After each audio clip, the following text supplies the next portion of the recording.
And welcome to this special council meeting of June 29th, 2022, concerning the final capital plan.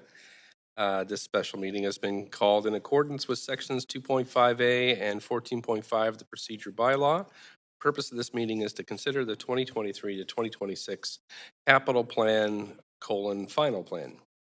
This special council meeting is being convened by electronic means as authorized under Part 14 of the procedure bylaw. As such, members of council members and the public may participate in person or by electronic means. If a council member attending by electronic means loses connection during the voting process, staff are available to get you back online quickly while the process is suspended. Video of council members speaking, presentations, and vote results will be projected on the live stream when available. And council members are reminded, in accordance with section 14.13 of the procedure bylaw, members must enable their video to confirm quorum.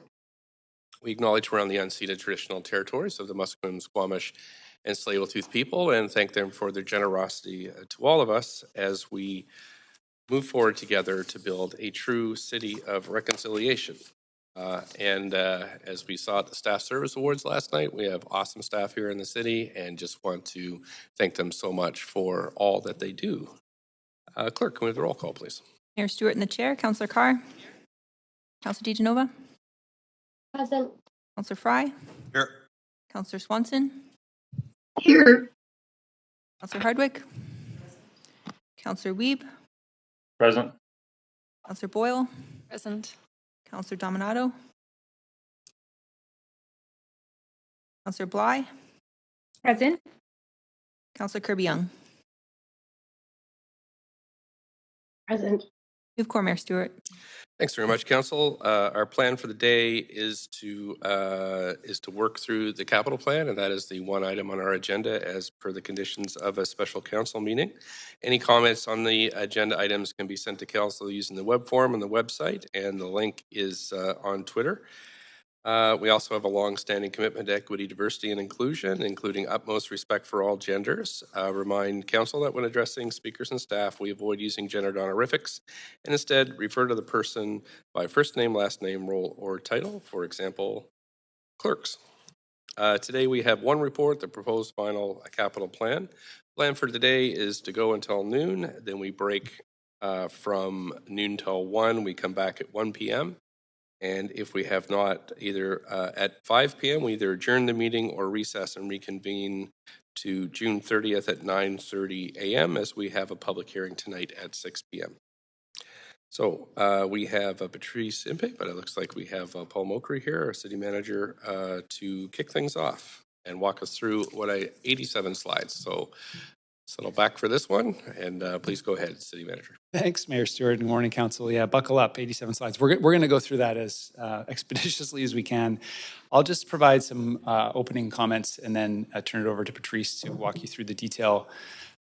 So this is, of course, our presentation to you regarding the final recommendation for the 2023 to 26 capital plan. And the work that you've seen before you, and as you know, reflects a huge amount of effort over a span of many months from our finance team and staff across all of our departments at the city. It builds on the discussion that we had with you on March 30th and April 7th, and of course, motions that you provided to us over the last number of months that directed the formulation of the draft plan. We also, although the city staff are responsible for presenting this recommendation to you, sorry, Council, yeah, just a slide advance there. We do take into account absolutely the input received from Park Board and Library Board and work very closely with the staff from those two agencies to put together the recommendations that you're going to see today. The 2023-26 capital plan does represent a significant expansion on the current four-year capital plan and contemplates a range of significant investments to address priorities that this council has articulated over your term and to address what we see as staff as our most pressing service needs. It's based on realistic and prudent assumptions regarding our fiscal capacity, as well as the limitations that you know exist on how we can allocate money, sources, and allocations. One point that I want to reemphasize is the additional investment, first of all, that this council has made in renewal of our civic infrastructure. There have been increments to our property tax rates over the course of your term that have been directly contributing to our capacity for a renewal of our civic assets. This plan contemplates an additional 1% property tax increase per year over the next 4 years to continue to build that capacity and address what is a pretty significant infrastructure deficit. And that's critical capacity for us to protect against major gaps and failures in our civic infrastructure into the future. But as is always the case for governments, the list of potential or desirable investments exceeds the fiscal capacity that we have to work with. This is a process of allocating finite resources, and that, of course, involves difficult trade-offs for you as the decision makers. Now, the capital plan is not an approval of expenditure. Those decisions are made each year by council with the budget. This is a roadmap, though, that's critical for us as staff in planning these projects. We do, though, with that roadmap, have the opportunity at the midpoint of the next term to reevaluate and adjust. And that's an important consideration, and I know is something that we've talked with you about before. As growth revenues materialize or as additional partnership contributions materialize, we can then be in a position to bring forward additional projects for council consideration at that time. And conversely, if growth slows and there isn't the same demand for growth-related assets, we can scale the plan back, as we did in this term, as you'll recall at the midterm update. So then, Council, in closing, just want to thank you again for your engagement with staff over the course of development. This plan, your questions to us, as I say, your guidance to us through the motions that you passed around the formulation of the plan, and a huge thanks to all of our staff who are involved in this. This is one of the big kind of projects, if you will, that we undertake during any council term. And our team has done an amazing job in balancing this demand with a whole bunch of other things that are going on right now to bring this plan to you today. So thank you for that. And with that, I'll turn it over to Patrice. Great. Thank you, Paul. Good morning, Mayor and Council. It really is a pleasure to be here this morning to speak to you about the 2023 to 2026 capital plan. As Paul mentioned, it is a culmination of a huge amount of work across the organization. And I also want to thank you, Council, for the time that you have spent with us and giving us direction and thoughts and questions that have helped us to bring together this capital plan to you. And I want to reiterate Paul's thanks to the staff. It's an incredible amount of work. It's always challenging. This year, no different, and maybe even more so with just the continuing needs that we identify, and also really the changing economic situation and uncertainty that we're in, which also adds to the complexity. So it is a balance, but I really feel that the team working together across the organization has really struck that delicate balance. Obviously, we're very interested in your feedback on that. I have with me our long-term financial planning and strategy team, Director Grace Chang. We've got Rob Evans and Michelle Desrochers, who leads the capital planning process in the team. And there is a whole host of others who really contribute to this. It's a citywide effort. And they will be here and available to answer questions as well. Angela McKenzie is here, Associate Director of Civic Engagement and Communication, and she will speak to the engagement exercise. So why don't I jump in? As Paul mentioned, we've got a number of slides. A number of these you will have seen some of the context and background, and then there is obviously the new information when we talk about the final plan versus the draft plan that you'd already seen. So some of you'll see I'll go through reasonably quickly, but obviously we can go back to these slides as we get into the question period. There we go. So just as a summary, overall, the 2023 to 2026 capital plan, it dedicates significant investments to renewing aging amenities and infrastructure. As Paul mentioned, it supports population and employment growth with new and expanded amenities and infrastructure, including housing and community facilities. It does increase investments to advance climate mitigation and adaptation work. And you'll see that it sets aside funding to leverage senior government partnerships, which is really key to the city, the growth of the city, and addressing our infrastructure. It's supported by a prudent financial strategy, and does represent a sizable increase over 26% over the previous plan to address primarily that infrastructure deficit, as Paul mentioned. It incorporates many long-term plans and strategy approved by the boards. It responds to your motions from February and March. And just so you will walk through some of the engagement results, but 85% of the survey respondents indicated that the draft plan completely, mostly, or moderately reflects what they see as priorities for investment. So I think that's a really great start in reviewing the plan. Just what we'll take you through this morning is I will give you just a little bit of context and a summary of the capital plan and where it sits now. Angela will come and speak to the public engagement results, which took place since the draft plan was presented.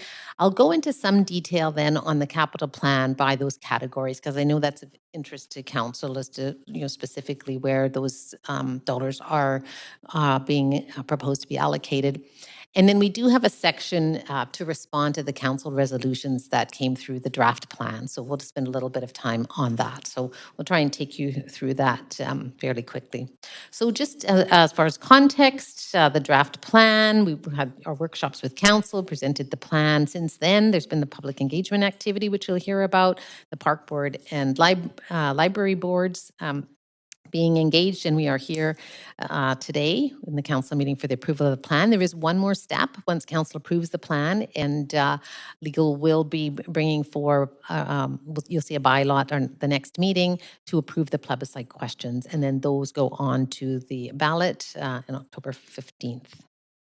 Goals of the capital plan, as you know, renewing aging infrastructure and amenities, building new and expanded infrastructure and amenities to serve population employment growth, but also making sure that we're evolving our infrastructure and amenities to address these changing needs, how we change our policies and how we deliver our services differently. And that gets factored in as well. It's part of the overall process. This is sort of the broad slide of city assets. And you'll see when we do our planning, we do it by category, by service category on the left. We look at both city assets, but also our partner assets, because we work obviously together to make sure that we're delivering the services that the city needs. And you can see the value, the estimated replacement value of over $30 billion for the city assets as well as our partner assets. So a significant amount of infrastructure within the city. We do know, as almost every city in Canada has, as we went through sort of a boom period of developing cities and building infrastructure, the ability to renew that is a challenge, and we do have an infrastructure deficit. If we were to look at ideally the renewal funding that we would would have in a capital plan would be about $800 million per year. And in our last plan, that number was about $300 million per year. So we do have a deficit of about $500 million per year in what would be our ideal funding. And so we're obviously working through that as part of those trade-offs. But we do have a long-term strategy to increase funding, as we've talked about.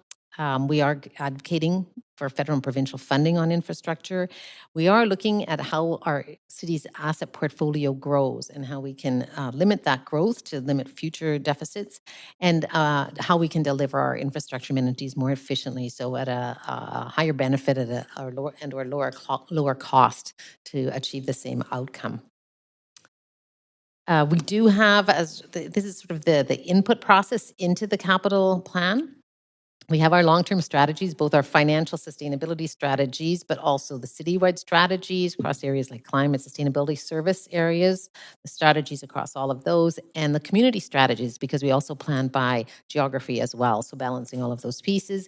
We have council input. You gave us the resolutions before the draft plan, and then at the meeting on the draft plan, you gave us some additional ones. So those also input into this final plan. And then, of course, the public input through the Talk Vancouver survey, the market research survey, and the info sessions and pop-up events. And we'll give you more background on that. So this next section will just summarize overall the capital plan, and then we'll move into sort of what we'd heard from the public.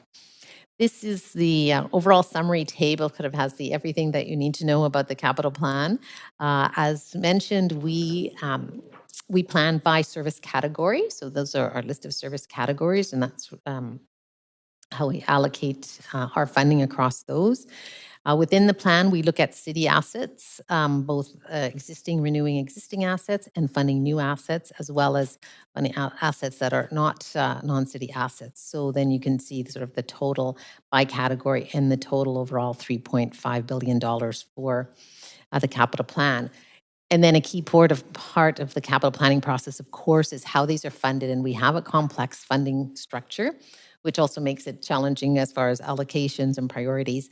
But in the case of cash funding, we have city funding, development funding, and partner funding. And then we also have in-kind funding, in-kind assets that come from developers. You'll see at the bottom highlights how we pay, our payment strategy, whether on areas funded through debt. So in other words, we borrow money and we pay it back over time. Pay as you go, we use current revenues. Reserves means we've set money aside in the past that we're now bringing into the plan to spend. And then in-kind, again, provided by developers. If you look at that in a pie chart, just as a different view, you'll see the top three areas in our overall capital plan of $3.5 billion is water, sewage, and drainage, almost $900 million, housing over $600 million, and streets almost $500 million. Those are our three largest categories. If you split that between a renewal of existing assets versus new or expanded infrastructure, you'll see that on renewal, it's about $1.9 billion of the plan. Water, sewer, and drainage is again the largest on the renewal side, followed by streets, $300 million, and then community facilities is the third largest in renewal. As far as investments in new infrastructure, $1.4 billion. Housing by far the largest, almost $500 million, followed by community facilities again, almost $200 million, and streets, over $150 million. Now that's by service category, by new and renewal and new. And this is how we, the payment method associated with the capital plan. So of that $3.5 billion, we do use debt financing for about 21% of the plan. We use our reserves where we set money aside in the past and bring it forward for about 30%. Pay-as-you-go funding, so revenue in the current year, 29%, and then in-kind contributions that we receive at 20%. So that's the breakdown of how we pay for the capital plan. This is just a helpful chart. Paul mentioned this at the beginning about our infrastructure deficit and how we've made a conscious strategy to close that gap. And this sort of just shows you sort of the basic funding, the strategy that we've had to increase property tax by 1% each year and utility fees by 5% each year, specifically towards renewal. And as you saw, utilities is our largest asset and the largest amount of renewal. And so over time, we look to close that gap between our funding and the target rate. In the last capital plan, 2019 to 2022, we had $300 million of funding for infrastructure, and that has increased to $450 million based on that additional funding. So again, this funding is critical to addressing our growing infrastructure and making sure that that deficit doesn't continue to grow. And in fact, we start to lessen that gap. I've got a couple of slides that just maybe give you, for those who like to look sort of from the community view or the geographic view, we had some of our major projects in the last capital plan. That's the blue dots. And in this capital plan, the red dots. And this specific slide is renewal, and then we'll have that one on new. So you can see over the last year, the last plan where we had major projects, and then some of our new projects in 2023 to 26. And we'll talk about many of those over the next few slides. And then on expanded amenities, again, the blue is amenities that were in the part of the 2019 to 2022 capital plan. And of course, we're still delivering on many of those. And then the red are the items that are new for the 2023 to 26 plan. Oh, sorry. And then on parks specifically, this is, again, the same model, but new and expanding parks, you can see that there's a significant number of new or expanded parks that are planned in this new capital plan. The council had asked us to make sure we were focusing on climate and particularly on climate mitigation. And that was one of your earlier resolutions. So just to report back to you on that, we have, as you know, two areas of focus, mitigation and adaptation. Under mitigation, we have our ambitious target to cut our carbon emissions by 50% by 2030 and achieve net zero by 2050. And the Climate Emergency Action Plan, or the CEAP plan, sets out that 5-year roadmap. So that is the strategy that guides the capital plan, and what you will see in the capital plan is related to the emergency action plan. And then on the adaptation side, where we know climate will continue to change here in Vancouver and the need for adaptation, we have a strategy, the Climate Change Adaptation Strategy, that also sets out a plan for climate resilience and adaptation. So these are the two guiding documents that inform our capital plan. We've just got a couple of slides to highlight the actual funding and actions in this capital plan related to climate. So on climate mitigation, again, guided by the Climate Emergency Action Plan, there's $335 million. And you can see the breakout here between the key areas of the plan. So Big Move 2, walking, cycling, and transit has significant funding in this plan. Big Move 3, electric vehicle focus, so that is funded out of this capital plan. Big Moves 4 and 5, which was our focus on our green buildings, and Big Move 6, which was focused on carbon sequestration. So that makes up the investment in this capital plan related to mitigation. And then specific to adaptation, there's $200 million that is directed towards the adaptation strategy. And you can see the main areas there around our seawall, coastal flood infrastructure, the tree canopy, converting our parkland to natural habitat, implementing our blue-green system projects, continuing with our green infrastructure implementations, and then drinking fountains and water meters.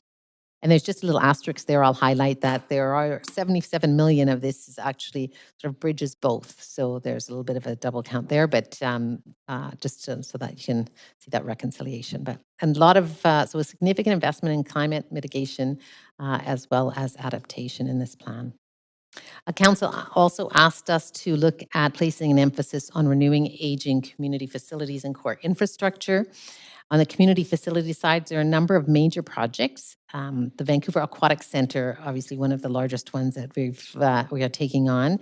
The Raycam Centre, that's with our partnership, BC Housing, and the Peony Outdoor Amphitheatre. So those three projects alone are $280 million towards community facilities. And just as a reminder, we have a very significant project, the Marple Community Centre, that is still getting underway, but it was part of our current capital plan. Under core infrastructure, a significant investment in our bridges, obviously pretty core infrastructure for the city. A new fire hall downtown south, the animal shelter, and Gastown and Water Street investment. So that's $140 million just for those 4 projects. And again, council just approved budget for the Grandview Fire Hall out of this capital plan. So some significant projects around our aging infrastructure, which has been a key focus for the plan. And the third area that council asked us to place emphasis on was land needed to achieve our housing affordability targets. So there is about $110 million in this plan, as well as in kind, which comes obviously from development, both for social and supportive housing. And that's a capacity for 1,500 units. And just as a reminder to council, provision of the sites is part of the equation, but it does rely on subsidies from our senior government and our partners, which really to ensure the viability of the projects and to get to the level of affordability that that council is looking for. So we are very much in a partnership on the housing side. Now this slide just highlights some of the changes from the draft plan to the final plan, if you're keeping track of that. Just on the project side, the Vancouver Aquatic Centre, that was in the draft, but we have increased the funding for that in the final plan from 105 million to 140. And that's so that we can really get towards the renewal and expansion and the service enhancement that we're looking at, and that will be in 2 phases. The West End Community Hub has reduced from 30 million to 10 million in order to reallocate funding to the Vancouver Aquatic Centre. And we wanted to make sure that there's still funding for the West End Community Hub in this plan when we're ready to get started. But this is a project with our partner in the school board, and we have not progressed on that as much as we had originally thought we would have in order to enable the progress in this plan. But there is still funding to get that started when we're ready. The Downtown South Fire Hall, you'll see is we've added funding for construction, so that will be fully funded in this capital plan. The Chinatown Memorial Square, we've added funding for construction work there. The library, funding for the book collection at the new Oak Ridge Branch Library. And Fire Hall Arts Theatre was another one that we had discussed. And there is $700 million there to do detailed design to start that project where we can leverage senior government and partner funding to do that renovation work. So we've got a funding there and an approach for the theatre. We also, there's a funding in this capital plan that's been added since the draft to really focus on emerging areas, leveraging our senior government funding and partner funding. We really expect that that's going to be a key part of the plan over the next 4 years, so ensuring we have funding there. And climate adaptation, adding $20 million in emerging priorities. Not necessarily, the projects haven't been specifically defined, but we know that that is going to be an area of focus in this plan. So making sure those funds are available, and then as we go through our annual budgeting process, we can make sure those are allocated appropriately to specific projects as they come up. One last area to share is just regarding the plebiscite and the plebiscite questions. Overall, of our $3.5 billion, as you mentioned, about 21% of that is debt financing, about $735 million. Of that, Council actually has the authority to borrow largely for our utilities areas. And the part of the borrowing that requires the electorate approval is about $495 million. So that is the piece that goes on to the ballot, is just that borrowing, and that tends to be sort of our community facilities, et cetera, whereas Council has the authority for water, sewer areas. So we generally, our approach has been to break the request down into a number of questions, and 3 questions, just to give the public sort of a sense of what that borrowing would be for. So the first area will be transportation and core operational technology, and that's things like street and bridge infrastructure, traffic signal, street lighting, public realm electrification, and some of our core operating technology. The second question will ask about community facilities, so things like the Aquatic Centre or Raycam Centre and the other facilities that we're looking to renew over this plan. And the third question groups together parks, public safety, and other civic facilities, climate adaptation, and emerging priorities. And then we just wanted to highlight for Council the potential partnership contributions. So this is a reflection of some of the programs that exist today, and over this next 4 years, obviously they will change, and we'll see some new programs as well. But there's a significant number of programs that exist today in so many of the areas that are important to the city, whether it's housing, childcare, infrastructure, disaster mitigation, culture. And so we have our staff that works very closely with the province and the federal government, both in understanding the programs, but also influencing them and making sure that they're aware of the needs of the city in developing those programs. Now, I will stop there just as far as the general update on capital, and I'll pass it over to Angela McKenzie, and she'll update you on the public engagement results.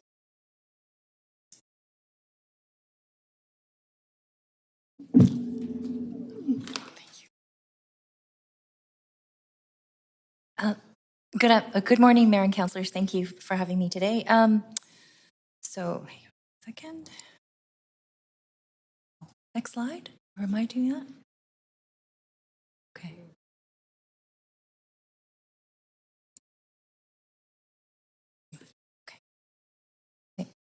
Every 4 years, we invite input from residents and businesses to better understand their priorities for the city and infrastructure and amenities. Between April 28th and May 22nd, members of the public were invited to learn more about the draft 2023-2026 capital plan and to provide feedback. We approached this year's engagement with the goals of building more public awareness, as well as understanding several key questions, including people's familiarity with the city's capital plan, public support for investing in infrastructure, their level of concern regarding the infrastructure deficit, and ways to address it. People's priorities around capital investment categories outlined in the draft capital plan, as well as to gauge the level of support for the draft capital plan. One of the goals for the engagement was to build more public awareness around the city's capital planning process, especially among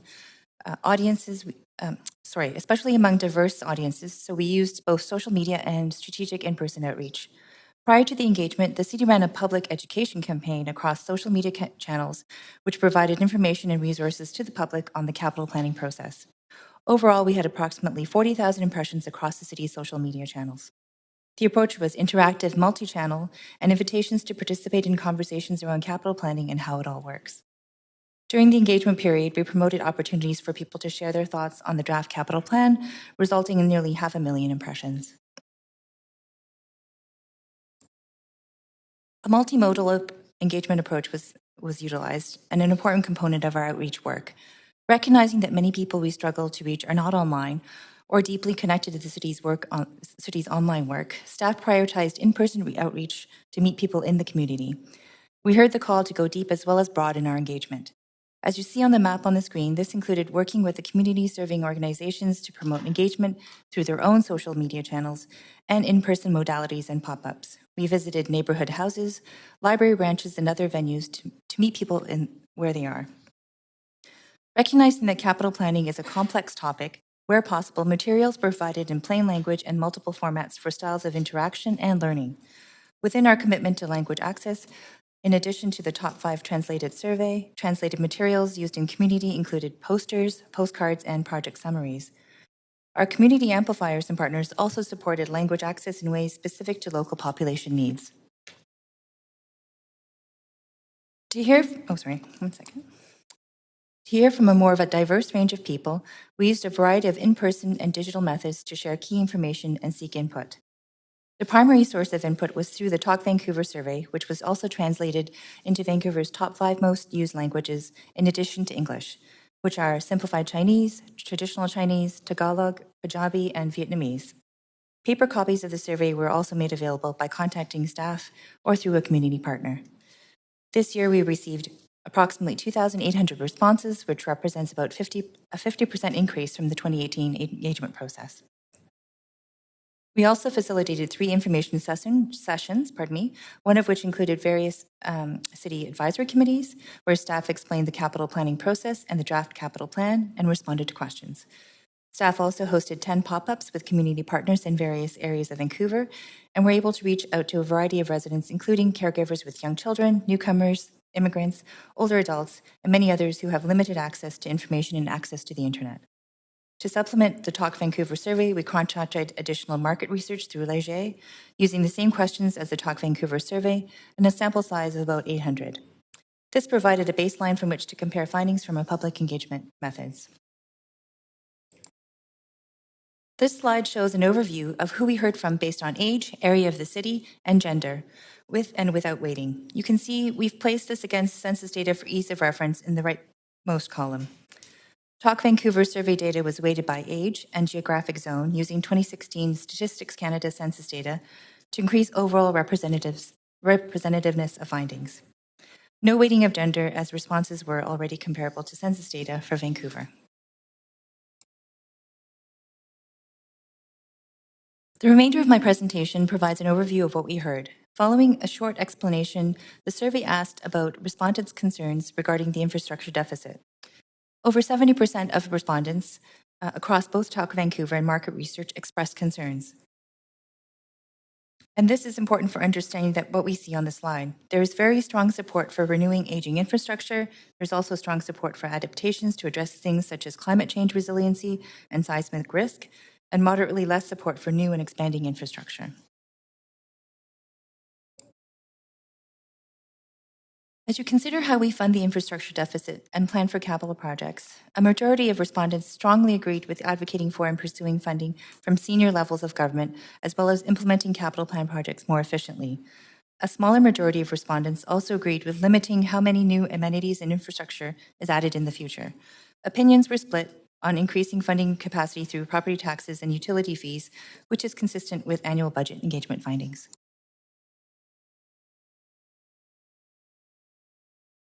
Now I want to, Now I want to touch on what we heard about the city's financial levers. In both the Talk Vancouver and market research surveys, more than 80% said the city should maintain a strong credit rating and keep its debt at a manageable level. Over 70% said the city should rely on development contributions rather than property taxes and utility fees as the primary funding source for new infrastructure and amenities.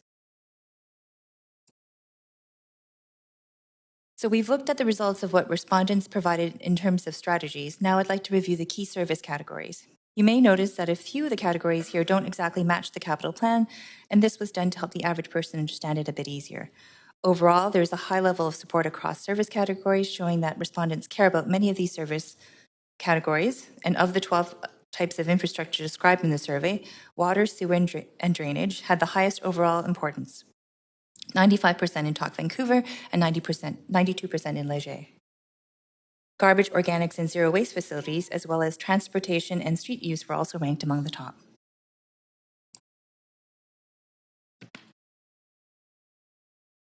Understanding decision-making brings trade-offs. Respondents were shown the proposed investment levels for each category and asked to select 3 areas where they would like to see more investment as well as less investment. For most of the categories, both Talk Vancouver and market research followed similar trends. Where we did see divergence in the responses across categories, we infer this may be related to the relatively high degree of civic involvement among Talk Vancouver respondents. Housing, for example, in both Talk Van and market research, and transportation and street use were among the top areas for more investment. When asked about the trade-offs, that is, the areas where respondents would reduce and redirect funds from, arts and culture, municipal facilities and equipment, and technology systems were mentioned most frequently.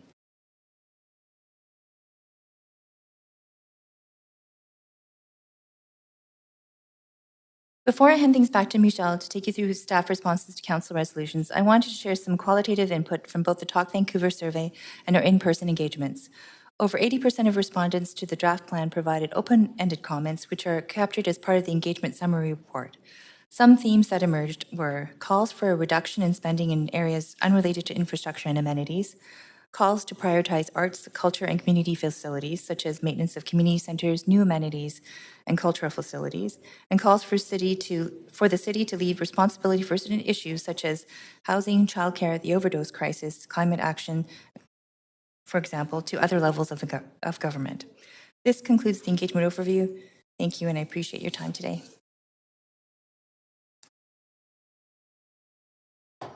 Thank you very much. Okay, our next section is really to provide some details on the capital plan, and I will just briefly go through one slide on each of the service areas so you can see sort of in total what this final plan includes. That's obviously what you'll be voting on today, and I know it's an area that you have some interest. We can come back to these if we wanted to delve in more through the question period on any specific of the service areas, but I'll just walk you through quickly each of them so you've got a sense of what is in the plan in a little bit more detail. So again, the plan is growing by about 26% from 2.8 billion to 3.5 billion. You can see that the biggest growth is in the city contribution, and that reflects the increase in the funding that we've assumed in this plan, as far as 1% on property tax and 5% for utilities. Through each of the first category is the housing category, and what this sheet will show you, again, sort of everything that you needed to know on the housing service area. So it's our total funding of 617 million, and then you can see the breakdown between cash and in-kind, and within cash, what's city versus development versus partner funding. So you can see in the case of housing, there is a significant city contribution as well as development cash contribution and in-kind. It is an increase in the top right from the current plan. And so just some of the highlights, with 725 units of in-kind housing. We've got funding for land acquisition, for grants to our partners, funding for SRO programs, and for shelters in that total. In the area of childcare, about $136 million allocated to childcare. And again, you can see there's a significant developer contribution, both in cash and in kind, but the city and partners also fund childcare. There's some of the highlights: 275 new spaces in kind, 325 from cash, 160 through grants, and 100 spaces are being renewed through our renewal program. Parks and open spaces are just over $200 million. Also, significant city contributions, as well as the recipient of development contributions and a small amount of in-kind. To some of our highlights in land acquisition, for $22 million in cash, about 6 hectares of in-kind. So in-kind is significant in this area. New parks and park expansion is funded, park renewal, track and field facility, and our park buildings. If we go to arts, culture, and heritage, about $150 million, primarily city contribution, but also development, cash, and in-kind. 3 in-kind cultural facilities are part of the plan, funding for cultural grants. As we spoke earlier, Fire Hall Arts Theatre has funding now in the final plan. Peony Outdoor Amphitheatre, a significant project within this capital plan. We have funding for public art and heritage programs. And as noted earlier, the Chinatown Memorial Square funding is in this final plan. For community facilities, this is again one of our large areas, almost $400 million. The city contributes significantly in this, as well as in-kind and development cash. So the Vancouver Aquatic Centre at $140 million, one of our larger projects. The Raycam Community Centre, Weston Community Centre, Ice Rink and Library has funding, initial funding there. Northeast Falls Creek Centre and Ice Rink as an in-kind, as well as the EFL Community Centre for in-kind is in this plan, and 2 new social facilities in the Cambie Corridor. Public safety, about $100 million, and that's primarily city. This is a renewal of Fire Hall number 8. And as I mentioned, that's the full planning and construction, renewing the animal shelter. Funding to start our planning for a permanent police headquarters. And this is where, and there's also $35 million of funding for vehicles and equipment, which is a big part of our public safety portfolio. Civic facilities and equipment, $57 million, and that is really a lot of our renovation and maintenance for our existing facilities is a big piece of this. We've got funding in there for the facility energy optimization program, Sunset Yard renewal, detailed design, and the funding here is for electrification of our fleet. That's across all the categories, from 8% to 20% of the fleet. It's in this plan. Streets, again, a very large part of our capital plan, almost $500 million. Both a lot of city funding as well as in-kind and cash from developers, and we have partner funding as well. There'll be areas like TransLink that support this. And you can see this significant investment in our bridges, the Castletown and Water Street rehabilitation, or street paving, lighting, traffic signals. Our active transportation is in this category with significant funding. West End transportation and spaces, the public electrification programs, as opposed to the previous slide, which was our own for civic assets, and public gathering spaces are all funded in this category. The 9th is potable water, rainwater, and sanitary water. Again, this is very significant, almost $900 million, largely city as well as some development contributions. This is where we have our main water and sewer renewal, as well as new and upgrades. We've got water funding for water meters, sewer pumps, green infrastructure, and then, of course, our asset planning work. And then number 10, waste collection, diversion, and disposal. So this is our landfill programs, which are quite significant, as you're aware, the funding for the transfer station. And then we also have a significant vehicle and equipment number of assets here within the landfill. Under renewable energy, this is primarily our NEU expansion, as well as our work on green buildings, the energy retrofits for non-city buildings as opposed to the ones for our own buildings. And this is the zero emission vehicles charging infrastructure for, again, non-city. The city ones would be in the other category.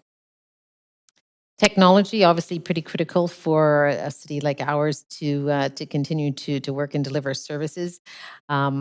And so this is all funded out of city funding. Highlights are maintenance and upgrade of our core technology. So that's our data centers, our cybersecurity, laptops, and our applications. We also have funding for technology transformation, which is going to be key to us continuing to be competitive, to be, improve our productivity in a number of our service areas and the applications that support that.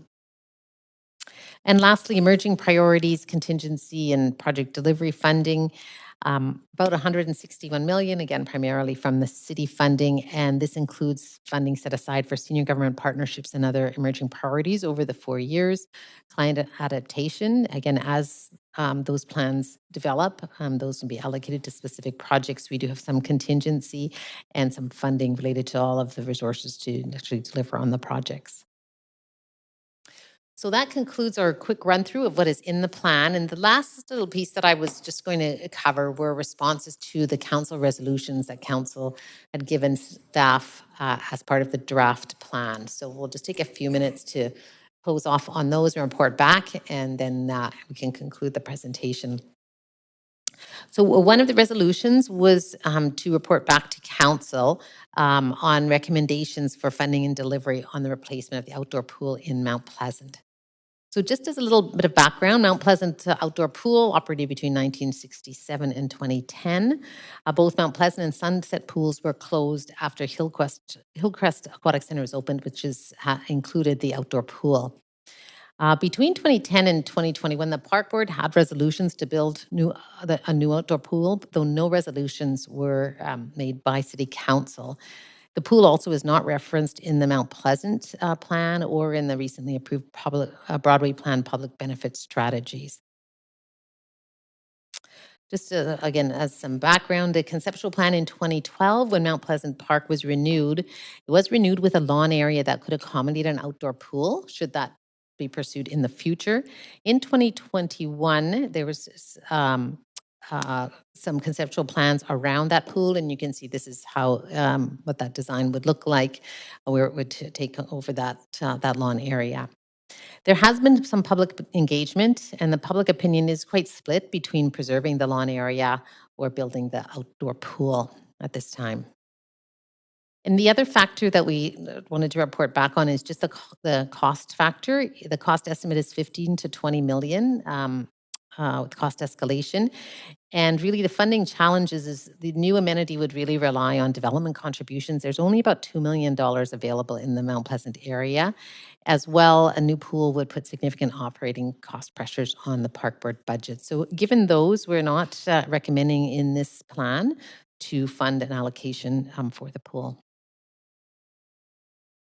The second resolution was on the outdoor pool, the Kitsilano outdoor pool, to report back on the scope of budget allocation or options for the repair and enable the reopening the pool, as well as making the pool more resilient. Now, I think we all know since that time that fortunately the repairs will be done and the pool will reopen this summer, which is excellent news. But Park Board is undergoing structural and geotechnical studies to look at sort of mid and long-term issues and risks for the pool, which is obviously pretty important.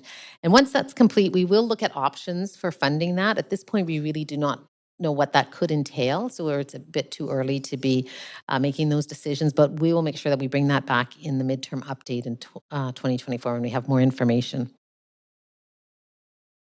And another resolution was to report back on the viability and implication to reprioritize the Water Street public space and street repairs, to do that in one plan versus over two plans. So we've got some feedback from our engineering team on that. And just to start, to highlight that the Gastown Street needs major rehabilitation, but it also has areas where it does need an immediate fix. So this capital plan is looking at both of those, or the response is looking at both of those. So the program of works looks at a number of areas. Phase 1, which would be the first 3 years of the plan, is funded, $7 million, and that is really the immediate near-term fixes that are required, and also to advance the design and the rehabilitation plan. Phase 2, which would be closer to the end of this plan, staff would come back to council with a plan for this the midterm update. But that will give us a chance to look at allocating funding needed in the midterm update to advance construction of the first segment of the work. And then phase 3 is for the following capital plan, where the remaining sections of the plan would be implemented. So just on A, which is the near-term repairs, that would include targeting sidewalk repairs, upgrading the road and plaza at Maple Tree Square, and reconstruction of Trounce Alley. So that would be in the first part of phase 1, and you can see this is a plan of where the sidewalk repairs, the Trounce Alley repairs, and of course the Maple Tree Carroll Street Plaza. And then the next step would be developing the design and the street rehabilitation plan. And once that is done, you can, with all these considerations, once that is done, then we would have information to look at the mid-year update as to whether we should begin construction for that first segment. So right now we just are, this will provide us with that information to have that discussion at the midterm update. So in this, question, we did identify 2 areas where we could maximize near-term investments, which is the more targeted street repairs, and then have more funding to put towards projects to enhance the host nation's visibility.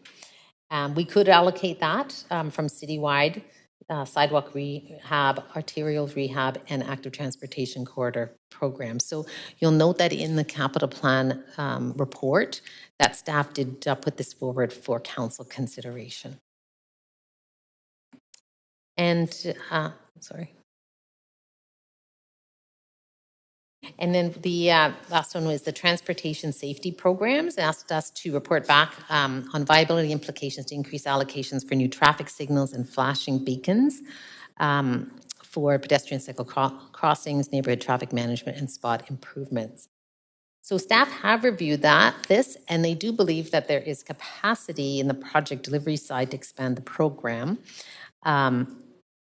The draft plan has $10.5 million in it now. Total delivery capacity could be as much as 18.75. So that would need an additional $8.25 million in order to proceed with that. So just staff's response in reviewing those options is that at this point, we would not recommend reallocating within the street service area because it would impact other programs, most of which also serve pedestrian and cyclist safety. But staff will assess the programs on an annual basis, and we can adjust the funding allocations between the programs in line with the safety goals. And then also we'll look at opportunities to expand beyond the current allocations in the midterm update. So we do have the capacity. We could look at the funding opportunities at that time. So they will proceed with the original plan. So that's our response, just so that you have all of that background on your requests and how they've been incorporated into this capital plan. So just a last slide to summarize. The plan is a 26% increase over the last plan. The investment priorities are climate mitigation and adaptation, community facilities, and housing, as requested by council. There is a significant increase in renewal funding to address the deficit, new and expanding amenities and infrastructure in this plan to support growth. Strategic funding has been set aside for leveraging government partnerships. We've continued to use a prudent financial strategy that mixes capital reserves, pay-as-you-go, debt financing, and in-kind contributions. And we are looking at transformation around streamlining and expediting project delivery and rationalizing our service levels so we can mitigate the significant cost escalations that we're seeing in this current market and drive more value and efficiencies in the funding that we've provided. So with that, we've completed our presentation, and we have our team here who would be very happy to answer your questions. Thank you so much. So Council, just a reminder, you can ask questions now, and then we hear from speakers, and then there is an opportunity to ask questions after the motions is moved as points of information. So go to Councillor Boyle first for up to 5 minutes questions to staff. Thank you so much for all of this and for balancing a huge number of demands. I have a few questions that are related to amendment conversations, but because those amendments aren't on the floor, I'm just going to keep them a bit broader. So my first is to the point about reallocating funding for Water Street. Can staff be a bit more specific in helping us understand what would be lost or what might not be done within streets with that 3 million or whatever amount reallocated to Water Street?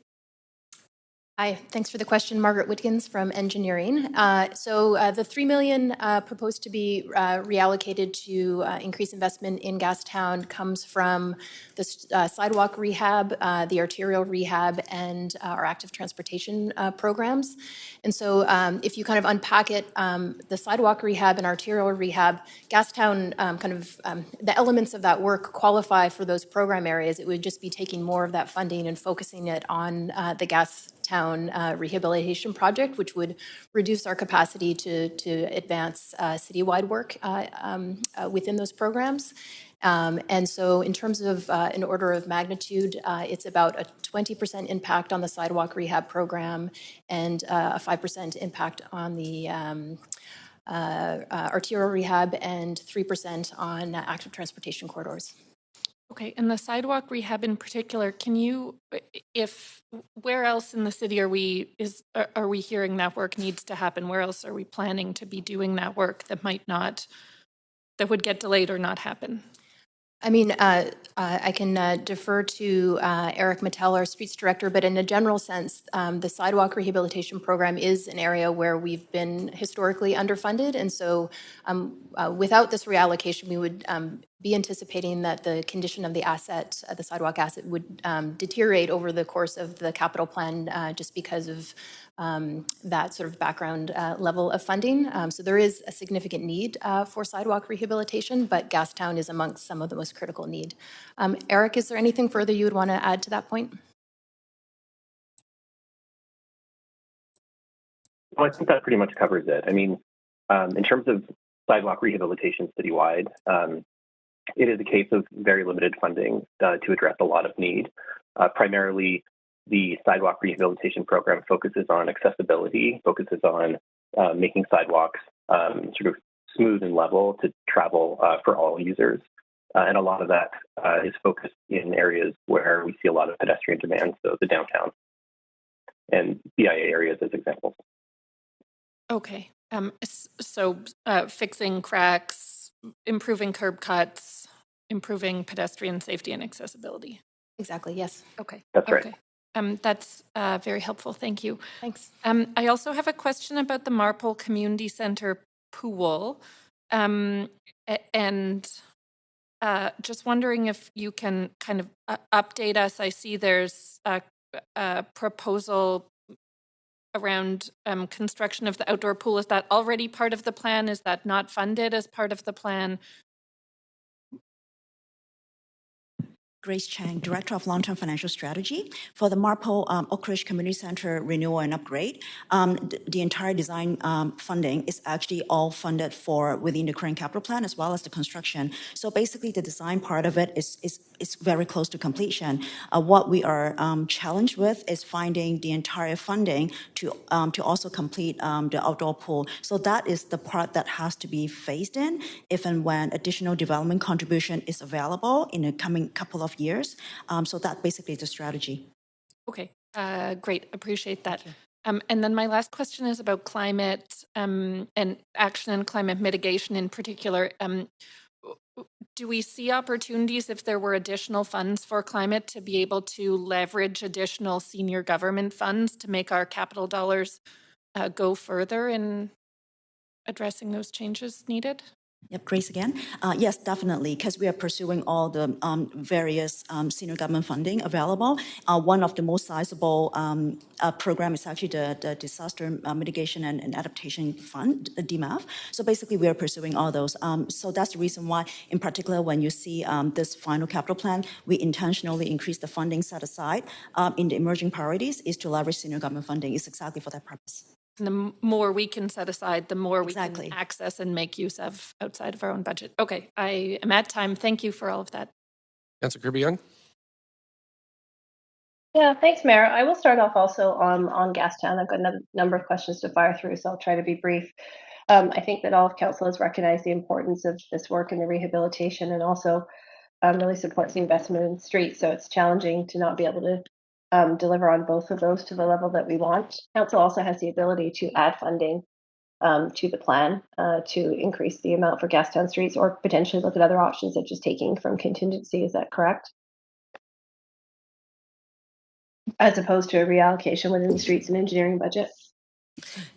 Yes, council, obviously staff have done their best in allocating across the many demands. It is council's prerogative, obviously, to make changes to that. We just need to make sure that the funding sources, et cetera, are aligned. Okay, thank you. I appreciate that quick answer.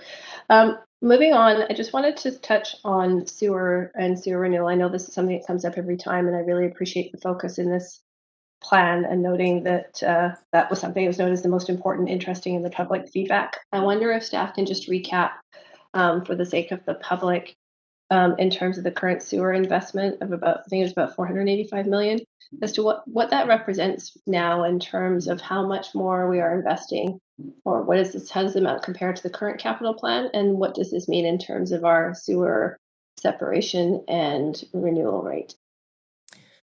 Certainly. So it is fair to say that the work in this area represents a significant increase relative to prior capital plans. So in the present capital plan, we went from 0.3 to a 0.6% renewal rate, and this plan would bring us up to a 0.8%. So not quite at our target, but certainly an aggressive amount of progress towards that.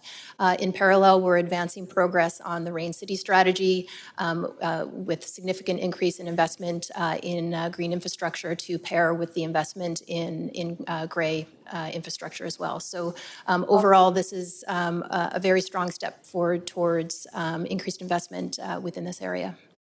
Awesome. And Margaret, do you happen to have the total amount, dollar amount of investment in this plan versus the current plan? I would need to get back to you on that, but that should be fairly easy to track down. Okay. Perhaps I know that Upkar is on the line. He may be able to provide an answer immediately. 137 to 223 is what I'm reading. Million. Okay. That is correct, yeah. Of total sewer investment? I thought it was more than that. So the 226 million or 223 million is actually going to be for the renewal of aging, deteriorating combined mains, which ultimately will help support and progress our goal to achieve that 0.8 separation. And then there is another 30 million dedicated to targeted reduction in CSO elimination as well. Reduction in CSOs, did you say? Reduction in CSO overflows. Okay. Okay, thank you. Moving on to sports fields has come up. We received, or actually, let me do fire halls first. I know that, and I appreciate the fact in response to questions asked by council that we're funding the downtown South Fire Hall, the great need there.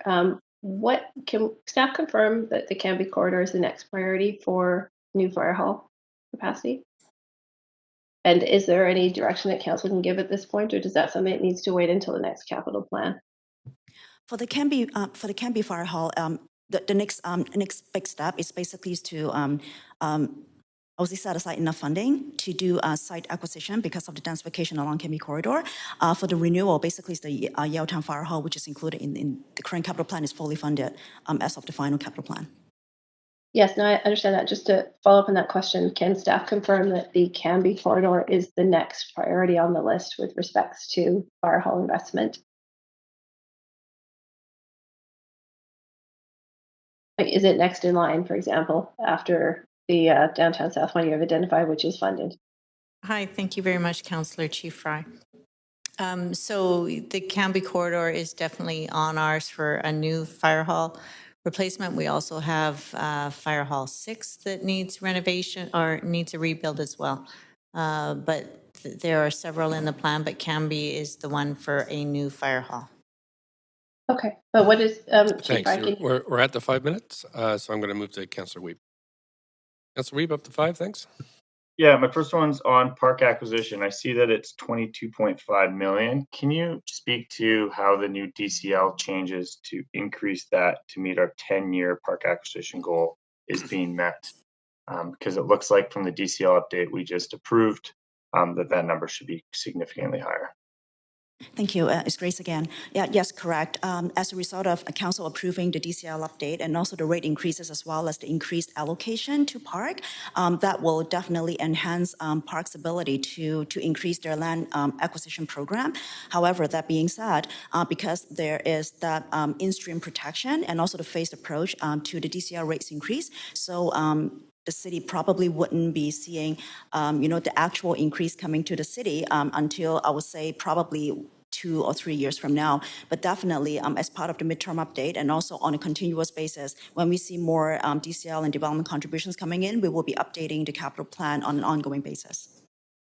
Okay, and when that updates, then we could look at dog parks and other parks that are park deficient. Okay, thank you, appreciate that. My next one is Fire Hall 8.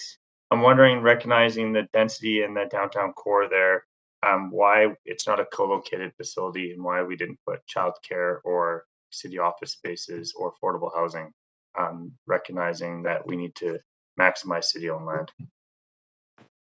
Yes, we are actually pursuing co-location for the Yaletown Fire Hall renewal. So we're considering housing and childcare as well. Definitely, it is in the works. Okay, perfect. Thanks.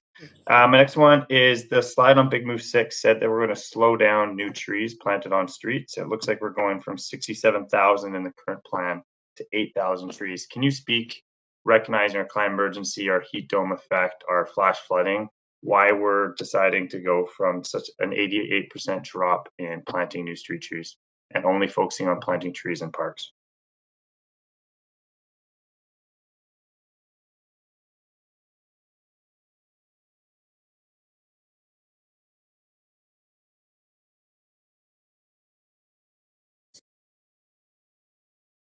I think we will ask Donnie Rosa if you can speak to the street trees. If you're online. I am online. I'll ask Aaron Embley to speak to this. Thank you.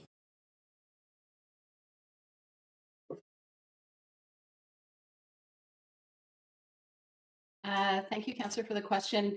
Yes, the large drop in trees in the parks and open space budget is a result of the costs going way up as we've kind of planted out all the easier to plant spaces.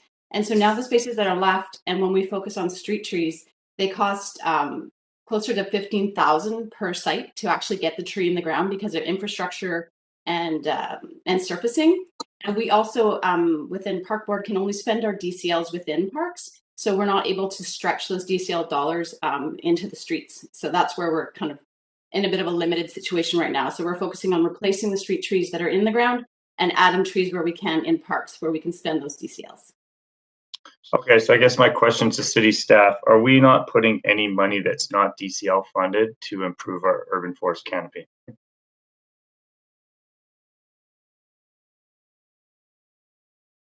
Yes, currently we're relying on development contributions to do that, and we're not allocating property tax for now. And that being said, as I mentioned back in April when we did the draft capital plan, we are actively pursuing the DMF funding, the Disaster Mitigation and Adaptation Fund, because street trees and tree canopies is actually an eligible investment. So we are actively pursuing that. So that could be with that federal component, that's where we could leverage.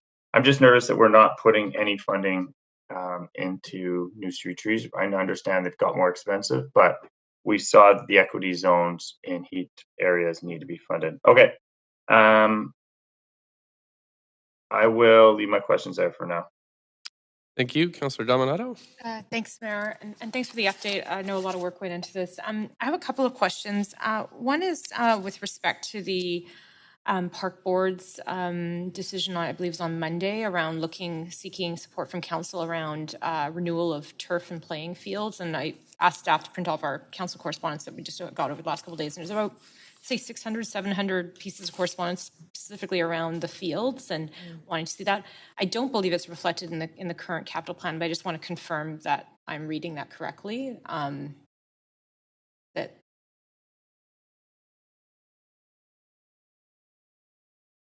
Michelle DeRoche, Manager of Capital Planning. I'll ask Donnie and Aaron Embley to just support what I think happened. The request, I think it's a resolution C at their end, is just addition to what's in the recommended capital plan before you, and I don't remember the exact dollar value, but it was $5 or $6 million to go to play fields. So I'm going to ask Donnie or Aaron to confirm what I recall, going by memory here.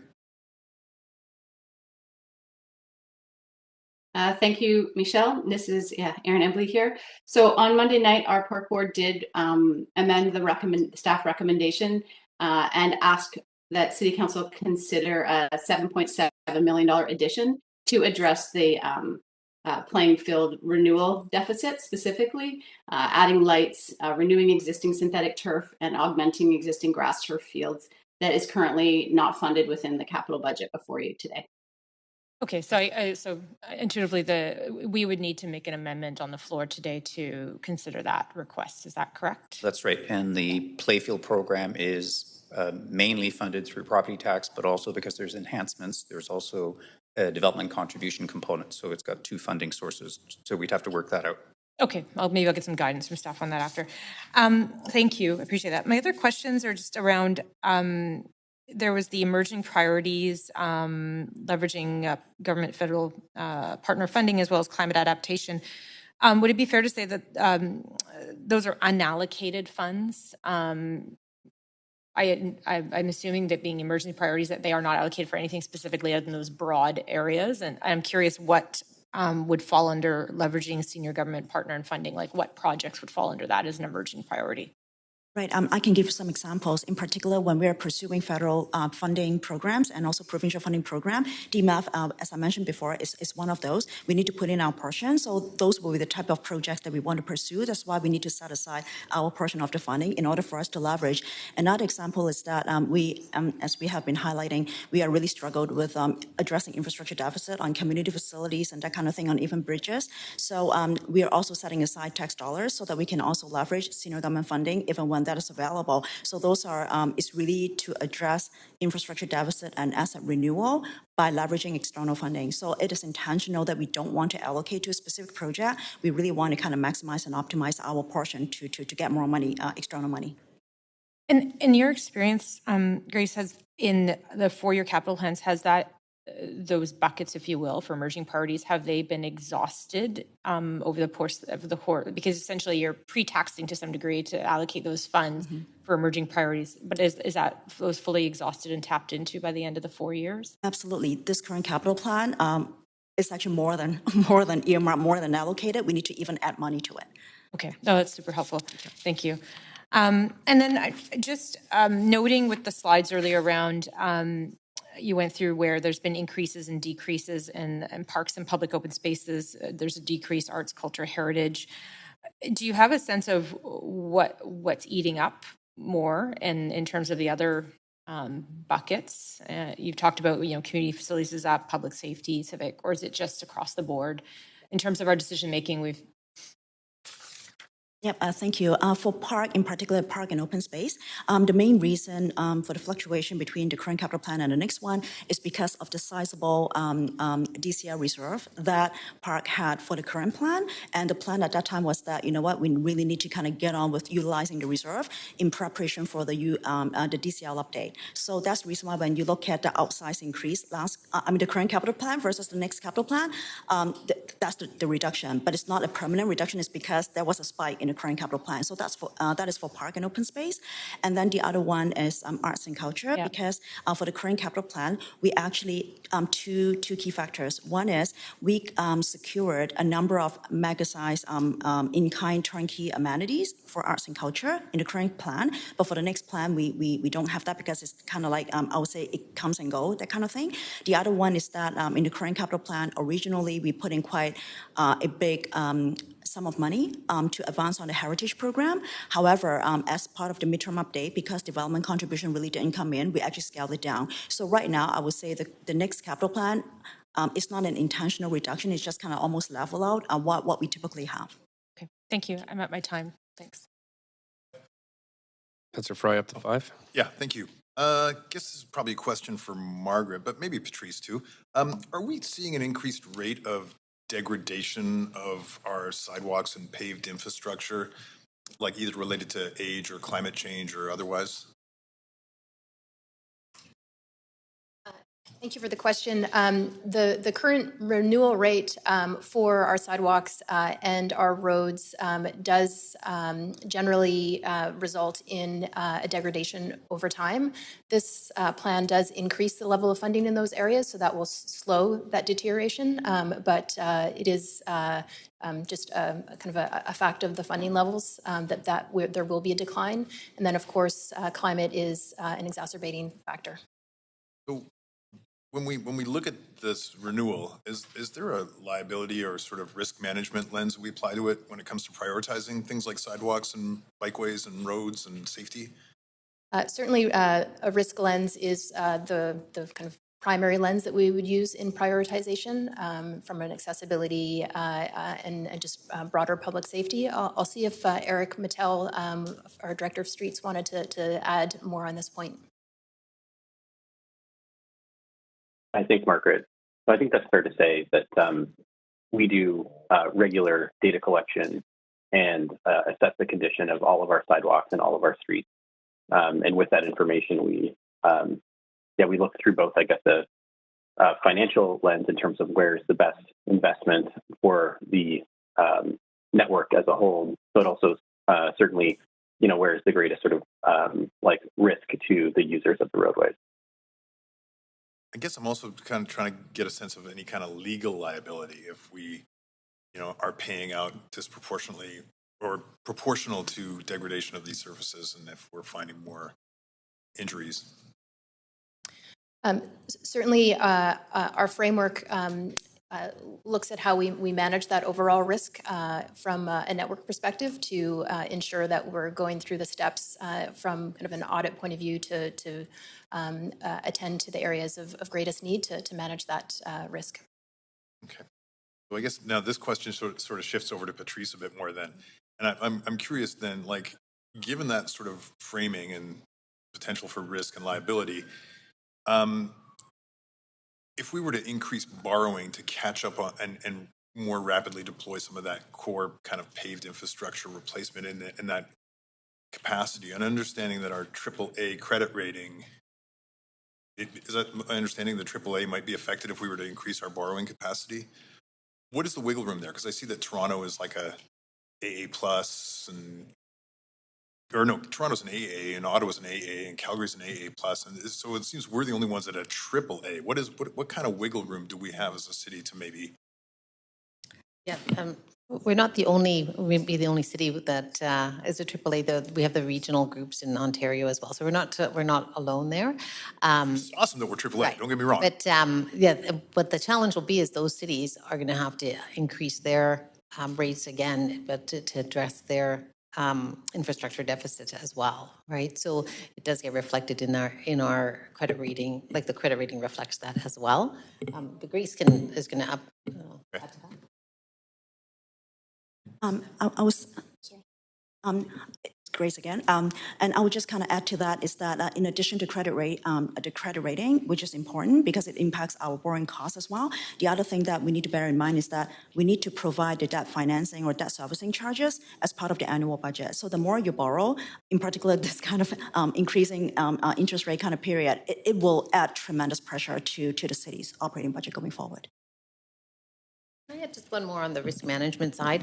We do have policies on the sort of on the asset that we have for our liabilities. So we need to make sure that our assets in a certain level of repair, right? And so we make sure that when we're doing our planning, that we are meeting that minimum level. Otherwise, that would be the priority funding that we would give in the plan versus accepting a lower level and incurring sort of additional liability for the city. So I just wanted you to know that that is our base, and those would be funded first. Okay. I have another question, but I'm totally almost out of time, so I'm wondering if I can move for a second round of questions. Sure. Seconder? Councillor Second. Carr, thanks for a second. All in favor, yay. Yay. Opposed, nay. Great. Second round granted. Councillor Carr, you're up. Great. Thanks very much, Mayor. And three of my questions have been, or three big ones have been already asked, so I appreciate the answers that you gave Councillor Weeb on the tree canopy, Councillor Dominato around the playing fields, and but the third one, you started to answer to Councillor Fry on borrowing and investment. So, there's a huge amount. I mean, there's over $11 trillion being divested from fossil fuels, pension funds, and those kinds of things. Isn't there any way that we could access that that doesn't necessarily risk our AAA credit rating to use, for example, in energy retrofit of buildings as safe places like the community centers and libraries and senior centers and daycares and family places, and even more affordable housing? It's Grace again.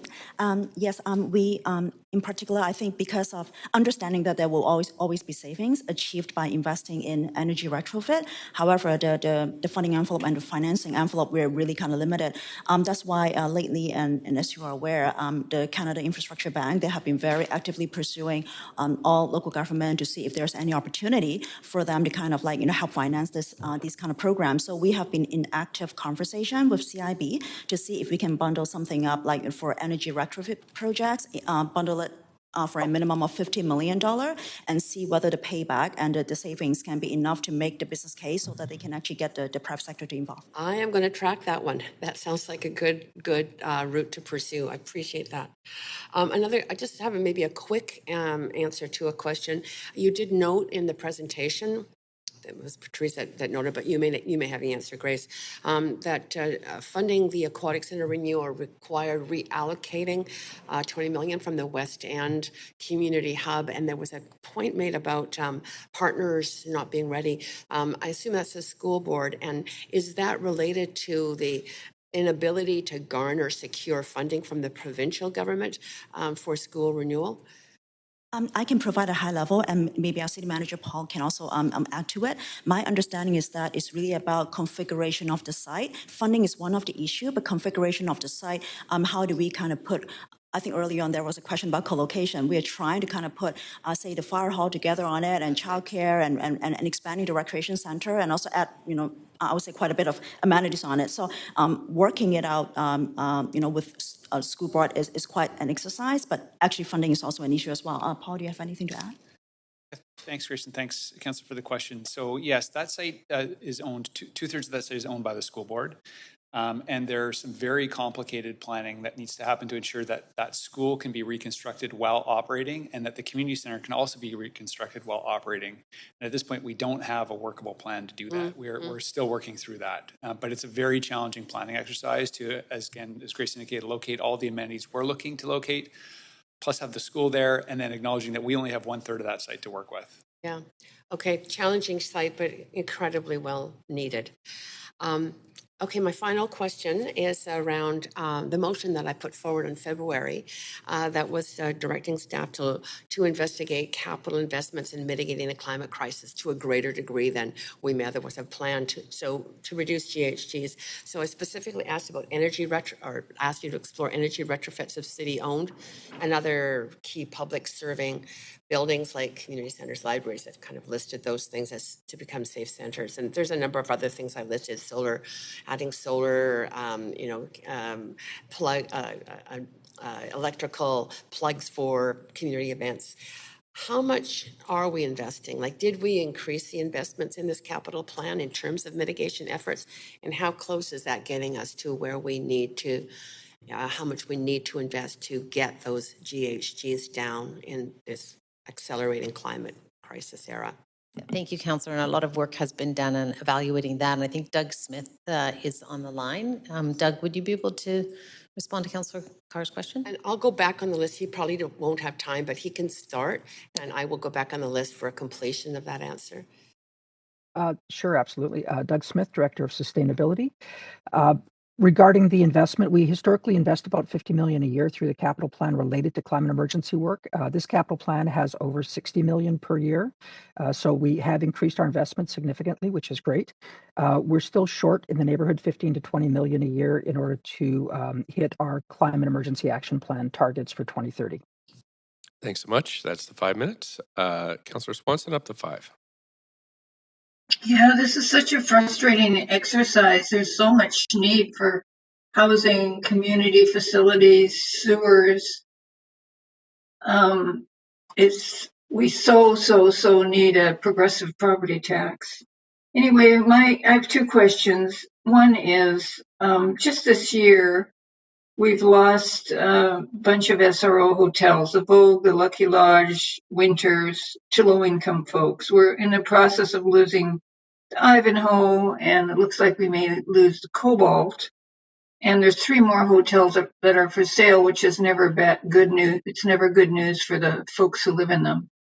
Yet our capital budget here only has $26 million for SROs, which would maybe buy 3 of them.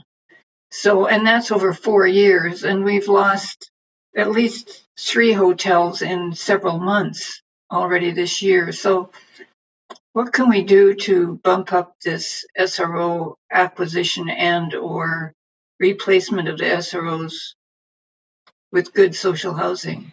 Councillor Swanson, Sandra Singh, General Manager at ACCS, thank you for the question. Yes, you've outlined intense pressure on this really important stock that is that we're working in partnership with senior government, as you know, to develop a long-range SRO replacement strategy. Given the size of the stock, this is a long-range plan, and as you know, this is a 4-year capital plan. So what you see in here is what we've put forward as the initial city investment. The heavy lifting on SRO replacement and revitalization is going to have to come from senior government. We can't do it. We are the junior level here. So council could reallocate some funding within the housing budget to support SRO rehabilitation or redevelopment. And it could be, for example, the land acquisition program or grants to support new redevelopment partner units. But as you've noted, it's a matter of trading off on replacement versus new as well. But we really do need those partnerships with senior government. Do we have any idea how that partnership is proceeding? Like, are we likely to see any housing come out of it in the next year or two? So we're hoping to report back to council in the fall on what the phasing of that strategy could look like. Discussions are going very well, and as you can see here, we're confident that we're putting some funding in this plan forward. Okay, thanks. And then I wonder if maybe Patrice or Grace, what are those figures about refresh my mind here about how much revenue the city gets versus what percent of infrastructure we have to fund? Like, is it 8% of the revenue and 60% of the infrastructure, something like that? Yes, correct. It's between 8 cents to 10 cents for every dollar of tax dollars, but we're local government are handling and 60% of infrastructure. Yes, you're correct. Okay, thanks. So that, for the public's view, is the dilemma that we're in. Okay, thanks everybody. Thanks so much to the staff for all this work. It's incredible amount of coordinating and trade-offs, and I really appreciate it. Thank you. Councillor Dejanova, up to 5. Thanks so much. I just have a follow-up on Councillor John Monato's question about Park Board, and it's specifically about, I understand, a decision that the board had made on Mount Pleasant Pool. I was hoping that perhaps city or Park Board staff could clarify what the board decided in their capital budget meeting on Mount Pleasant Pool. Yeah, can I ask the Park Board team to respond?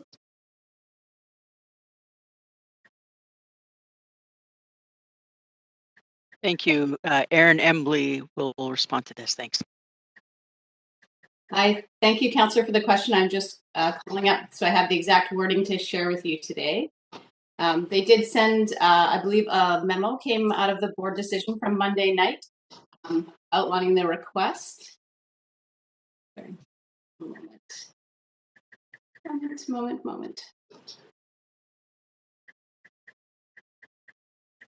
So the specific request coming from the Park Board regarding the Mount Pleasant Pool was that the Vancouver Park Board direct staff to explore reallocating $11.5 million of funds in the proposed 2023 to 2026 capital plan to facilitate the planning, design, and building of the Mount Pleasant Pool.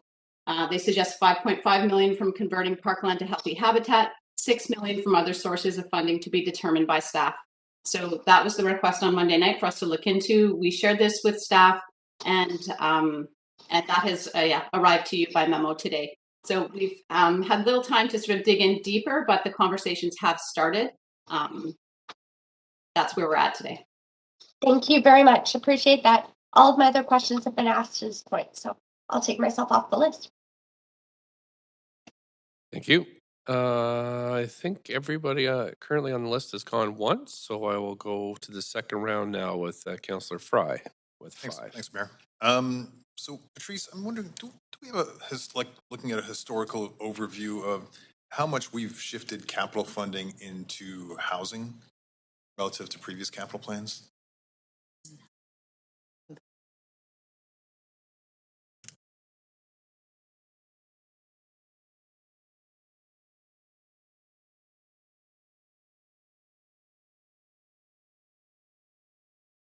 Sorry about that. Are you talking about the current plan versus the next plan, or versus the previous? Versus previous plans, just sort of incrementally over the course of our various capital plans, have we seen a shift proportionally towards more housing? Yes, correct.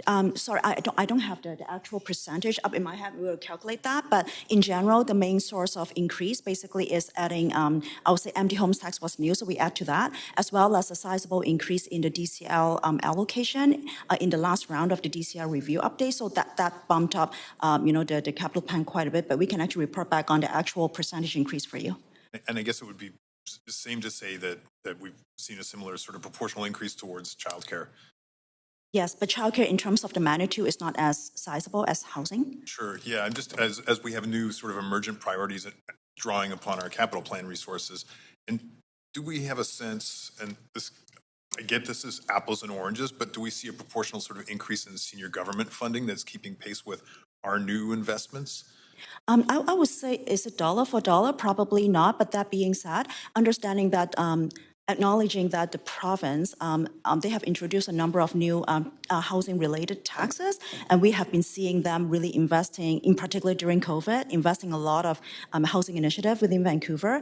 But that being said, we have been advocating to the province to make it more transparent in terms of how much taxes are being generated from Vancouver or Metro Vancouver in general, and how much is being reinvested, so that we can actually going forward report out in a more, I would say, more accurate kind of manner to council on a regular basis. So without saying that, I mean, so it's a little bit of downloading onto local government in that sense.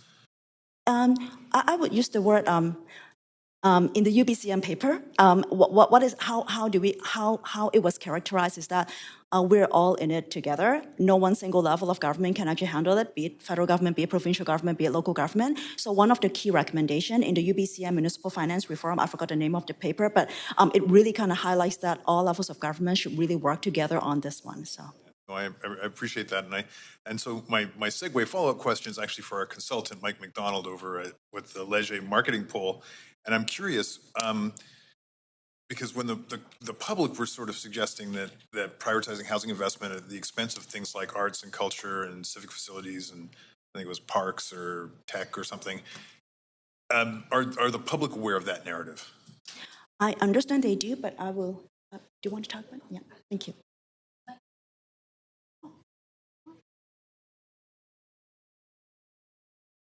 Sorry, Angela McKenzie, Associate Director, CEC. Mike McDonald's actually on the line. He can answer your question. Sure.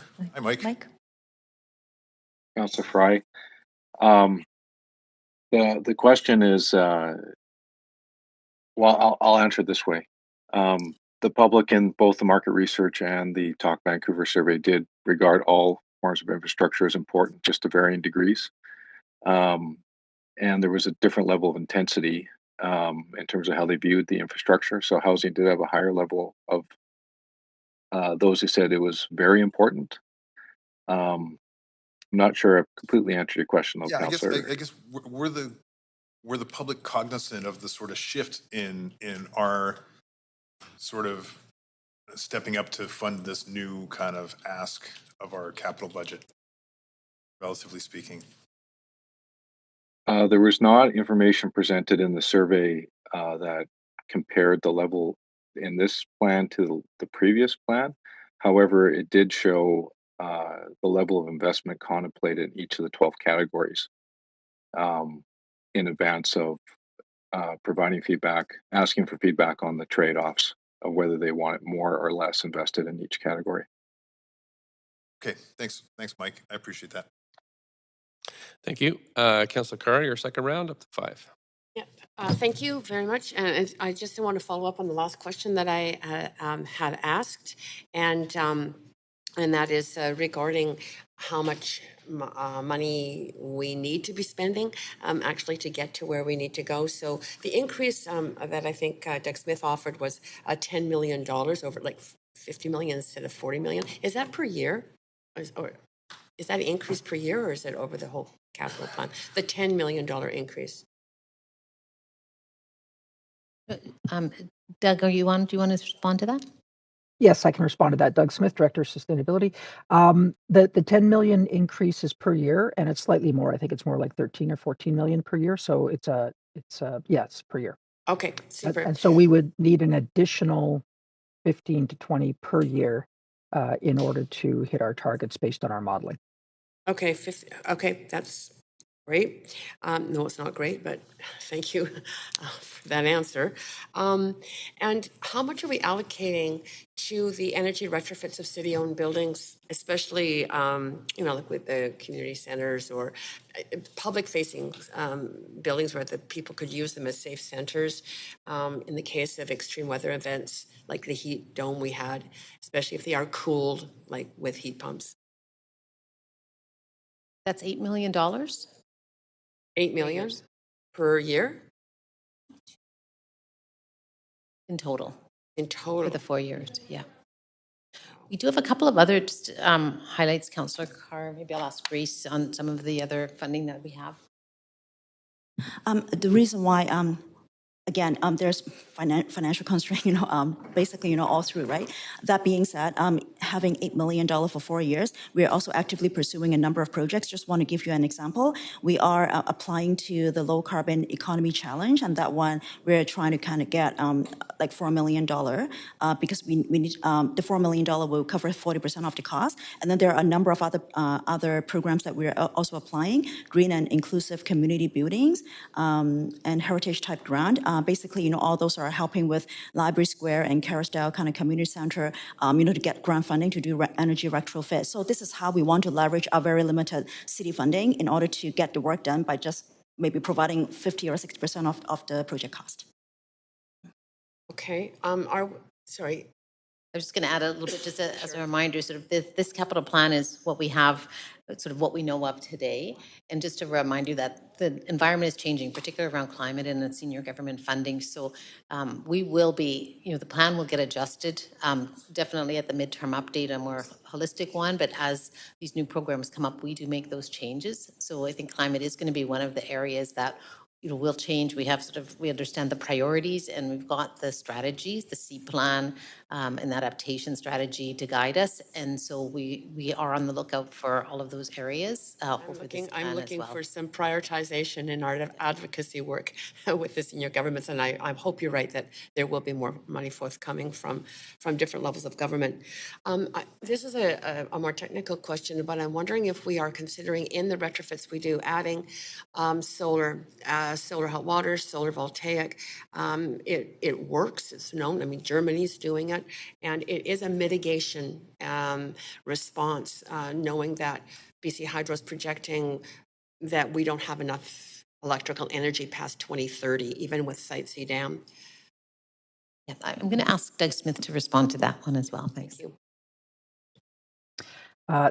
Yeah, so with respect to how we're retrofitting buildings and dealing with new buildings, we kind of take it on a case-by-case basis. We haven't done a lot of solar thermal or solar power for the new buildings at this point because currently we do have access to the electricity, but we will absolutely consider it as we continue our retrofit work because we are aware that there may be some challenges with electrical distribution. There's plenty of capacity at this point, but distribution can be challenging in some areas. Yeah, and as I say, Hydro saying capacity after 2030, and I do worry about like those high windstorms and rainstorms that are taking out infrastructure. Okay, that's it for my questions. Thank you. Appreciate the answers. Councillor Kirby-Yung, up to 5. Actually, I'll leave it for now. I'm good. Thank you. Councillor Wiebe, up to 5. Yeah, I have a quick couple follow-ups. One, can you speak about the washroom funding? Recognize that's been a concern of this council on the capital funding, because I looked at the line item and there's nothing in the line item. Can you speak to where that funding is to support that strategy?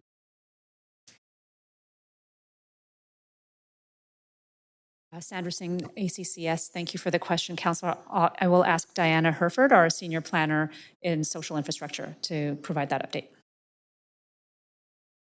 Hello, Mayor and Council. Diana Herford, Senior Planner. We are working right now on the actual strategy part of the plan, and then we'll be bringing forward some early actions from that human rights-based approach to the washroom strategy citywide to respond to the motion, access to water and washrooms as a human right. I can't speak to Parks Board or engineering, but we are working sort of to coordinate some of those responses through that strategy. Okay, I'm just looking at page 68 that shows the final capital plan, and it has $0 allocated for the 4-year capital term. So I'm just wondering how we'll be able to fund the quick start actions to deliver washrooms, which we know has been a need and a priority of this council. Councillor Sandra Singh, ACCS, I think we would have to come forward through the mid-year update and look at emerging priorities. Grace, is there anything further you'd like? No, that's good. Okay. I'm just surprised we didn't put it in now when we know this has been a priority. Okay, second one, zero waste diversion. I see that there's no money in the capital funding, but there's been conversations of a zero waste facility in the north side of the city to better capture and increase our diversion rate and improve our goal to become more of a zero waste and circular city. Can you speak to why we don't see funding in the next 4 years to improve our diversion rate? Thank you for the question. There were a number of waste diversion initiatives that where we weren't able to identify funding at this point, but we would continue to seek opportunities for that funding as the plan progresses and potentially add it midterm for the capital plan. And so that would include planning for a new zero waste facility in the northern, more northern within the city. As well as a number of other initiatives. Some of them have the potential to kind of offset our costs, and so there may be a case to a business case to bring forward to access the CFF as part of the funding strategy, but that wasn't ready in time for this plan. I'll just pause to see if Albert Seamus, the Director of Solid Waste, has anything to add. Yes, thanks, Margaret. Hopefully everybody can hear me. Albert Seamus, Director of Solid Waste here. We're currently discussing with Metro potential cost share opportunities for our zero waste center in the north part of the city. It's likely that we will get into those discussions subsequent to the approval of this capital plan. Ideally, we would be supported by some contributions to Metro around that, and we can then look at how that cost sharing arrangement would work. Okay, thank you very much. And last question, recognizing we're a city reconciliation and there's been some comments about making sure there's visibility and capital projects that work to move our work forward. I'm just wondering, can you speak to what are the larger capital projects that support the visibility of our actions in reconciliation?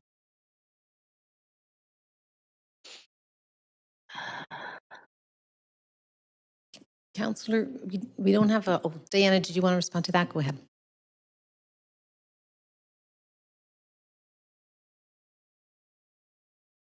Oh, I'm sorry, Patrice. Sorry, I saw you come up on the line. We didn't do a summary on reconciliation in total across the whole capital plan, but there are obviously a number of projects that are focused on reconciliation. Then maybe if I think Aaron, you wanted to speak to the parks contribution in that area.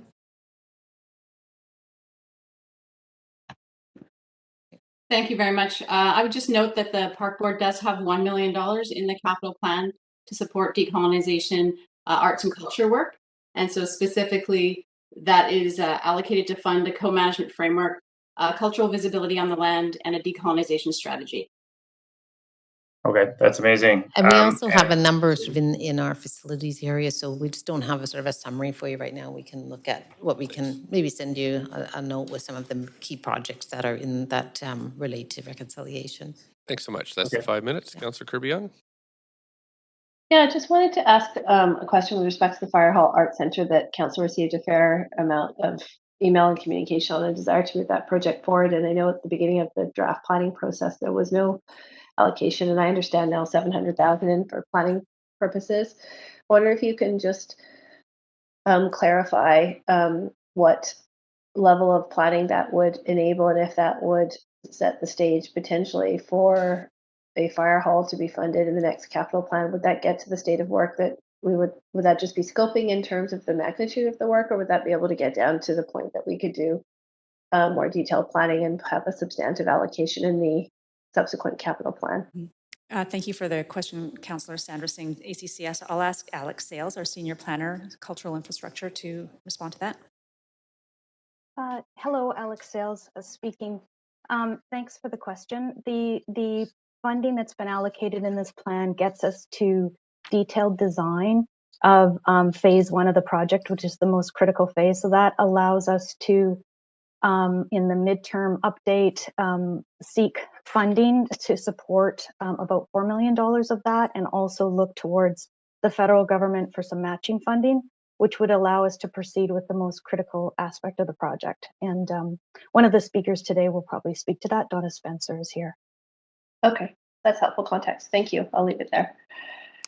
Thanks, Council. And if I could add just one correction, or just in addition to the question from Councillor Wiebe, just so that you have the accurate information on the washroom strategy.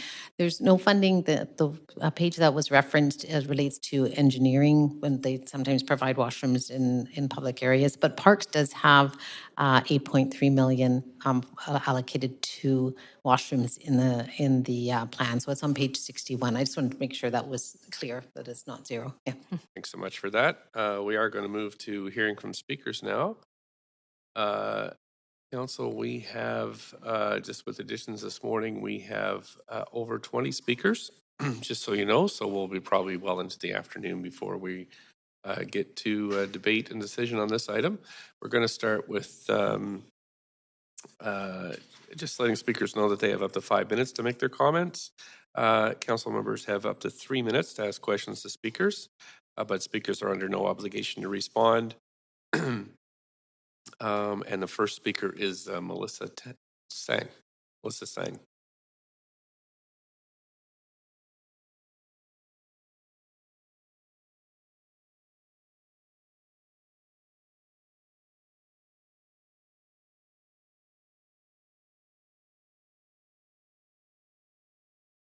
Just Melissa Sang, are you on the phone to speak to Council? Hi, I'm here. Can you hear me? Sure can. Up to 5 minutes, please. Great. Thank you very much. Good morning, Mayor and Council. My name is Melissa Sang, and I speak to you today as co-chair of the Arts and Culture Advisory Committee, a council-appointed committee who represents Vancouver's many cultural communities and provides diverse perspectives on arts and culture in the City of Vancouver. We acknowledge that the committee and city are on the traditional, ancestral, and unceded territories of the Musqueam, Squamish, and Tsleil-Waututh Nations. We thank them for having cared for these lands and waters and look forward to working in partnership as we continue to build an equitable future on this land together. As a committee, we lead this work in our advocacy for culture shift, an arts and cultural strategy that is rooted in access, equity, reconciliation, decolonization, and Indigenous sovereignty here on unceded territory. On reviewing this capital plan, the committee highlights some notable gaps. Only 35% of city-owned cultural facilities are in good or fair condition. The plan includes about 10 artist live-work studios through in-kind community amenity contributions. This is great. However, we are still a long way to go to reaching the target of 400. We are grateful for the change to this plan to include funds for the Fire Hall Arts Centre, renovation and expansion in support of accessibility. However, we note that this added $700,000 will only cover detailed design for the first phase of upgrades. A total of $11.3 million is required for implementation over the 2 upgrade phases. On recognizing the plan's reference to housing as a priority, we also note that there is a need for affordable, under-market housing which prioritizes access for artists and cultural workers in the city, where the median income for artists is significantly lower than the poverty line in BC. As in the committee's previous letter to Mayor and Council, the ACAC continues to note significant arts and cultural exclusions in the capital plan and continues to recommend the following changes. 1, Chinatown grants and partnerships. In 2018, when the city made its formal apologies to the Chinese community, Council directed city staff to work with the community and to advance strategic initiatives supporting cultural redress, representation, and community relations. Culture Shift acknowledges cultural redress and repairing the harm caused by historical discrimination. We ask Council to honor commitments to Chinatown, the Chinese community, and Culture Shift. The capital plan severely undercuts this initiative with only $1 million or 20% proposed as a needed total of $5 million. This would seriously limit the capability of the Chinatown Cultural Heritage Assets Management Plan, the strategic framework which has been approved by Council earlier this month. The ACAC continues to recommend that the capital plan include an additional $4 million for a total of $5 million needed to support Chinatown strategic initiatives and in alignment with Council's previous strategic commitments. 2, Vancouver Cultural Spaces Fund and Cultural Land Trust. The proposed capital plan excludes the potential for future revenue and autonomy of many arts organizations by falling short of goals and targets identified by the Cultural Spaces Fund and Cultural Land Trust. Community-owned space projects are more sustainable and actually lower city responsibility for the upkeep and maintenance over time. The time to act is now, as rising real estate costs will only make these goals and targets less viable later on. The ACAC urges the Council to invest now and recommends that the capital plan include $4 million for the Vancouver Cultural Spaces Fund and Cultural Land Trust. 3, cultural infrastructure grants. These grants are essential to secure and renovate space for arts and culture organizations and develop cultural infrastructure in the city. These investments help ensure spaces remain safe, accessible, and available to the city's artists and public.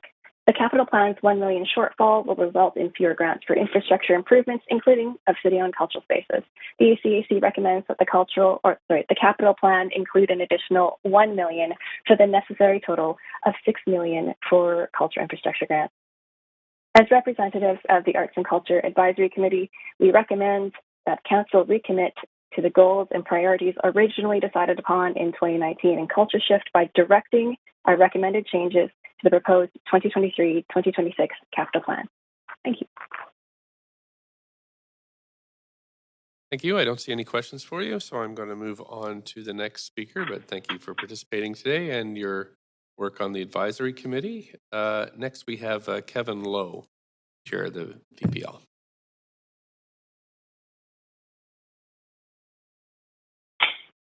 Hello, can you hear me? Sure can. Up to 5 minutes whenever you're ready. Great, thank you. Good morning, everyone. My name is Kevin Lowe. I'm the current chair of the Vancouver Public Library. I use the pronouns he, him. Let me begin by acknowledging that I and the Vancouver Public Library are on the unceded ancestral and current homelands of the Musqueam people and the Squamish and Tsleil-Waututh Nations.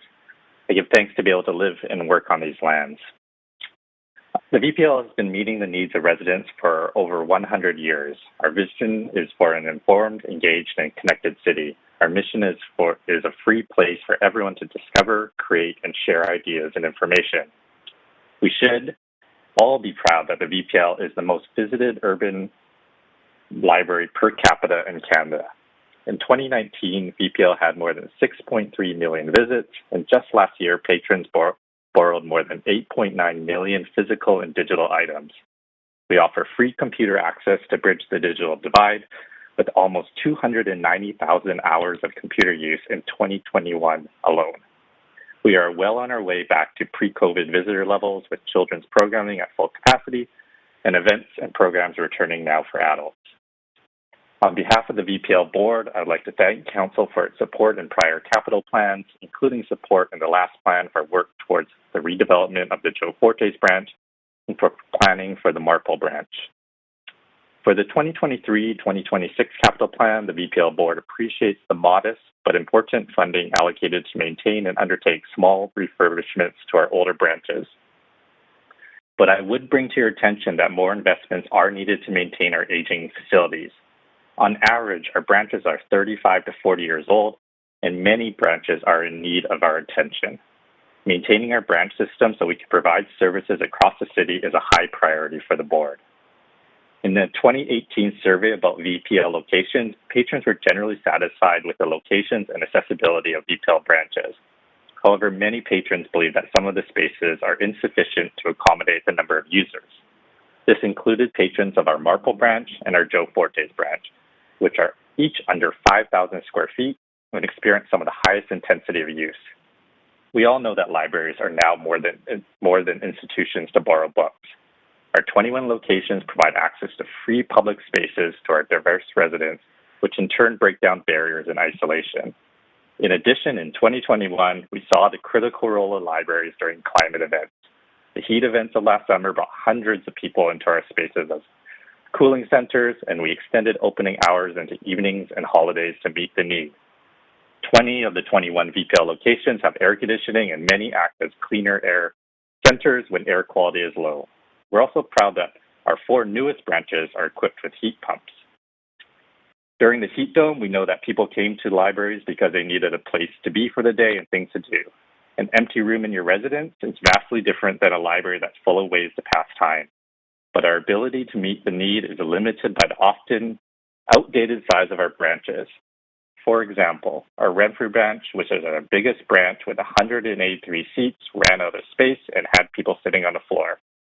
Unfortunately, in contrast to the 183 seats at Renfrew, Marpole only has 40 seats, so our extended hours couldn't help everyone who needed us. Marpole is our smallest branch after Carnegie in the downtown east side. The VPL board is concerned that the Marpole branch development is not moving forward more quickly and notes the city is committed to a larger library branch in this neighborhood in each capital plan since 2012. The VPL is committed to helping Vancouver, including through emergencies, but we need adequately sized branches that are well maintained to do this. Across the country, major cities are investing in our library systems. Edmonton's renewed Central Library branch opened in 2021 with an investment of $84.5 million. Ottawa is planning a new $191 million library in partnership with Library and Archives Canada.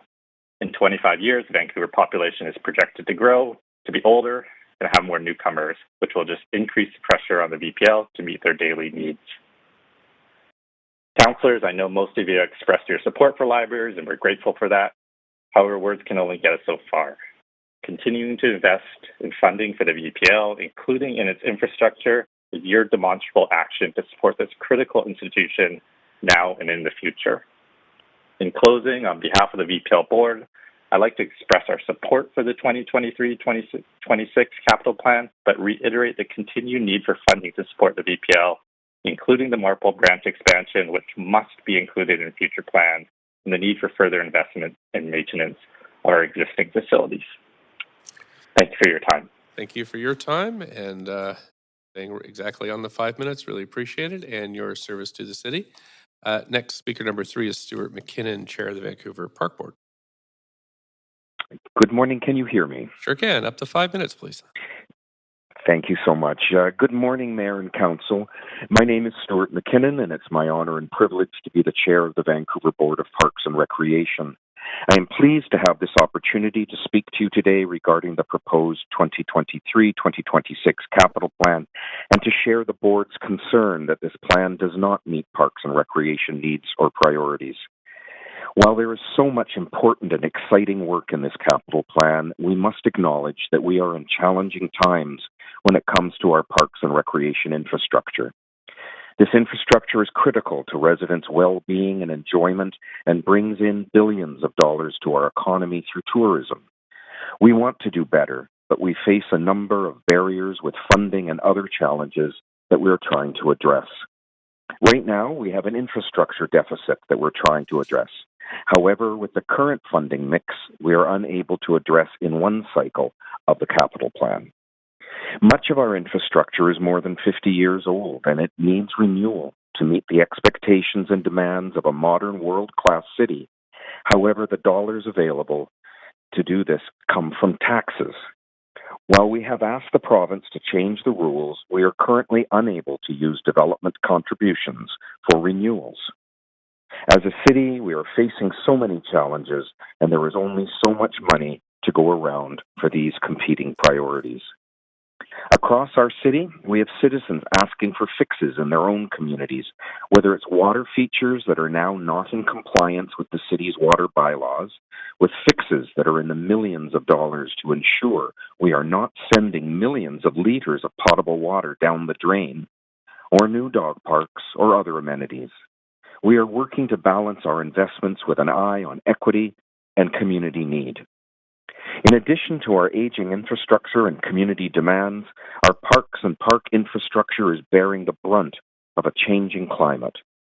We've seen through last winter the impacts of climate change-driven weather on Kitts Pool, Jericho Pier, and the Stanley Park seawall.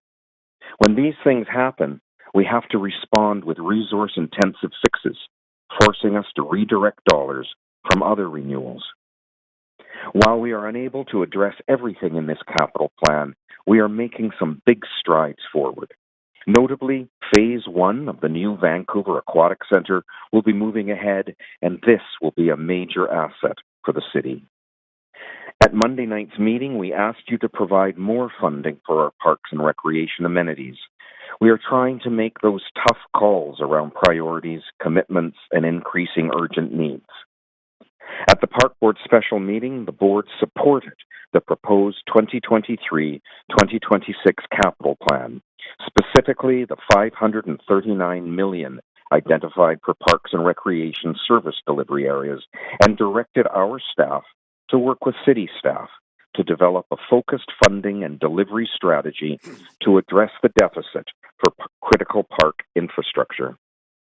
The board is also requesting that Council add $7.7 million towards new, renewed, and expanded outdoor sport field facilities in our parks, as expressed by the many speakers commissioners heard from and the more than 600 emails received, which are still coming in. There is deep concern that the current proposed capital plan funding will not be sufficient to safely maintain and equitably support the growing demand for these well-used and popular facilities. As well, the board is requesting that Council provide the additional funding needed to complete the outdoor pool phase of the Marpole Community Centre renewal plan, and has also directed staff to explore the reallocation of $11.5 million within the proposed plan in order to facilitate the planning, design, and building of the Mount Pleasant outdoor pool. These communities have been waiting a long time for these projects, and both were identified as board priorities in the Van Splash aquatic strategies. We greatly appreciate all of the work that you do and understand the balancing of needs across the city, and we thank you for this opportunity to speak with you today. Thank you, Chair. We do have questions for you from first Councillor Dejanova. Up to 3 minutes, please. Thanks so much, Commissioner McKinnon, or I should say Chair McKinnon. I appreciate your presentation and sharing more about what the Park Board decided in your meeting on the capital budget. And I'm just wondering, within the reallocation of funds, it was identified, I believe, in looking directly at it and hearing from our staff, that there was a certain amount to be directed from parkland and perhaps the rehabilitation of that land. And then there was an amount of money that it directed staff to look at reallocation of that. Is that what you are comfortable with? If we were to move that forward today, is that what the board would wish? Or would you want us to be more specific about what funds we'd be reallocating? As I understand, there were, I believe, $6 million of funds that you'd ask staff to look into reallocating there. So this is what the board directed for us. We are comfortable with the motion as it states. The amounts that can be taken from individual funds, of course, it depends on where they come from, whether they're tax dollars or DCLs or other funds. So as moved and passed on Monday night, the board is asking for our staff to look into ways of reallocating funds if possible. Okay, and for Mount Pleasant Pool, correct me if I'm wrong, but I understand that was $5.5 million from converting parkland to healthy habitat and $6 million from other sources of funding that would be determined by staff at a later date. Is that correct? That's correct. Thank you very much. I appreciate that and appreciate you sharing Park Board support, not only for that, but the other amendments you made and the capital plan. Thanks. Councillor Kirby-Yung, up to 3 minutes. Questions?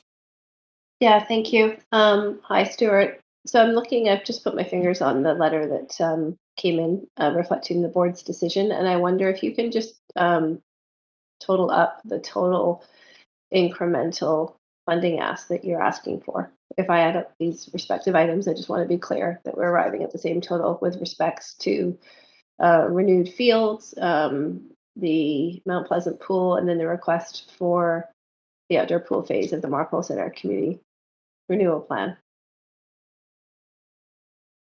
So we're asking for additional funds for our field strategy, that's $7.7 million, and additional funds to complete the Marpole pool. At this time, I believe that is approximately $21 million for the Marpole pool. Those are the only additional funds that this resolution that we passed on Monday night is asking for. Okay. Because the rest is a reallocation. On the $21 million, you mentioned the Marpole pool, a notional amount that was shared with council was 12 to 15 million. That seems to be a discrepancy or at odds with your 21 million. Can you give us some perspective on that? My apologies. My apologies. That's an error on my part. I've got my numbers mixed up there. I was thinking of another allocation. I'm going to defer to the general manager of Park Board to answer that question. Thank you, Chair McKinnon. And yes, it is 12 to 15. Most likely closer to 15. Okay. Thank you. Appreciate it. I'll leave it there. Councillor Dominato, up to 3 minutes. Thanks, Mayor. Thanks, Stuart, for calling in. Just a quick question, noting in the letter and conversations to date the prioritization around the playing fields, and the request is an additional $7.7 million. I am curious if there was discussion around a different amount. I recognize that might be sort of the ideal at this time, but if council were to be able to allocate a little bit less than $7.7 million, what are your thoughts on that? Well, part of this request is after our field sport report comes in January, and we'll certainly have a more understanding of where the board is, especially on turf fields. But 7.7 was an amount that staff were comfortable with, and if the general manager has more to say on that, I would defer to her.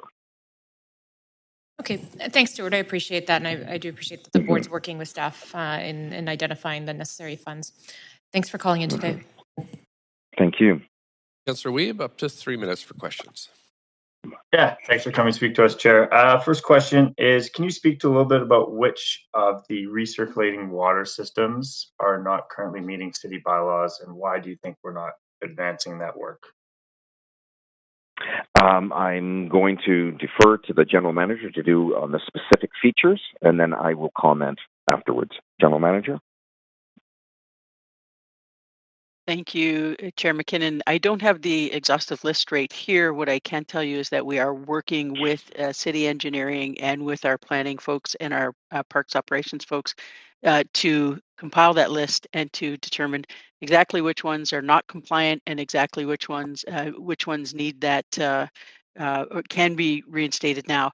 The work is done. I just don't have the list in front of me. Okay, thank you. My next question is recognizing that People, Parks, and Dogs strategy got approved in 2017. We were sitting beside each other. Why do we not see a movement by the board to support new dog off-leash areas? I would believe that we are moving to support those. Again, I'm going to defer to the general manager to share those initiatives. I'll ask Erin Embley to speak to that. Yes, thank you, Councillor, for the question. There is some money within the capital plan for renewing existing off-leash areas and adding a single off-leash area. The whole bucket of sort of park amenities is really stretched very far. And what we really don't have a lot of is, again, that city funding where we can renew sites. So it's just really a matter of difficult trade-offs. And so most of those areas, don't have as much funding as we would like to see to deliver the services that we've identified in the strategic plans and van play over the last 4 years. However, in the park renewals, which is a broader category, we do expect that off-leash areas are an amenity that would be considering at those other locations as well as a larger park renewal moves forward. So it is possible that that other sites could come through that process as well. Okay, so there's the line item for new dog parks has a zero budget. However, there are other opportunities to deliver in park renewal and other buckets of funding. I just know that the Dogs Chilling Park group and the Dogs at Kitsilano are really being vocal, and those were two neighborhoods that were identified in that strategy. Okay, appreciate that. Thank you. That's all my questions. Councillor Kirby-Yung. Yeah, I have one follow-up question, and it was with respect to the reallocation in the letter from Park Board and recommendation D. The reallocation of $11.5 million in funds, $5.5 million from converting parkland to healthy habitat, and $6 million from other sources. I just want to be clear that $6 million from other sources, if it's recommended to be coming from within the Park Board budget, what is management's recommendations on what other Park Board projects might not happen if that $6 million was reallocated? So on Monday night's meeting, yes, the commissioners did vote to reallocate 11.5 from within our capital plan submission and asked staff to consider that. There's been, 36 hours for them to do that. Not a lot of time, but I will defer to the general manager to see if there's any further information. We are at our 3 minutes, so I'm just going to... I believe it's 5 minutes, Mayor. No, it's 3 minutes for questions to speakers. So thanks so much. That's it for questions for you, Chair, and I'm going to move to the next speaker. Okay. Let's see. The next speaker is Eddie Elmer from our 2 LGBTQ plus advisory committee. Eddie Elmer, are you there? Speaker number 4, Eddie Elmer.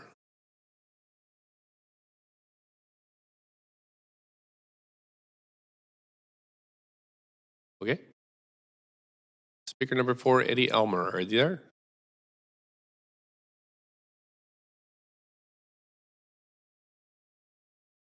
I call one last time.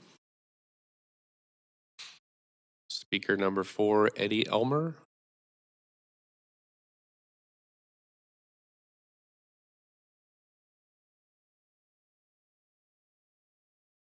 Clerks inform me that you're on the line. Eddie Elmer, speaker number 4.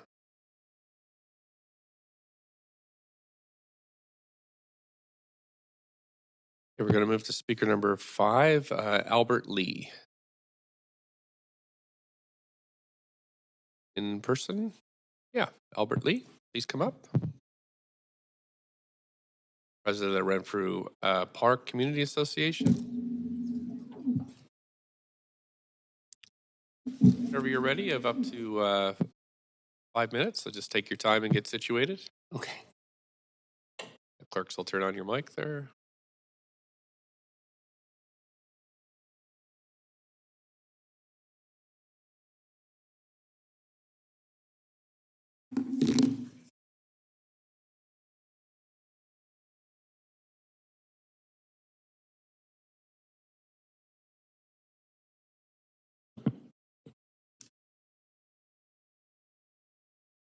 Good morning, Mayor Stewart and councillors.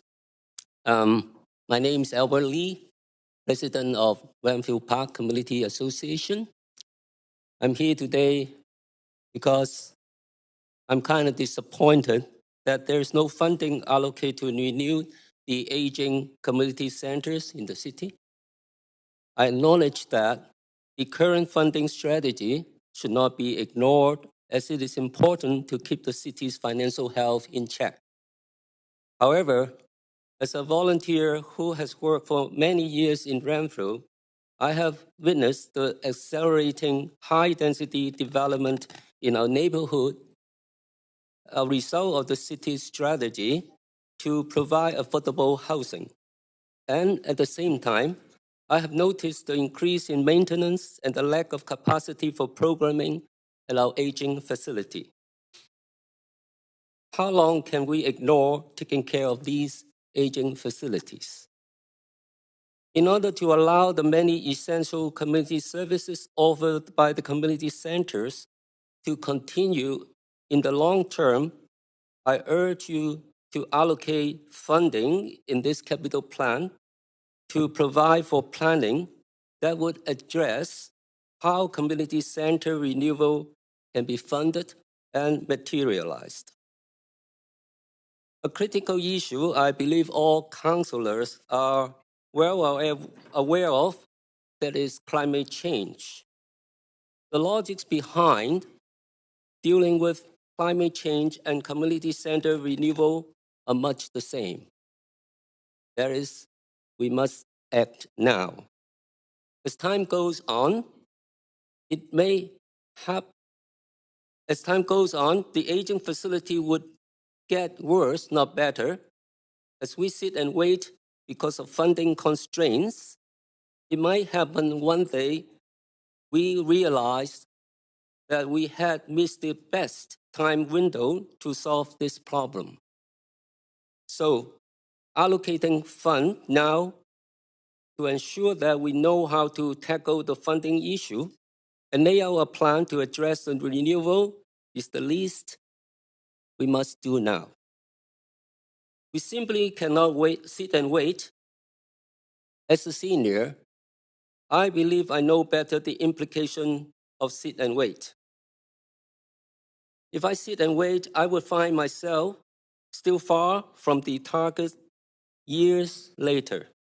Then I will wonder if I can ever get it done before my time is up. Dear councillors, the key to start the engine is right in your hands. Consider small funding, $2 million or whatever it takes, to start the planning process for community center renewal. Your action now can help avoid the painful situation that too many facilities are in a dire condition, making it an agonizing experience to the patrons we serve. I wish you all a good day. Thank you. Thank you so much for coming in and your service to the community. We do have 2 questions for you from councillors. Councillor Carr, up to 3 minutes, please. Thank you. Thank you so much for coming in. Really appreciate that and your service to the community. My first question is around whether or not you've been informed of where Renfrew Park is on the kind of list of community centers to be renewed. Renfrew Park is actually second in the list of the centers to be renewed according to the community center strategy, a project commissioned by Park Board, recently finished. It is a data-driven and biased approach to find out all these centers in the city, which ones should be handled first. So we come in second after Kensington. But I would say there are a lot of facilities, from what I know, are kind of past their design life cycle. Like Renfrew's 58 years old right now. And you can imagine there are many things that may have been sort of due to use, need to be repaired or upgraded, and we did upgrade quite a few things. I think we have a major upgrade of quite a few years back in 80s. No, sorry. Anyway, it's at least 10 years before. Right. Okay, great. And I'm interested in your thoughts and if there's been any discussion at your community association about the inclusion of climate measures in your upgrades. And I'm thinking specifically of a community center being able to be a safe place to go to in extreme weather events by having heat pumps, for example. That's a very good point in a way. Because of time limit, I left out a lot of things I want to talk about an aging facility and why we should renew it. One of the issue, of course, is a big issue right now to have energy efficiency, sustainability, and all those things with old technology for a building that has been built for more than 50 years ago. I don't think sort of piecemeal solution would make it work. And also because of the space, we need the space to handle the increasing demand of our services. We only have one multi-purpose room, which is a good size room in a way, can handle 150 people. But I can imagine there's so many new developments. Some even use cranes because they are high rise. I'm quite sure that the demand for the community services we provide, whether it be recreational, educational, multicultural, all this require more space. And I sort of envy that there's some center, they have their own senior center and we don't have one. And there are a lot of seniors in our community for that matter. Thank you. Councillor Fry, up to 3 minutes. Yeah, thanks, Mayor. Thanks, Albert. Now, when you mentioned $2 million, you're talking about a planning process for all the community centers, not just Renfrew. Yes. I kind of have to say I try to speak for all community centers which kind of in our situation. Yeah, no, I appreciate that. That's yeah.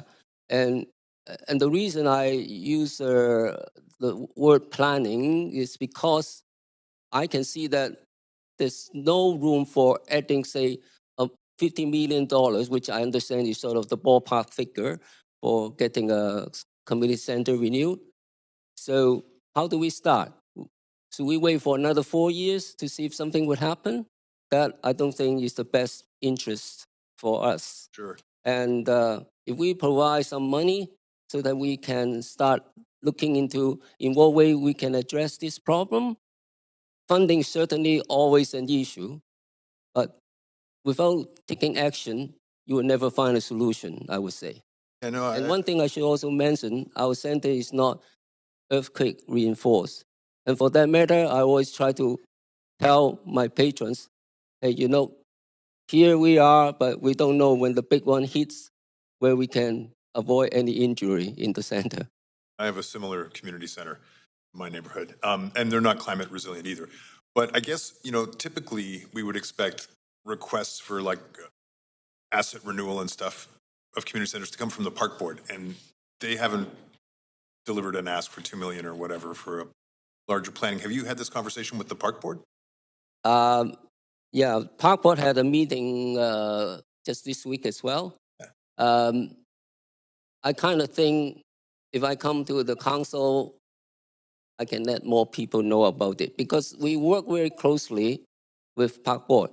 In a way, we cooperate the community center with Park Board, so they're the partners. And I understand they have advocate because of the community center strategy. They try to find out, for example, what we need in terms of our centers, whether it's space, whether it's the program, and all those things, right? However, at this point, I believe they have only so much money that got allocated to them through the council, from the city, of course. I feel that if I have to get people to realize this important fact of doing something, the council has all the power to allocate a small fund to get starting, to start the planning process. That's how I view it. Okay. Thanks, Albert. Thank you so much. There are no other questions for you, but really thank you for coming in today and also your work in the community. Council, we're just going to break for lunch now. When we come back, we will start with speaker number 4, Eddie Elmer, who was on the line, but we had a technical problem there. So then we'll follow with public speakers. First public speaker is Wally Wargale, followed by Donna Spencer and Jolene Timko. So we'll resume at 1 p.m. With those speakers. Thank you so much, and we'll see everybody after lunch.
Hi, Denise. Can you hear me?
Hi, Elise. Can you hear me?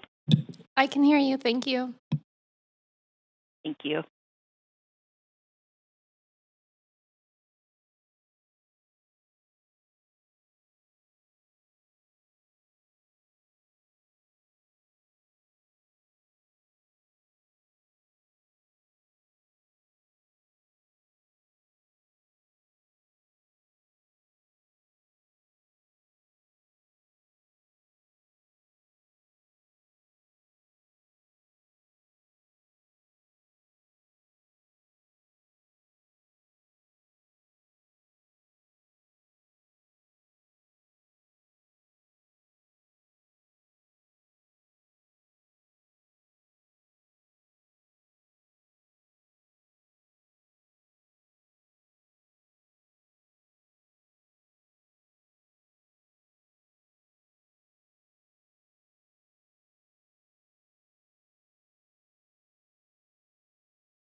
our speakers. Just as I pull up my list here.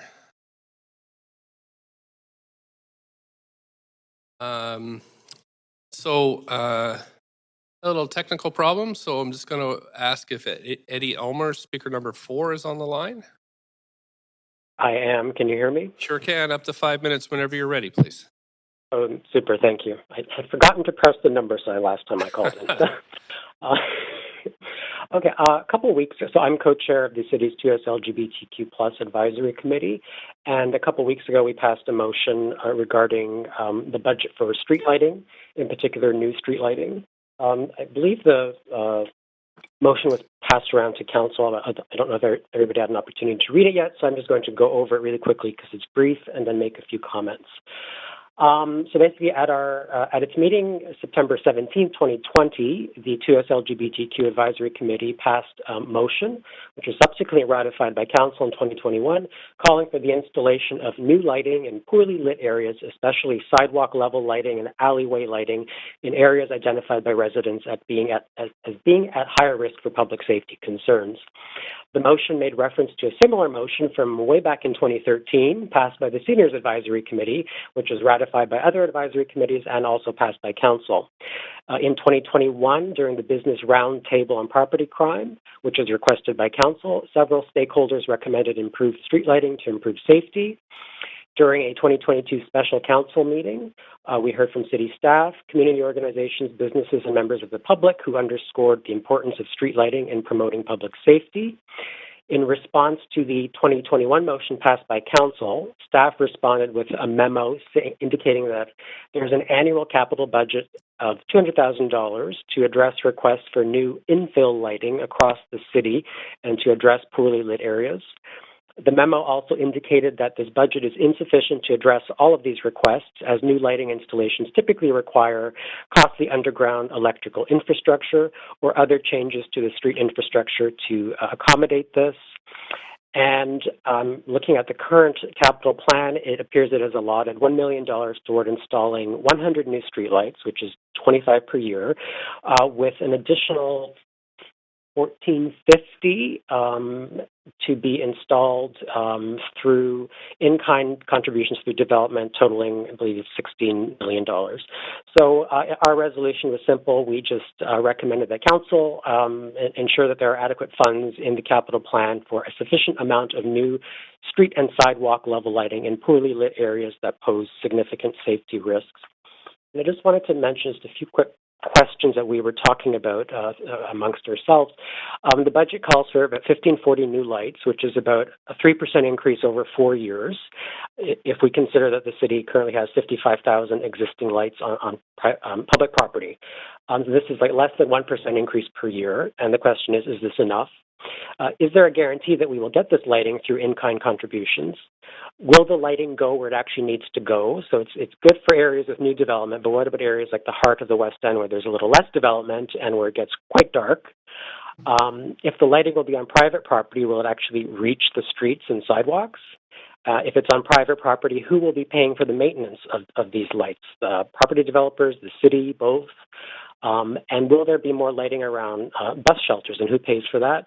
And finally, how much money under the lighting rehabilitation line in the budget is actually for innovative new lighting, like poles that have a street light on the top and then an arm on the side that directs light toward the sidewalks, which is what we think is really important? Or will the rehabilitation mostly be replacing traditional street lights with LED street lights with no directional lighting towards the sidewalk? So those are some of the questions we raised and that you might wish to consider when looking at the budget items for street lighting. Thank you. Thanks. You do have questions. Councillor Dejanova, please go ahead up to 3 minutes. Thanks so much, Eddie. Thanks for holding on the line also to speak to council. Oh, no problem. I'm wondering if you can share a little bit about why specifically lighting, when it comes to all of the different measures that can be taken by the city and in our work with the Vancouver Police Department for public safety, you feel that lighting is so critical and needs to be prioritized in this capital plan, personally? Yes, and I'm sure you've heard me and others talk about lighting for the last decade. We just think it's a really simple and fairly cost-effective way, inflation notwithstanding, a cost-effective way to improve safety because it helps people be more aware of their surroundings. And that's important for prevention, and prevention is the first step. I mean, when you have good lighting, you can see if there's people around you. You can see if there's an uneven sidewalk or some kind of tripping hazard. You can see if there's black ice, so you can avoid those situations. So that's where our thinking is around lighting. Okay. Thanks so much, Eddie. Really appreciate that. Thank you. No problem. Thanks. That's it for questions. So thanks very much for your time today and your service to the community. Really appreciate it. Thank you. I appreciate it. Thank you. Thank you. Hey, Council. Our next speaker from the public speakers list is Wally Wargole from Gastown BIA. Great. Thank you very much, Mayor, and appreciate the opportunity to speak to Council today, representing our over 500 businesses and property owners in the beautiful National Historic Site and neighborhood of Gastown. I've had many conversations with a lot of you folks. I've actually spoke at past public hearings just about the current state of our neighborhood, and I don't need to go into the gory details of the need that is there. You've all seen it. You've been there, and this has been an issue that's been going on for quite some time. We have seen the past two capital plans come and go with money earmarked for our neighborhood. Roughly $17 million that never even found its way into Gastown. So we've let the decay happen over a very long period of time, and we've had promises in the past, and nothing's happened. I've been in this job for a little over a year now. It was one of the priorities that I took in making sure that I establish relationships with both the city staff and with a lot of you as well to kind of get attention here. And I really do appreciate specifically Councillor Kirby-Young and the work that she's done in trying to bring attention to Gastown and infrastructure overall, and the support that a lot of the councillors have provided to some of the motions and the work that's being done in this capital plan. Right now, we're looking at $7 to $10 million in this plan, depending on if the additional $3 million is geared towards specifically to Gastown's streets and sidewalks. Unfortunately, this is not even close to the amounts that are necessary. In conversations I've had with city staff over the course of the last year, we know that this number is really closer to $35 million, and that's even based on some of before we have some of these inflationary issues that we're all experiencing right now.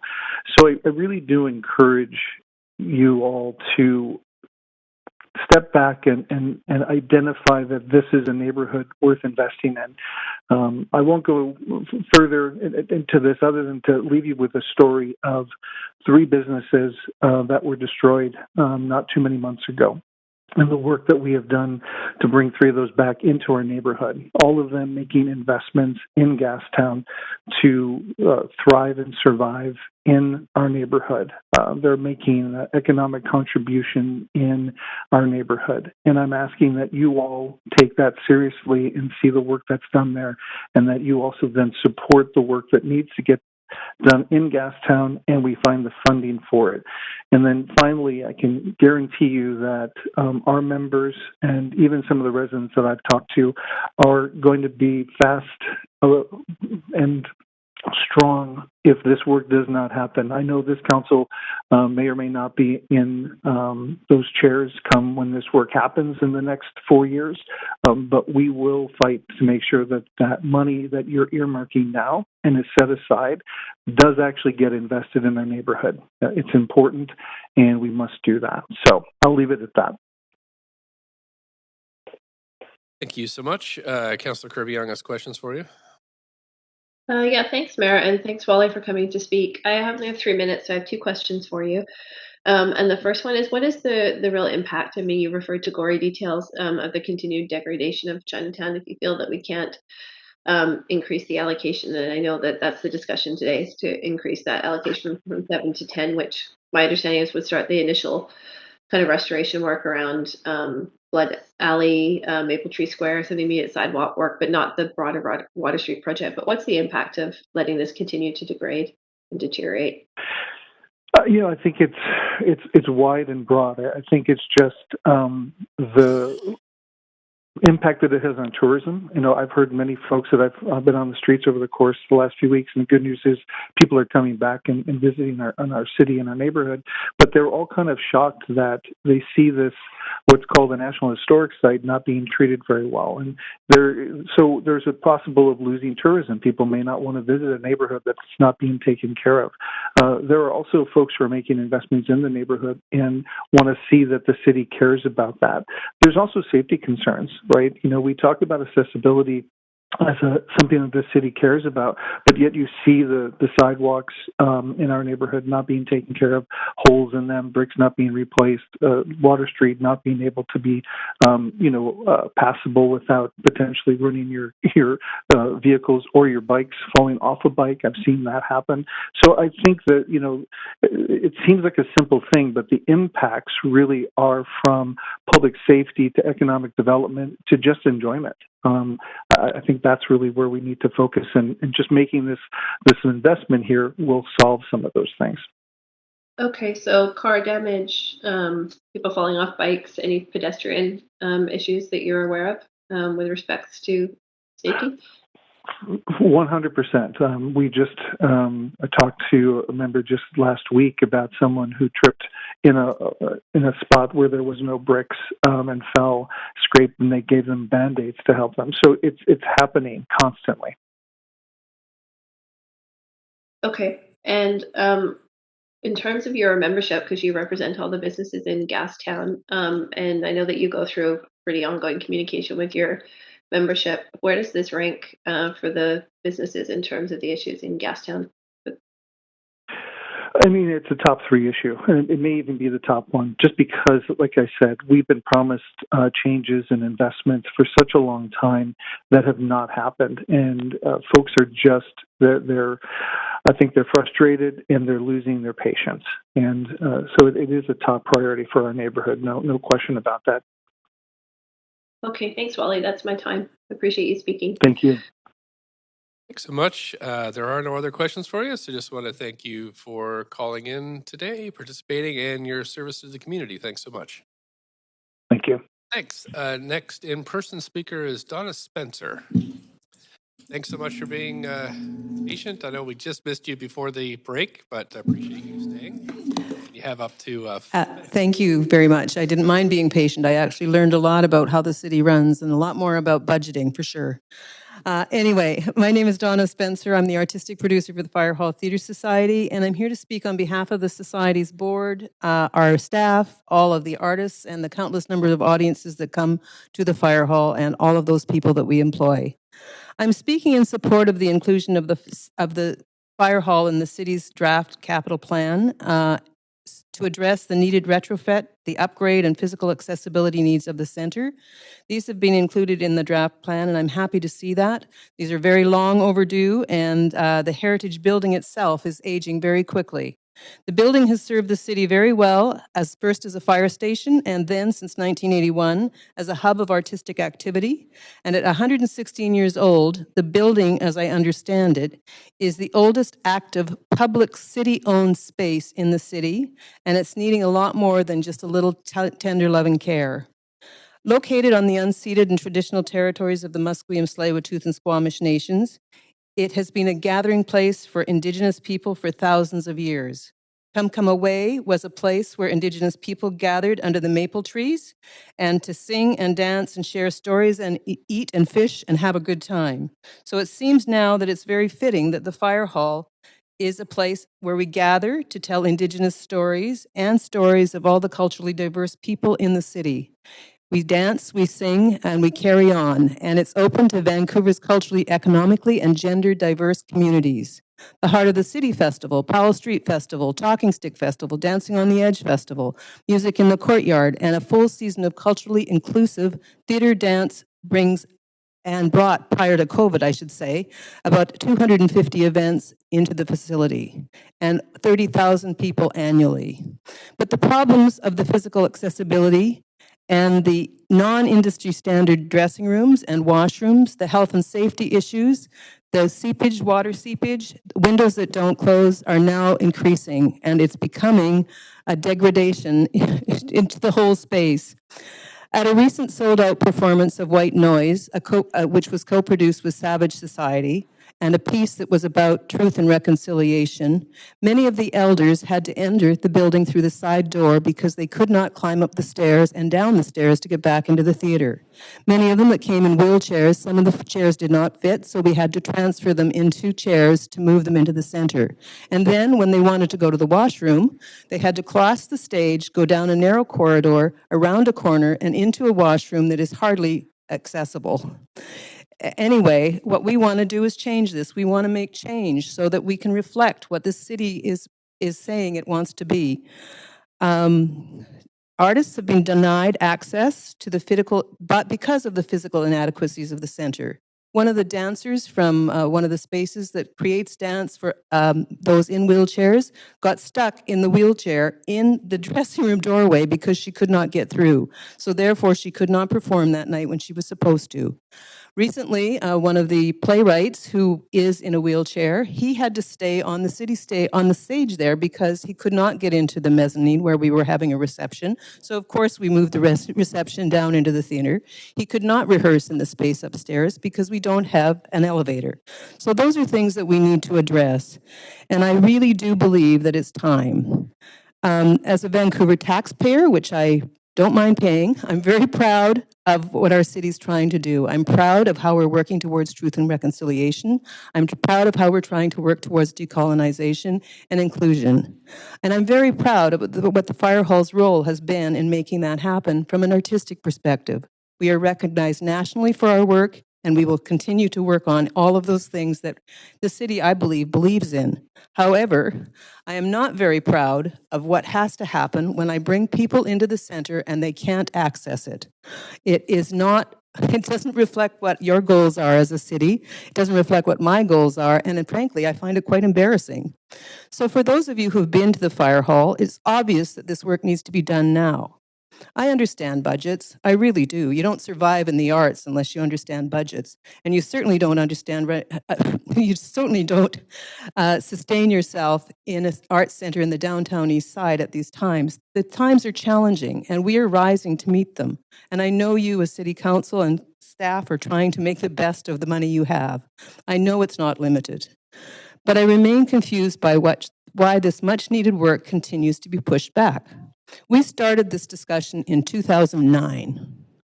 In 2016, we undertook a needs assessment that showed that this work needed to be done and could be done for a budget of just under $8 million. Now we're looking at something that would probably cost us about $12 million. The costs are going to continue to go up.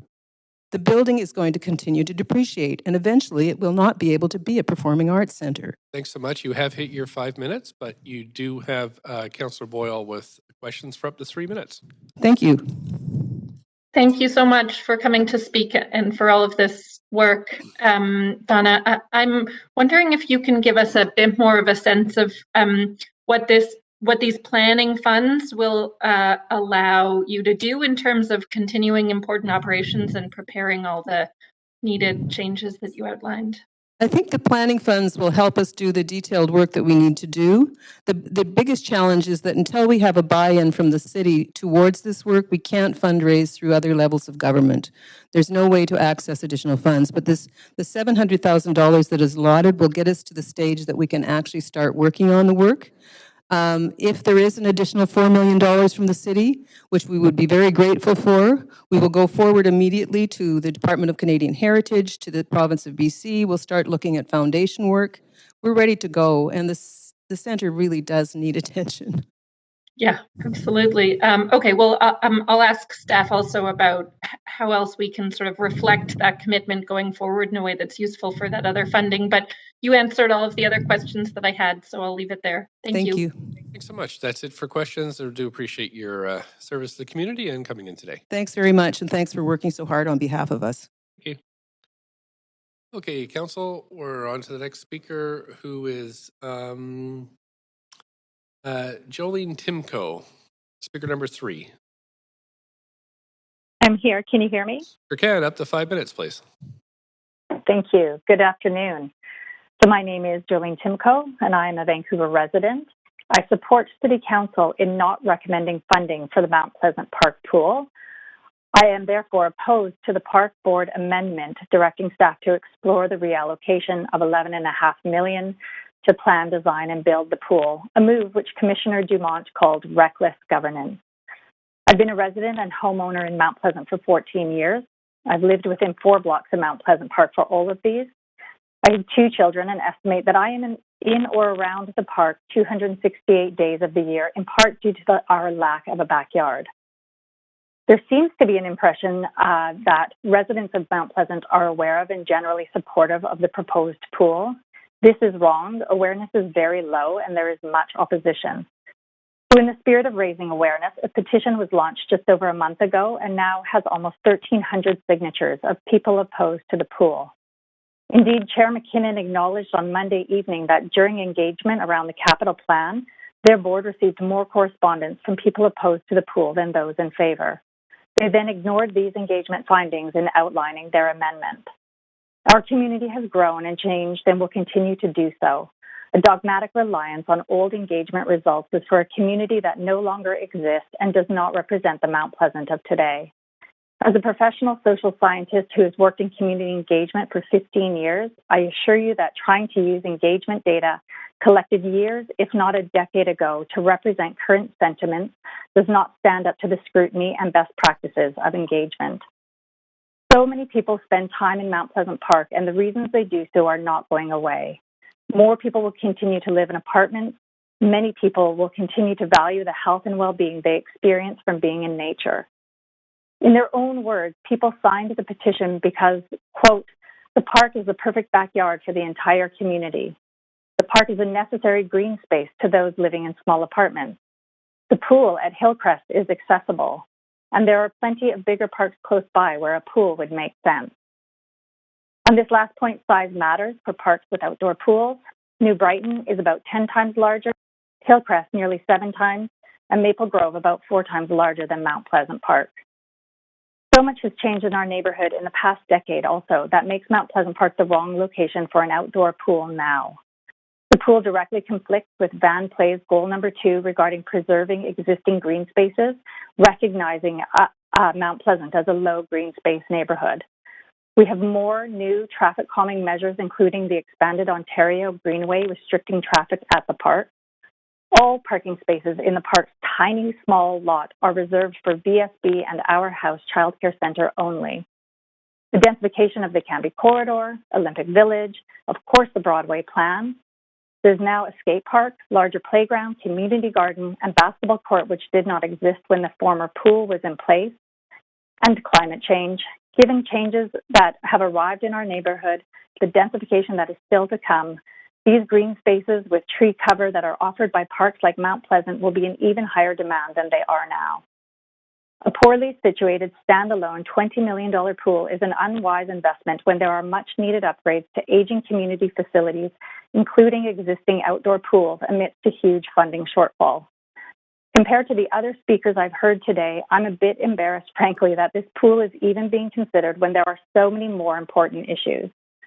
I support efforts to co-locate future outdoor pools in regions where there is easier access, less traffic congestion, ample parking, and most importantly, more space. Mount Pleasant Park offers none of these. So I urge you to do whatever you can to remove Mount Pleasant Park pool from funding consideration. Thank you very much for the opportunity to speak today.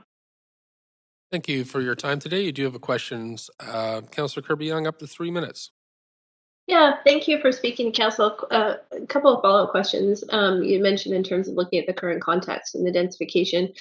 Just wondering if you think coming off the Broadway plan and the discussion around the importance of green space and livability, that's another consideration for Council, and also with respects to equity around outdoor pools. For example, we've heard that South Vancouver is deficient, and so there is a vision to have an outdoor pool at the Marpole area, recognizing that you have Hillcrest closer to Mount Pleasant. Do you have any comments on those two thoughts? Yeah, well, definitely. I think in terms of locating and co-locating, ideally, outdoor pools, this location doesn't seem to make sense. It's still on the west side. It's in an area that overlaps with the jurisdictions of other outdoor pools. There does seem to be a dearth and much a desire. And as far as I understand from the park board meeting the other night, that Marpole is much further along and should be prioritized. Oh, apologies for that. Also, I think that with the Broadway plan, it's just going to re-emphasize the importance of green spaces. What is slated for change in our neighborhood along Ontario and 12th Avenue and 16th and Broadway, I think that turning something that is a valuable green space with, carbon sequestering trees and replacing it with more concrete when we already have higher densification in the planning is just a bad move, frankly. Okay, and then with respect to co-location events, Flash Strategy also identified the opportunity potentially for an outdoor pool in conjunction with Hillcrest to leverage the existing facilities, staff infrastructure, that sort of thing, and the fact that, as you said, there's existing facilities in a larger site there. Is that something that makes sense to you? Yeah, absolutely. I was under the impression actually that was recommended originally from the park board to be funded. So it definitely makes more sense to have a second tank built at Hillcrest. I mean, it has ample parking. It has an enormous green space, as I mentioned, multiple times larger than Mount Pleasant Park. So, and certainly within the people who responded to the survey, they feel that Hillcrest is easily accessible. I don't think it's unreasonable to have to travel 15 blocks to an outdoor pool. These are, I may differ with other people. I feel like this is more of a luxury item, whereas I see green spaces as a mental health benefit and a necessity. Okay, thanks, Jolene. I appreciate you taking the time to speak. Thanks. That's it for questions. Thank you so much for calling in today. And I'm going to move to the next speaker, who is Marjorie Duda. Yes, good afternoon. My name is Marjorie Duda. I sit on the board of the Mount Pleasant Community Centre Association, and I'm with the Vancouver Society for Promotion of Outdoor Pools. And thank you for welcoming me to speak today. I oppose the capital plan in its current form, seeing the need for more funds for parks and recreation facilities and the now deferred Marpole pool. Along with all the other hardworking park board partners and volunteers of community centre associations, I would also like to see more funds for community centre renewals. Community centres have become a literal lifeline for many in our city. In addition to everything that we typically expect from them, they're providing meals, warming, cooling, clothing, showers, and toilets. And we support our communities to be resilient, to grow, and to persevere and support one another. But even as the needs are rising, the funds are not in this plan to sustain and renew these facilities. The Broadway plan provides nothing for parks and recreation facilities, yet the value of them to our city is surely understood by everyone here. If we do not invest in these facilities, they risk going the way of outdoor swimming pools in Vancouver, which have been reduced to only 2 operational public outdoor swimming pools at present. Vancouver had almost 1,300 private outdoor swimming pools as of 2017, and I have a hunch that only a tiny percentage of these would be in all of East Vancouver combined. So I'm very, very pleased with Park Board's reallocation of funds for Mount Pleasant Pool, which has been bumped from so many previous capital plans, was at one time included, and look forward to seeing this returned to benefit the broader community, including the ability to provide public washrooms 365 days of the year. The cost of operating the old Mount Pleasant pool compared favorably to other aquatic facilities per the cost analysis that I previously sent to Council, even for a pool built with 1960s technology. So a pool built today within our climate action lens will be even more efficient to operate, and a simple pool cover reduces 95% of water loss to evaporation and retains heat. With the Broadway plan and additional concrete we expect to see, the small amount of concrete for a swimming pool that benefits so many people in the growing community is not a threat to the environment. I would love to see Council allocate additional funds to top up the Park Board reallocation for Mount Pleasant Pool to the total amount required, which is less than a 0.25% 0.25% increase, a very small amount in the total capital plan. We know and acknowledge that this land was not always a park. This is traditional Coast Salish territory of the Musqueam, Squamish, and Tsleil-Waututh First Nations. When the land was taken from them in the late 1800s, it was parceled out for development. Houses were built around the new industries. Creeks and streams were filled in where there were once many walkable beaches. And then in the 1960s, Park Board bought the land in order to build a community centre and a swimming pool at the site now known as Mount Pleasant Park. Thankfully, Park Board thought to provide for the growing community, and all these years later, redeveloped the community park to again include the outdoor pool, as well as areas for relaxing, socializing, picnicking, and other play areas. Park Board also included a clear plan in their aquatic strategy to build the outdoor pool, and today I thank those councillors who supported this when they were on Park Board. I'm fully supportive of the Park Board amendment requesting additional funds for Marpole Pool in this capital plan. I believe that additional funds could be provided for Mount Pleasant Pool, and ask Council to look at increasing the overall allocation to parks and recreation over future capital plans. So thanks for listening. Thank you for calling in. Councillor Dejanova has questions for you. Go ahead, Councillor Dejanova. Thanks so much. Thanks for making the time to speak to us. I can't count the times you've spoken at Park Board and Council on this very item, but I have some questions for you. I understand that the board did pass this request, the Park Board, and it came to Council. It was one of the questions I'd asked staff, but I understand right now that there might not be sufficient CACs that would be funding this. If we instead, as a council, were to support the request of Park Board to look at this and have our staff explore this possibility and ask our staff to report back to us sort of within the next update or a period of updates that would be appropriate where we might be able to see this move forward, would that be something you'd be supportive of? Well, I would always be supportive of making this happen. I can't say that asking for another report back is going to actually move this along to happening now.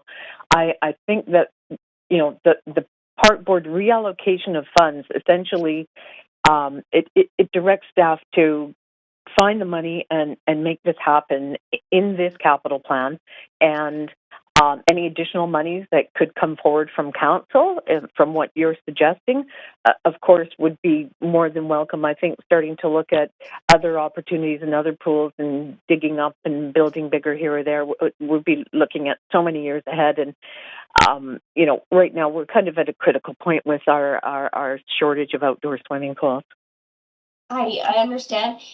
Just in the last minute that I have, another councillor had asked a question of a speaker that came before you about possibly having an outdoor pool at Hillcrest and sort of having that sort of coexisting and co-located with some of the other amenities there.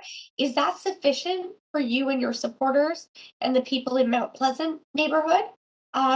Or do you feel very strongly that it needs to be replaced in Mount Pleasant where it was before? I feel very strongly that it needs to be replaced in Mount Pleasant because of where it's situated in the broader community it serves, going, all the way across the eastern part of the city as well. Clark Drive, Falls Creek, and, even the Hastings community that used it and have also lost their outdoor pool. Having to go through a consultation at Hillcrest and all of the people who were already, upset about the traffic and the number of things going on in that community, and then again dig up and rejig the whole plumbing system to try to fit in a different swimming pool. We're looking at too many years down the road, and I think we've got a big aquatic facility there and sports fields and things going on. I don't even think that Hillcrest Park could adequately accommodate what we're talking about, and again, if to do so would take years. Thank you so much. Thank you, though. Councillor Hardwick, up to 3 minutes, please. Thanks very much, Marjorie. The pool that was there before was taken out in 2010, correct? 2009. 2009. And why was it removed? It was removed because the community center that was on the site was not able to operate anymore. The pool had essentially also reached the end of its lifespan, and the operating system of the pool sat in the building, in the community center building. So when Park Board was going to build a new community center that got located or sited at 1 Kingsway, the park then went into a redevelopment design process and very big public consultation, which came out supporting the replacement of the outdoor swimming pool, over 80%. The people that speak of the green space were highly represented in that. 19% wanted to see green space, and that's why both are represented in the plan that includes the pool. So the pool would be, what, I believe 25 meters? Yes, and it has to go to design process first, but that was certainly that was what the old pool was, and we'd be looking for similar. So is this a pool that would be used, I mean, it's outdoor, so it's only going to be used in good weather. Primary uses, is it swimming lessons, swim club? Can you elaborate on what the swimming lessons, aquafit classes, boys and girls clubs, seniors, low dive boards, high dive boards, training, laps, fitness, rehabilitation, really, you name it. People just going in for that wonderful experience of being able to cool off in a body of water on a hot day. And it's not just 100 days a year, and it's not just in good weather. People used it the whole time it was open, and we're not talking about something that operates for 100 days, period. First of all, we can extend the pool season quite easily. Second, we're talking about an amenity that is going to serve the broader community for the next 40 to 60 years. So it's not just a wading pool? Oh, no, it's a swimming pool. The last one, there was a low dive board and a high dive board. It was a whole rite of passage for people, and divers, professional divers practiced their dive. It was the last outdoor swimming pool in Vancouver, public outdoor swimming pool with a high dive board. And, lineups at the board every day. But it was the same length as the old Percy Norman pool, if you remember that. It was, if it was 25 meters. It was a 25-meter pool. Yeah.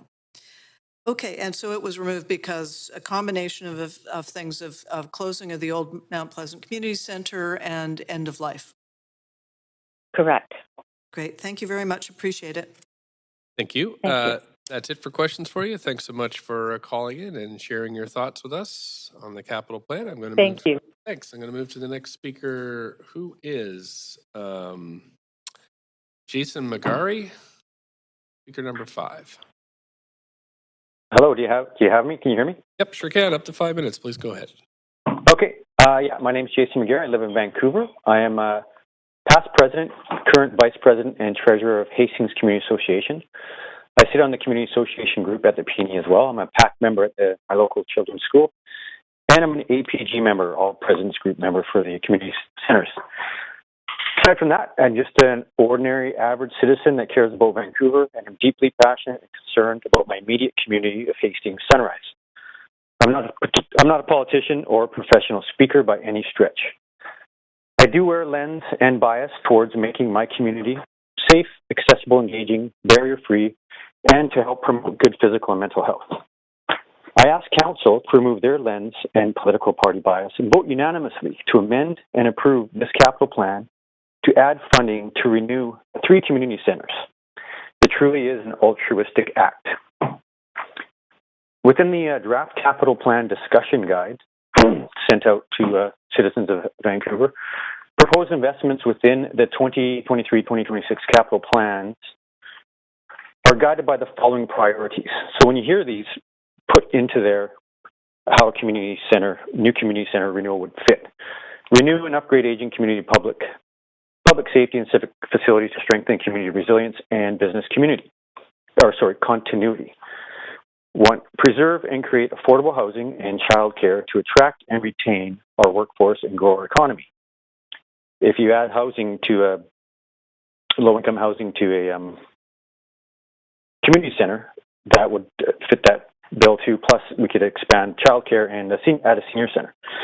Also, advance climate adaptation and mitigation investment. So, in a new community center, you could build it with the LEED building standards and use possibly geothermal heating and cooling or bare minimum heat pump installation.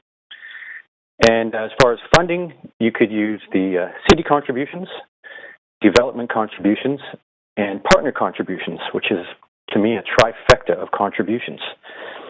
Type of infrastructure that are included in the draft capital plan that community centers do fit is childcare, parks and open spaces, arts and culture, community facilities, and it can also be housing, as I stated.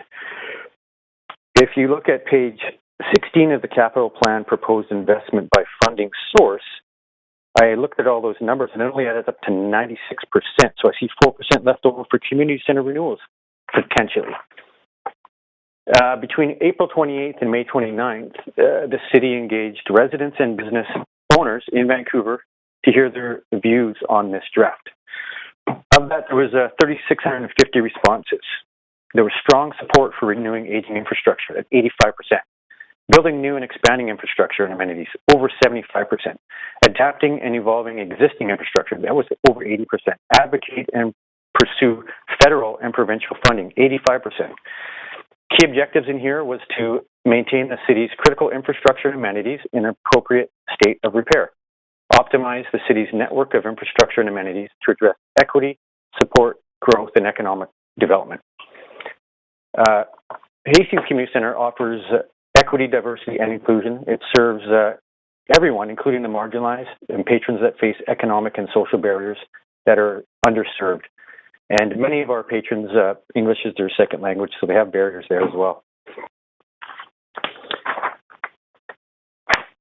Community centers offer equitable access to recreation programming. We offer subsidies for low-income people. The APG and Park Board staff went through an extensive and fair, transparent process to determine priorities for community center renewal. On that priority, there was 11 indicated that were in need of renewal. Important work has been done for good reasons, and we need to see that through. At a bare minimum, I would insist that this council help move the community center strategy renewal process forward by providing $2 million to fund the initial planning process in order to address the aging infrastructure deficit, which also aligns with Van Play and the community center strategy recommendation. They recommend 2 new renewals per capital plan. Of the 24 on the list, 11, as I said, have been identified in need.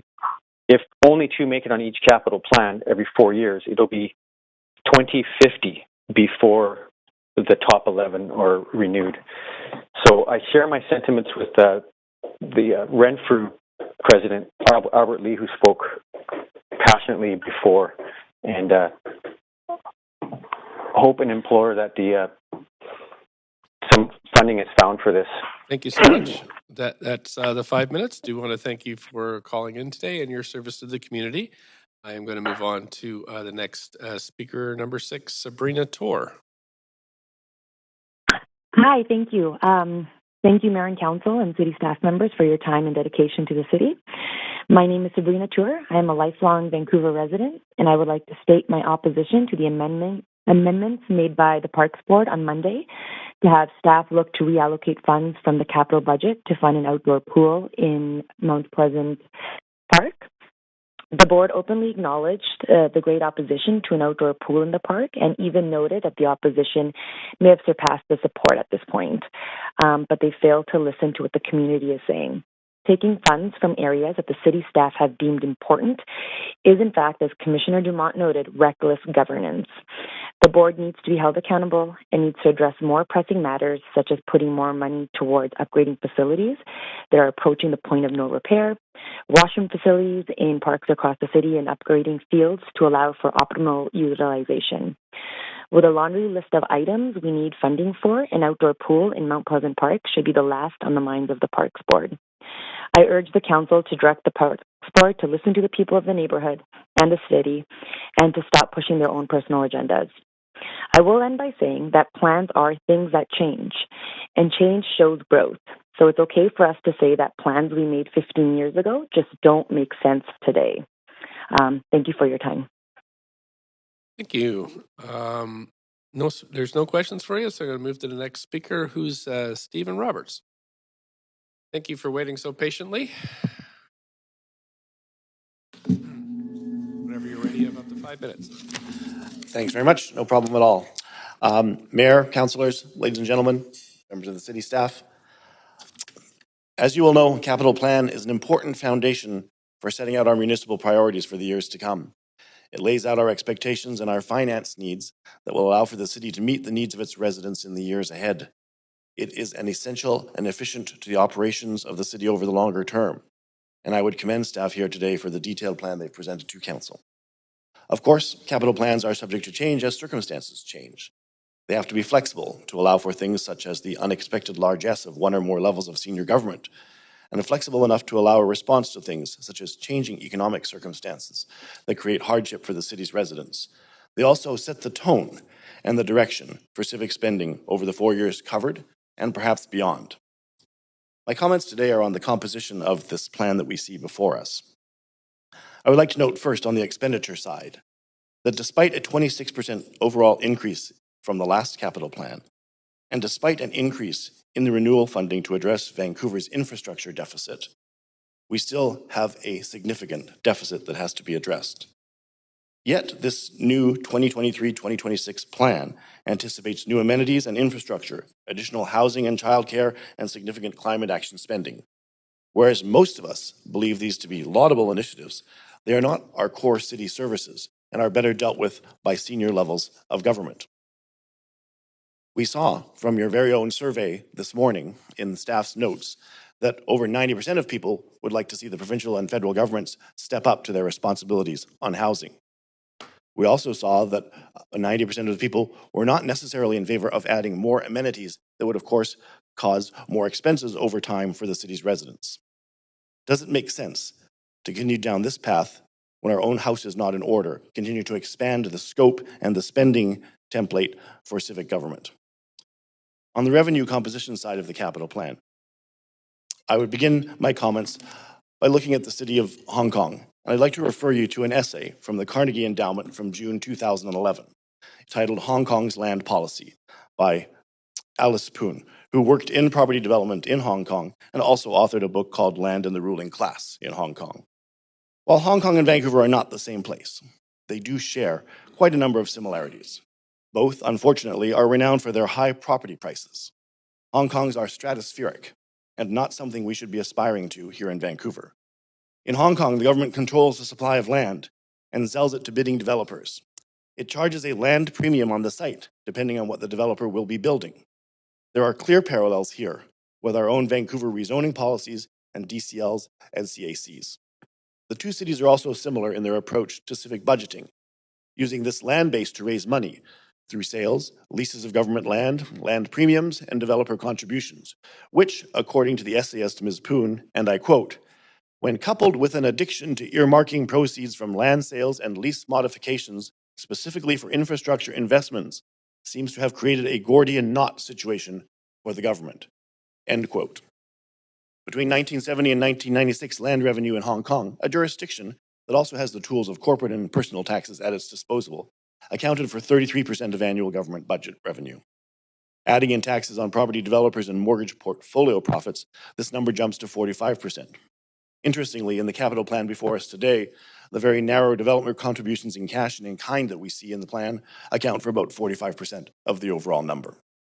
Further, according to Ms. Poon's essay, Hong Kong's land revenue focus has been the chief contributor to creating a property market oligopolies, enabling a few real estate behemoths to dominate. Are we not in danger of crowding out the small players here in Vancouver by rezonings that favor those with deep pockets who can pay ever higher DCLs and build larger, more expensive concrete towers, such as those this council just approved in the Broadway plan? To quote again from the report by Ms. Poon, with its implications for Vancouver quite clear, I quote again, yet homebuyers have been the ones shouldering the land cost burden, which is often referred to as a hidden tax because developers usually can pass it on to purchasers after skimming off profits. I can tell you from personal experience as a resident working in Hong Kong for many years that the low taxes and the low salaries taxes, personally, were no match for the hefty rents and property prices, which were by far and above more punitive than any taxes the government could levy on income. In Vancouver, we already have provincial and federal taxes. Vancouver residents can hardly afford to pay for more because of city policies that actually fuel property price inflation. We are at the 5-minute mark, but you do have questions from Councillor Hardwick. Thank you. Councillor Hardwick, please go ahead, up to 3 minutes. Thank you, Stephen. When we heard from staff earlier, they noted in the survey that was conducted that the public generally favored developer funding as a principal source of revenue to fund the capital plan. How would you interpret that fact? I think we all like to think that there's a free lunch out there somewhere. Unfortunately, there isn't. There's no free lunch. There's no free amenities. Someone has to pay for them. How's the developer going to pay to feed the city the development cost levies? He has to raise the prices on what he sells and sell that on to consumers. The consumer is going to have to pay for this in the end. The buck stops with the one rate paper that there is in the city, and that's the resident, the home buyer. So some of the developer revenue that we receive is in exchange as part of the rezoning process. Do you see a correlation between land inflation and rezoning in this case? Absolutely 100%. If you're going to be able to make a significant profit from the rezoning of a piece of land that the city is looking at, then there's going to be inflation on the prices in the neighborhood around about, and also on that specific piece of land. It's going to cost more. The developer can only also get his money back that he's had to pay to the city if he raises prices higher than they would be. And similarly, if you're going to build concrete towers, which are more expensive than, say, timber framed, which BC has a natural advantage in, then you're also going to increase the costs. And that seems to be the direction we are going in Vancouver, is approving more concrete towers that cost more money with more development cost levies and more community amenities, further increasing the costs for all the citizens. It's a vicious circle up. So I think I heard that when you combine both the cash and in-kind elements, that 45.5% of the capital budget is being funded in one way, shape, or form by development. Given that, how would you suggest a process of managing growth? Because it seems to me that if our objective is to generate revenue from rezoning and development, it does create an inflationary spiral. We're also at the same time, I think, as creating an inflationary spiral, pitting residents against each other. Those who would like to see a peaceful, livable neighborhood, a human scale neighborhood, versus those who are looking for amenities. We have to cut our coats according to our cloth, is an old maxim. The city did that up until 15 years ago without cost development levies and community amenity charges. So we should be able to do that again and continue to deliver the kind of services that our residents want. I did note in the survey that the staff reported as well that there was not a great desire for more amenities, which ultimately cost more money for maintenance. Thanks so much. You're at your 3 minutes. 3 minutes. We're going to go to Councillor Boyle, up to 3 Thanks, minutes. everyone. Thanks so much. Sorry if I missed it, but I'm interested to hear if there are concrete changes that you're suggesting we make in this capital plan. I'm suggesting that the amount of money, hundreds of millions of dollars that we're going to spend on housing is more appropriately spent by senior levels of government and shouldn't be a burden to the citizens of Vancouver exclusively. The money that we're spending on that could be used for some of the infrastructure deficit that staff is also telling us exists, where we're underfunded by $500 million a year, it seems. We need to address that issue, put our own house in order before we start expanding out into other areas that are really not the core jurisdiction for the city. Okay, and where that senior government funding around housing requires partner funding, would you support us just foregoing that senior funding then if we don't have our own municipal funding available to match? Well, I think there are negotiations involved when dealing with the senior levels of government. We don't need senior levels of government to download their responsibilities onto the city and onto civic taxpayers. I mean, they'll all try it. Everyone tries it, but that's not the way it should be proceeding. We need to, argue back that it's their responsibility fundamentally. Sure, and I think we all do that. I'm interested then to hear if we aren't funding or contributing some funds to housing solutions, and one of the outcomes is increased street disorder, is your preference that we pay for that out of our operating budget in other policing and BIA supports and other avenues rather than through housing in the capital plan? Well, so we've had increased funding for civic-driven housing in Vancouver for the last 15 years. We probably have more street disorder in the downtown east side than we've ever had. The proposals being put forward on the Arbutus corridor for the SRO housing that was debated last night and will continue for many more nights. We shouldn't go to that topic. That's an active public hearing.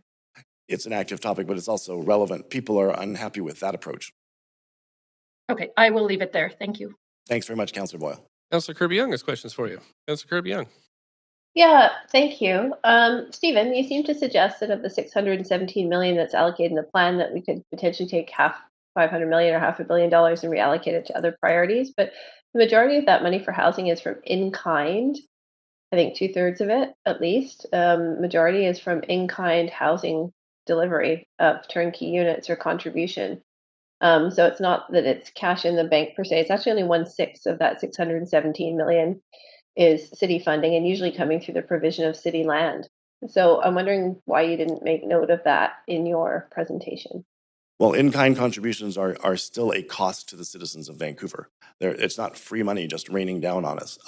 It comes from somewhere. It's a tax on people who ultimately have to buy the properties. It takes away from property that might earn revenue for the city of Vancouver so that it could fund its maintenance programs.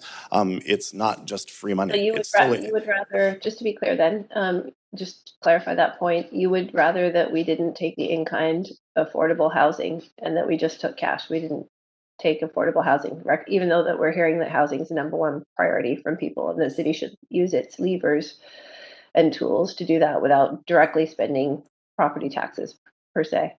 Housing is a priority, but more appropriately dealt with by the provincial government. I'm not suggesting overnight that we take out the $600–700 million worth of housing allocated, but what I am suggesting is that we're on a slippery slope into a place where we end up with social division and only people who are able to afford the inflated prices of land being able to actually have housing, and then we're left with trying to look after the remainder who cannot afford to buy housing because we've deliberately taken on policies that cause the inflation of the prices of land and property in the city. Okay, but it is expensive now, so you don't think we should strive for affordability for what we can with the regulatory tools? We should just leave. We should strive for affordability. Any kind of, let me just finish the question. Sorry. We should just leave any sort of engagement or policy levers just to federal government investment and not use the regulatory tools to get affordable housing. Is that what I'm hearing? There are tools we can use 100%, but what I'm saying is we have to be conscious of how we also contribute to the inflation in property values. The constant cycle of rezoning of demands for property levies and for community amenities. Those things all contribute to raising costs in the city. We can use other tools at our disposal, but we have to recognize we need to start to back this up before we get into a situation we can't get out of, a Gordian knot, so to speak. Okay, I hear that's loud and clear. Thank you. Thank you. Councillor Deschanel has questions for you. Thanks. Sorry, I'm not there in person, but I did want to ask you. I mean, Councillor Kirby-Young just followed up one of her questions by asking about regulatory tools. As far as I'm concerned, we're talking about the capital budget. Is that what you're understanding? So what you're talking about, that what you see outside of the scope of the city isn't the regulatory tools, it's the investment we'd actually be making in housing beyond even just land. Is that correct? That is correct. We're talking about the capital budget. I'm talking about the way we've laid it out. There are other tools, of course, at the city's disposal, but that's not part of the capital budget. Okay, and by that, can I ask, and you don't have to answer me, but are you talking about sort of the development of housing? Oh, well, I wasn't specifically speaking about the regulatory tools. That was Councillor Kirby-Young's question. I don't know which tools she was suggesting we might use. That might help. Development of housing. Like, I mean, when we talk about regulatory tools like permitting, licensing, development permits, I see that as regulatory tools that we have to make things more affordable. But we're looking at a capital budget and the millions of dollars in here on housing. Specifically, can you speak a little bit more as to what you shared with us in your presentation that you think might be outside of the scope of our jurisdiction as a city? Well, housing is a provincial authority as laid out in the Constitution. That's where housing it sits. It doesn't sit with municipalities. Municipalities provincial governments and federal governments partner, of course. The feds also weighed in and provide money for housing as well, but strictly speaking, it's not theirs to administer. It's the provinces. So that's where we should be looking for guidance, direction, and in fact, funding for this, rather than taking it to the citizens of Vancouver. And the only way we're trying to cobble together an approach where we find money wherever we can, and that seems to be rezoning constantly to feed a desire for more amenities and more services. And that itself creates discontent in our neighborhoods and in our city, and it creates unaffordability and affects the livability of the city. So that's what I think we're talking about here with this capital plan. Thank you so much for clarifying that. Really appreciate it. Thank you, Councillor. I'm just going to go, yeah, thanks. I actually have a question for you just to get it straight. So you're saying in this particular capital plan, we should cut all money that we're dedicating to housing?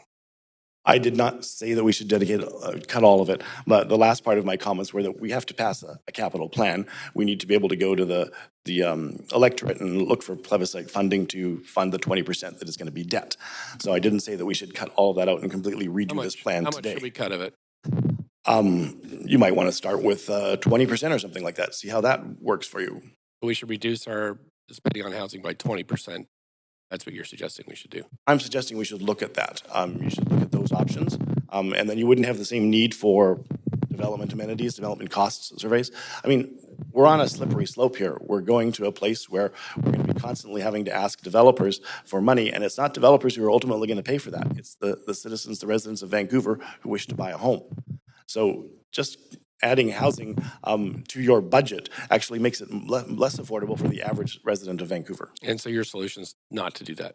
My solution is not for the city of Vancouver to be the people that have to pay for that by themselves. It's a provincial responsibility. It's not the city's responsibility to provide that housing. Thank you. Councillor Swanson, up to 3. Might be on mute, Councillor Swanson. Yeah, sorry. So, are you running for council? I have not filed papers to run for council, but I am affiliated with the party and I'm considering that, yes. So do you know how many homeless people we have in the city? I do not know the exact number, Councillor. No, I'm sorry. Do you have a ballpark? I'm sorry? Do you have a ballpark number? 10, 15,000? You can tell me better, I'm sure. Yeah. Do you have any idea what the difference in life expectancy between a homeless person and a housed person is? I'm sure it's not good. Do you know that the city has done consultations and polling that says that over 70% of residents want us to spend money on affordable housing and services for people who are homeless? 70% of people want somebody to spend more money on housing. Whether it's the city that does it, the province, or the federal government is a different matter. It's not the city's responsibility to house everybody who arrives here. With due respect, Councillor. If the feds and the province refuse to deal with homelessness, do you think we should just let those folks suffer? I don't think we can let the feds and the provincial government refuse to deal with it. It's an issue that they are partly responsible for. And we've seen from the... Sorry. But how do you get them to do it? Well, you may know better than I. It sounds like you are an aspiring provincial politician yourself with your agenda, so I would wish you luck in getting them to help. So are you going to run on a platform of not funding housing and homelessness? I don't think it's a platform of not funding housing and homelessness. It's a responsible platform. What can this city afford? What should taxpayers legitimately be paying for? And are we actually contributing to an unaffordable city, which is the thing none of us want? None of us want to have an unlivable place where it's too expensive for we and our children and our grandchildren to live. We've got to look at what we might be doing that contributes to that problem. And I think this approach, as evidenced by the essay from Hong Kong, is that dependence on developer contributions contributes to housing unaffordability. And we don't want that. And spending money to help people who are homeless contributes to unaffordability. We have to spend money to help the homeless, I'm sure. It's the provincial government's responsibility. Okay, that's it for me. Thanks. Thanks for your questions. That's it for questions. Thanks for coming in and good luck in your endeavors. Thank you for your time today. Thanks. Let's see. We're on to speaker number 8, Anita Romaniak.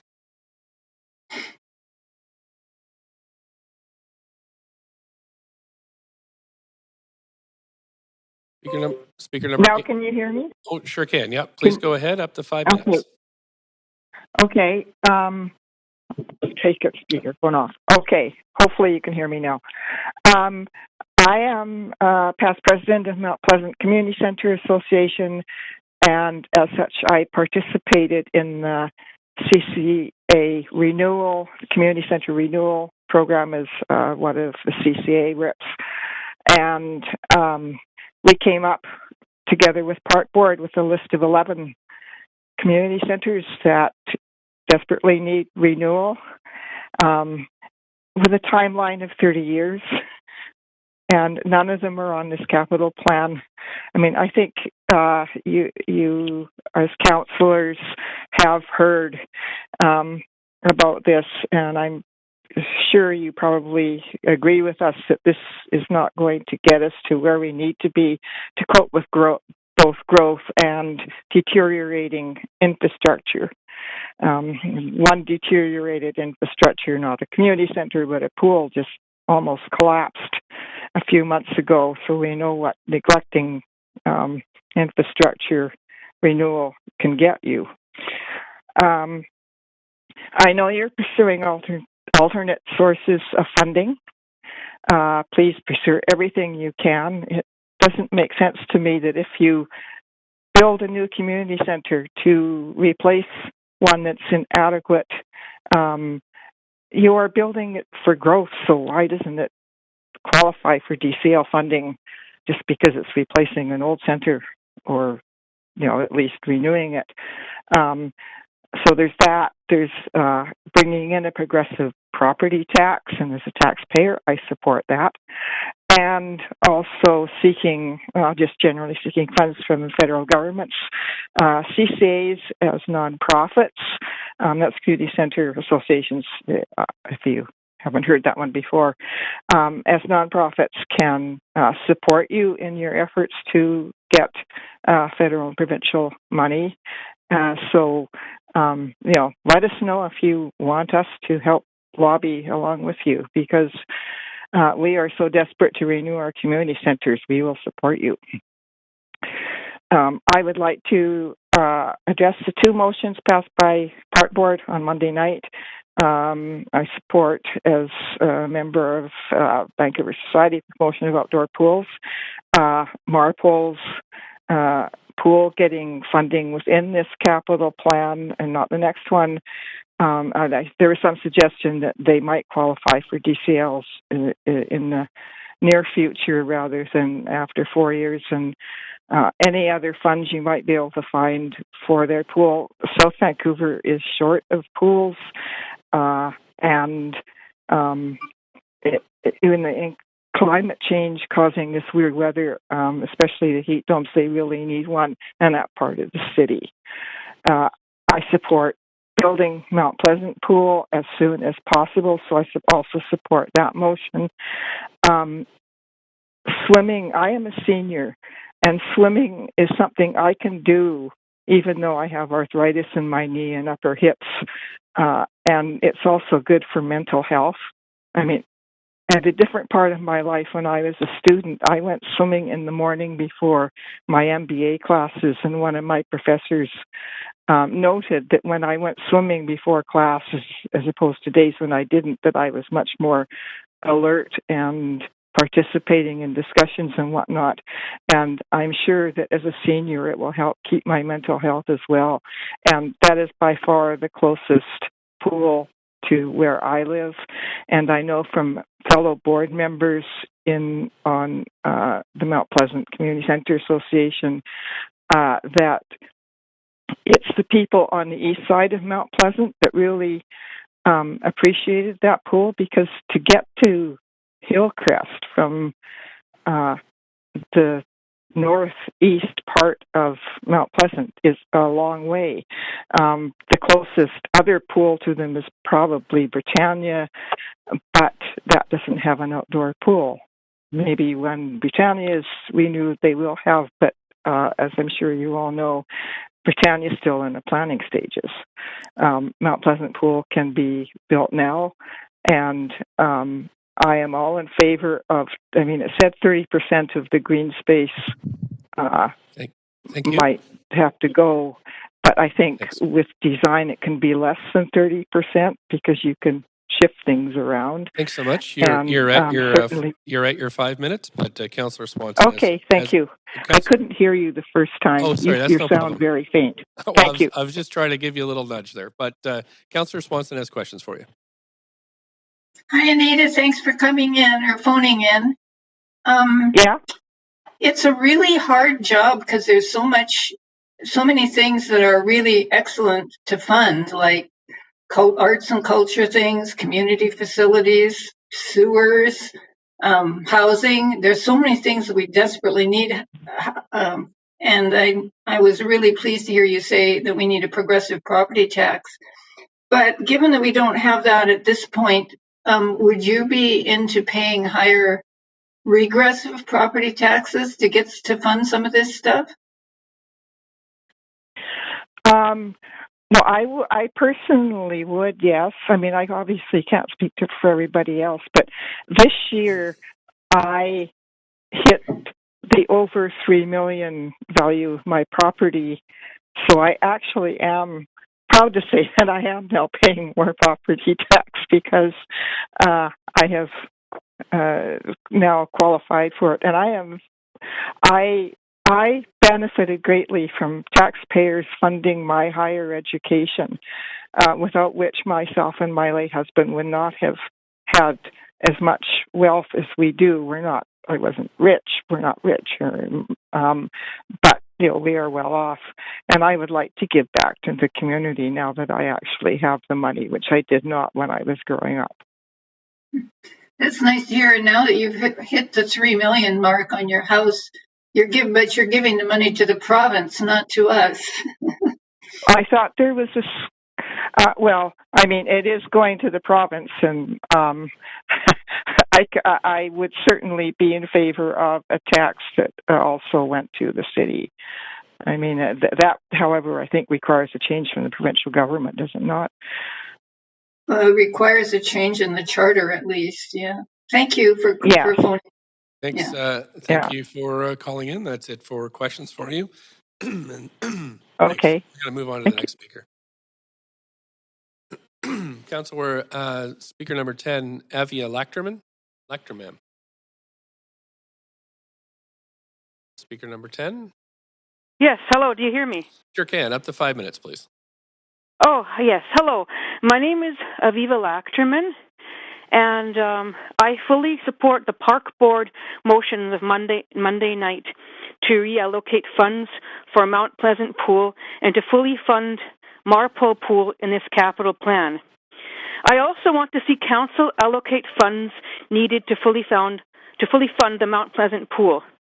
There is no benefit to keep on delaying the building of this pool because Second Beach and New Brighton Pool are already becoming overcrowded and sold out, as everyone is flocking there because those are the only two outdoor public pools in operation right now.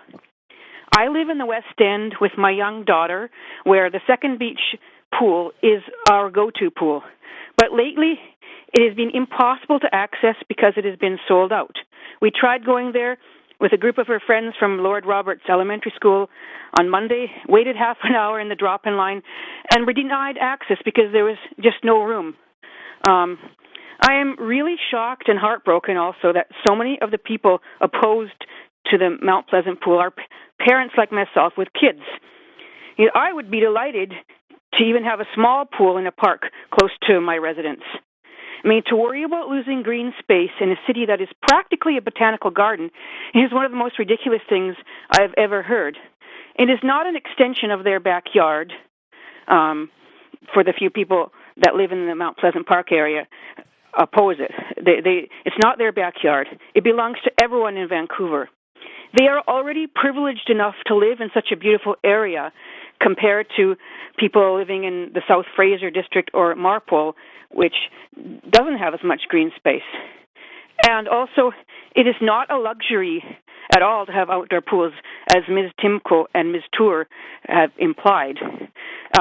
Having an outdoor pool is a necessity for a healthy city, for one's physical and mental health, for one's personal development and team sports. Even in less developed countries in the world, there are way more outdoor pools, because I've lived in some of them and I can tell you firsthand. This is an embarrassment for Vancouver to only have 2 functioning outdoor pools this year, where we normally have 3. All the other major cities in Canada have way more outdoor pools than Vancouver, yet they have shorter summer seasons than we do. For example, Montreal has 74, Toronto has 57, Winnipeg has 10, and Edmonton and Calgary have more. I don't have the figures here. We need the outdoor pools evenly dispersed, not just on the west side of the city and the edges of the shorelines. In having outdoor pools dispersed all over Vancouver, this will help in providing more equitable access to everyone, to people living as far out as southeast Vancouver, where there is no close access at all to outdoor pools. Then there's the argument, that we have the whole ocean. We don't need pools. Well, just a while ago, we couldn't even use English Bay or Second Beach because there was an E. coli outbreak. And furthermore, our oceans aren't ideal enough to teach young kids to swim in, because you got to walk way out to reach a deep end. And then there's also some safety issues with the tides coming in. And people on the east side don't have easy access to the ocean. With climate change and the risk of rising tides, we also have to invest away from the shoreline. Vancouver also benefits from park board amenities, which we need to improve our quality of life as the city grows. This means we should also invest more in wading pools, and as opposed to spray parks, because wading pools cool on. I find that in a wading pool, it's easier to get cool off than a spray park. And you can even have those pop-up standing pools. You know, if it gets really hot, why not just bring in some of those that people have in their backyards? With hotter summers, people need pools to cool off in, and kids greatly benefit from swimming lessons in the summer. Summer is the best time for kids to learn to swim. So I'm curious if those people that are opposed, a lot of families, do their kids know how to swim? Is it important for them? Do they feel that learning to swim is important? Just a question. Anyhow, I implore the council to fully support these initiatives. And I am done. Thank you very much for letting me speak. Thanks so much for calling in today. There are no questions for you, so I am going to move to the next speaker, but thanks for participating and sharing your views. Okay, thank you. Thanks. Speaker number 11 is Liz Jackman. Speaker number 11. Hello? Hi there. You Can have you hear me? up to 5 minutes whenever you're Great. ready. Perfect. Hello. Thank you for giving me the chance to speak today. My name is Liz Jackman. I represent myself, and I live in Vancouver. I oppose the pool in Mount Pleasant Park, and I oppose the Park Board amendment to explore reallocating $11.5 million funds to plan, design, and build the Mount Pleasant Park outdoor pool. Separately, I would also like to express my immense disappointment that the expansion of Hillcrest Outdoor Pool is not in this capital plan. I live in Mount Pleasant with my partner and kids, aged 6 and 9, and yes, I do think that swimming lessons are important. Today, however, I offer no statistics. Instead, as an artist and theater creator, I'd like to create a picture about what this park means to me, my friends, and family. We live in a rented apartment. We all know housing in the Lower Mainland is wild. We don't have a yard, and we are not by far the only family to live this way in Mount Pleasant. We use this park almost daily, all year round. We've had nearly all of our kids' birthday parties in that field. After school and on the weekends, we hang out with friends, family, and other parents for picnics, barbecues, school sports days, live music performances, bike riding lessons, and impromptu bubble chasing parties. A huge advantage of this park is that from almost anywhere, I can see my kids and a gaggle of children they're palling around with. They can bike, explore the garden, and climb trees, all while I keep track of them, and they get to practice their independence. When the pandemic played Etch-a-Sketch with all of our lives, my kids were 3 and 6. The playground was closed, but the green field was open. It was this park that I brought my kids to start our day. We schooled from home on a blanket in the field, played our own made-up game called Spy School in the bushes, and met friends for distanced playdates. Having quick access to this green space, especially for our young family, was a must. It helps keep me sane, and I would venture to say its very existence all year round is mental health care. Replacing this field with a pool would take away an essential source of enjoyment for my family and families like mine. Today's voices matter. Thank you. Thanks so much. I don't see any questions for you. Thank you very much for calling in, though, and I'm going to move to the next speaker. Next speaker is number 12, Patrick Crossman. Hi, good afternoon. Are you able to hear me? Yes, I can, and we can, and it's up to 5 minutes. Go ahead. Great, thank you. Hello, Mayor Stewart and Council. I'm Patrick Crossman. I've lived on the corner of Quebec and 15th for almost 5 years. I am a simple citizen and soon-to-be father. Mayor Stewart, I'm proud to say I supported you in the 2018 election along with many of the current councillors, and I really appreciate your hard work and your dedication to our beautiful city. And I certainly support you in the next election, and I'm looking forward to that coming soon. I'm speaking today to oppose funding a pool in Mount Pleasant Park, including the proposed amendment to proceed with planning. There are many reasons to oppose this, not the least of which includes cost and environmental concerns, and many other people have spoken about those things. What I'd like to emphasize today is far simpler: logic and common sense. This is almost the literal definition of paved paradise to put up a parking lot. The green space is gorgeous. It's our community backyard, especially for those living in the many low-rises in the area who don't have a yard. What is the intrinsic value of having green space? It's very hard to walk past any green space and not feel just a little bit better. Sit there with your friends or your family members, enjoy a picnic, watch the sunset, reflect as the stresses of life disappear from your mind. There is essentially no other public green space in our neighborhood. I really recommend people take a look at the satellite view from Google Maps to see just how limited the green space is in Mount Pleasant. Protecting limited green space should be of the utmost importance, not ripping it apart and filling it with concrete and fencing. It's small but mighty and used all year long, our park, compared to a pool that would be used for just a quarter of the year.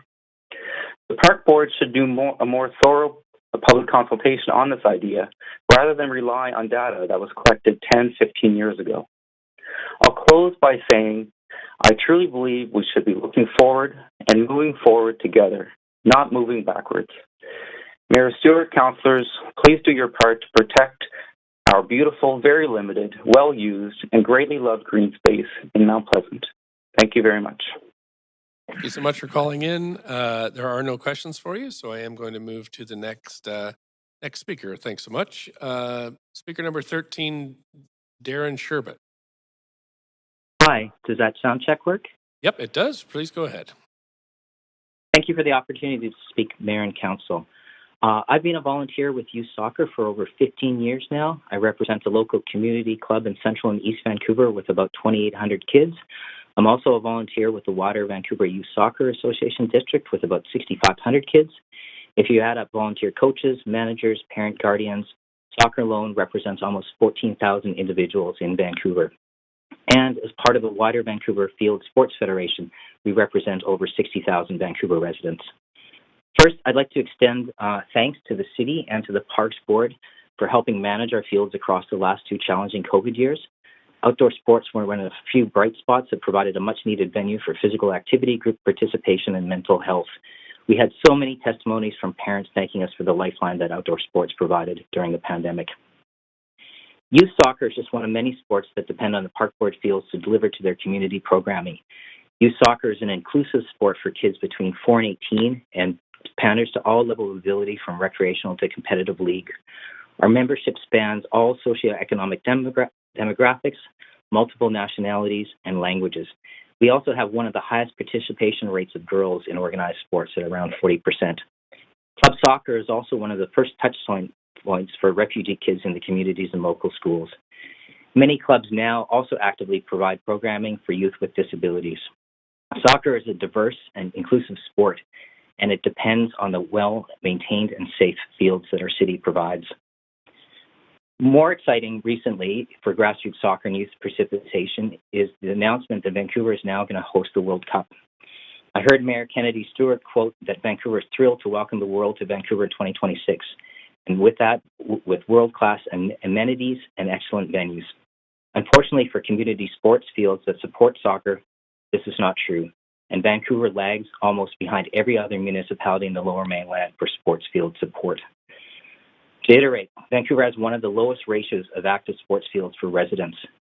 7 of our 12 main synthetic fields have now passed or are nearing end of life without a clear plan to address their renewal, to the point where they're becoming increasingly unsafe to play or routinely flooded in the winter. No new fields have been added in the last 3 years, despite funding in the prior capital plan, and a project as simple as simply adding lights to 2 existing fields to allow winter use has not been completed. Moreover, existing fields in Central and East Vancouver, like Trillium and Annie Livingston, have become degraded with active crime and drug use to the point where they're rendering them increasingly unsafe to our youth. To underscore the serious nature of the safety of these fields, if Council is not already aware, in last October, there was an assault and stabbing mid-field, mid-game, mid-afternoon on Sunday by non-soccer trespassers. Lastly, with the current state and inventory of the fields that we have in Vancouver, Vancouver has no ability to hold centralized tournaments for youth sports. If we want to play a tournament in Vancouver, we have to commute to Burnaby, Richmond, Surrey, or North Van, anywhere but Vancouver. None of this can currently be represented as a world-class or excellent venues, but it could be, which is why I'm here today.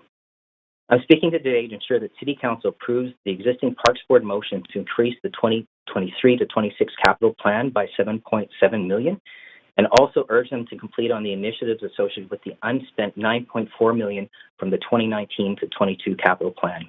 Specifically, start the refurbishment of the 7 synthetic turf fields that are now ending near life, complete the installation of the new synthetic turf field from the 2019 to 22 plan, advance the construction of an additional turf field for 23-26, complete the installation of lights at Kitts and Hillcrest, and support the June 27th park motion just past Monday to add $7.7 million to the 23-26 plan.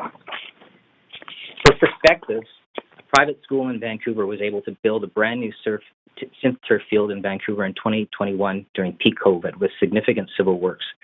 Whistler also approved and built a synthetic turf field in 2019, and Victoria, Mayor Lisa Helps, arguably one of the more environmental progressive mayors, just approved a new synthetic turf field in Victoria this April. I hope that City Council, after listening to community input, will better understand the use and benefit these fields, particularly the synth turf fields over the winter, provide to our resident sports field population of over 60,000 residents. In addition to just providing sports, these fields also are a hub for the community, interactions with extended families, our large volunteer base, and provide some of the first leadership and job opportunities for high school students in coaching and referees. Our current park inventory is already oversubscribed and near end of life. I trust City Council will reconcile the past unspent capital plan budget and increase the current capital budget as approved in the park motion last Monday. Thanks. You're 5 minutes. Thanks for letting me speak. Go ahead. Yeah, no, thank you for letting me speak. And if you have any questions, I'd be happy to answer them or engage you to meet with the youth that use these fields. Thanks so much. You do have questions? Councillor Kirby-Yung, you're up for 3 minutes. Yeah, thank you. And thank you for speaking. I do have one question, and I wonder if you can just expand on what does it mean for local kids' ability to participate in the field sports and recreation when the fields are oversubscribed or when you can't hold those tournaments in our own municipality? What's the impact? Well, first of all, it means that we have to rely and commute to other municipalities to do that. So the options for them to contribute on a community basis and play in neighborhood parks is limited. But it's also mostly the safety of their fields. Because many of these fields are nearing end of life, it is simply becoming increasingly unsafe to play on them. I'm talking about like torn ACLs, knees, or in some specific fields in the east side with respect to crime and safety. Okay, is there... For demographic purposes, just in terms of demographics, in our club of 2,800 kids, probably about half of them are under the age of 11. And of those, 40% are girls that participate in these sports. Okay. And sorry, I just lost my train of thought there. Is there, in terms of, I know that the full ideal ask was an additional $7.7 million. I mean, obviously funds and budget are really tight right now, but this is important in terms of health and recreation. Are there priorities within that, or if council is not able to identify any opportunities to fund that full request? Is there a lesser So amount I that think we at this point? Yeah, so the priorities would be the safety and the renewal of the existing fields because some, as I mentioned before, some are at end of life or near end of life. But I'm more concerned that there was $9.4 million in the last capital plan that is unspent, and to the best of our understanding, only $4 million of that is being carried over in terms of implementation across the next 3 years. The lights are probably a project that costs less than $250K. And they have not been installed for 2 years. You know, it basically stranded any use of those fields from 5 p.m. to 9 p.m. Monday to Friday for 2 years. So that, you know, that's a low-hanging fruit to remedy. This came up with the lights with my term on Park Board in terms of trying to make those fields work for more hours of the day. What was the answer you're getting back from Park Board as to, excuse me, why the lights didn't move forward? I guess difficulty in securing resources and implementation of the capital plan. You know, I know if there's a will, then there's a way. As I mentioned before, we saw a private school, Notre Dame, build a brand new field during peak Homewood. But I also appreciate that the city had many other competing interests for time and resources during those 3 years. Okay, that's my time. Thank you.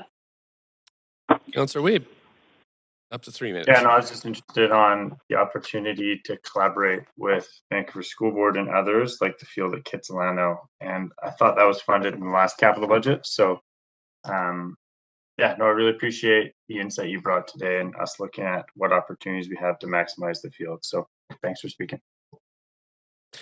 You're welcome. Thanks. That's it for questions. We're going to move on to speaker number 14, Deidre Glenn. Hello? Hi there. You have up to 5 minutes whenever you like. Okay, great. My name is Deirdre Glenn, and I have lived in Mount Pleasant for 15 years. For that entire time, I have lived across the street from Mount Pleasant Park. It's the heart of the community, a gathering space for people of all ages, and it is used year-round. I'm opposed to a pool at that site because it is such a well-used park. On any given day, it is used by people from morning to night. I have 2 kids who've grown up here and who use the park regularly.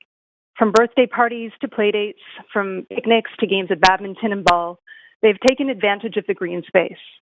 As students at Simon Fraser, they have used the park at school for sports day, photography lessons, gardening, walks, and events honoring Indigenous culture.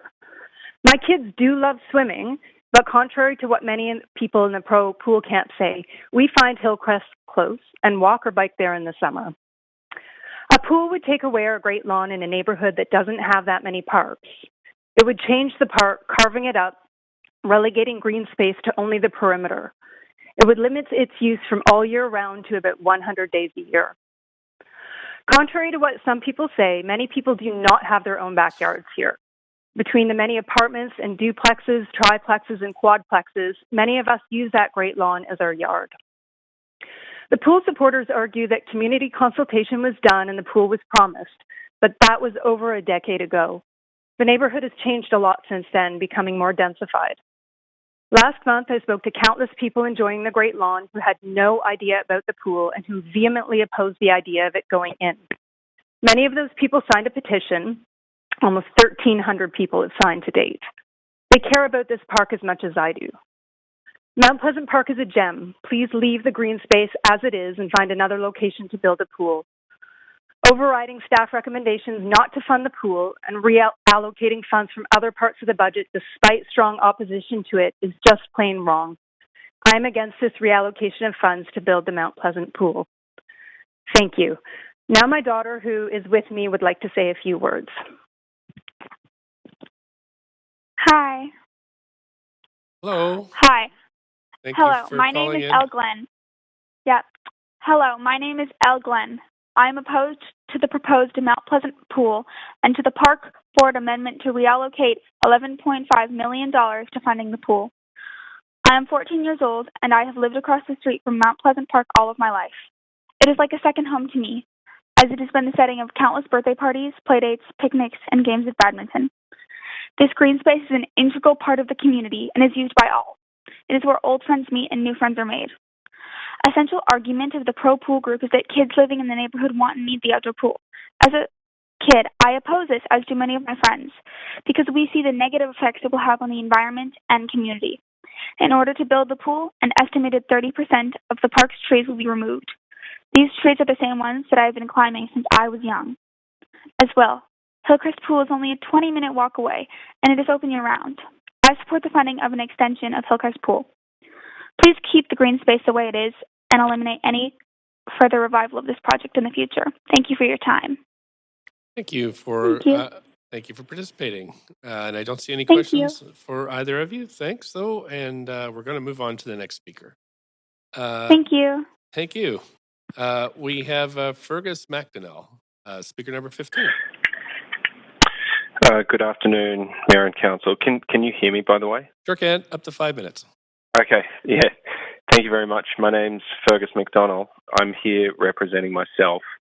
I do, however, have 2 young girls who play team sports in Vancouver, and I'm speaking to state my strong support for the Park Board's June 27 motion to allocate additional funds for sporting fields. Looking at this and listening to a lot of the difficult choices that council has to make, I really think that this is low-hanging fruit, and I haven't actually come across anyone who doesn't really support this. I come at this from a perspective of sort of believing in the power of sport to build community and the importance of sports for children and families and other people that just enjoy playing sport. The importance for Vancouver of having better sporting fields and reinvesting and rebuilding where we need to is that this will encourage more sports and more team sports. You get a lot of bang for buck for having team sports fields because it's really a low-cost activity for families to send their kids to or for adults to participate in. Sports and these low-cost opportunities they promote diversity, it's inclusive, and importantly in this city, it really extends the ability of adults and children to play sports through the rainy season and also, when in the evening if there are lights in the facilities.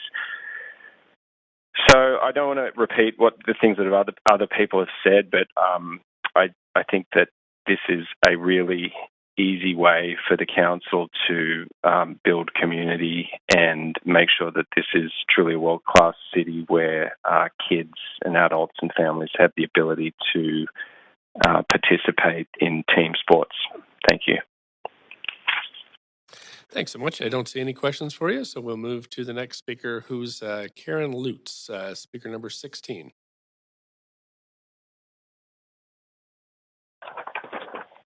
Hello? Hi, speaker number 16, Karen Lutz. Go ahead. Can you hear me? Yes, we can. Up to 5 minutes. Oh, perfect. Thank you so much. I'd like to thank you for your time and attention today. And I am speaking on behalf of the Falls Creek Racing and Canoe Club. And as such, would like to bring attention to the importance of paddling infrastructure on the west side of Falls Creek. Our club was the first of its kind in North America, being a multidisciplinary paddling club including flatwater, outrigger, dragon boat, and marathon canoe. Located in Falls Creek, started by Olympic champion Hugh Fisher, with other national team members training in Vancouver back in 1985. Our club has a rich history providing programs to ages 7 to 91 in all disciplines, racing locally, nationally, and internationally, and home to some of the best in world-class coaches, including a 2-time sprint kayak Olympian. All members can use this facility 12 months of the year. Falls Creek is home to 2 significant paddling clubs, Dragon Zone and Falls Creek Racing Canoe Club. The Falls Creek Club is focused on developing paddlers to race at all levels. We currently have 2 juniors training with the Olympic Hopefuls team. Our club diversity includes all cultures, including a program for Indigenous girls ages 13 to 18 years of age. We also have teams that include people with kidney disease, breast cancer survivors, recreational and competitive paddlers from the ages of 7 to 91 years of age. Regardless of age or body type, there's a team for everyone. And the now global breast cancer movement began in 1996 at the FCRCC under the guidance of Dr. Don McKenzie and his research team. This program continues. I actually started on this team myself in 2010, and paddle was instrumental in changing my life. So in addition to our club and programs, the dock we use is completely accessible to the public and heavily used year-round for launching of non-motorized watercraft such as stand-up paddleboards, kayaks, outrigger canoes. The dock is still manageable but is in need of replacement and expansion. In summer with the Canoe Kids programs, there can be up to 100 people using this dock. And our club offers a per-use cost that is very low due to our 98% volunteer operation. Our club puts in 200,000 user hours each year, not including the public and the community center programs. Again, we would just like to bring attention to reiterate the importance of this facility on the west side of Falls Creek in partnership with the Falls Creek Community Center. Our funding and operational budget comes from membership, grants, and fundraising. We are looking to the Parks Board to continue to support the dock project and working in partnership with FCRCC.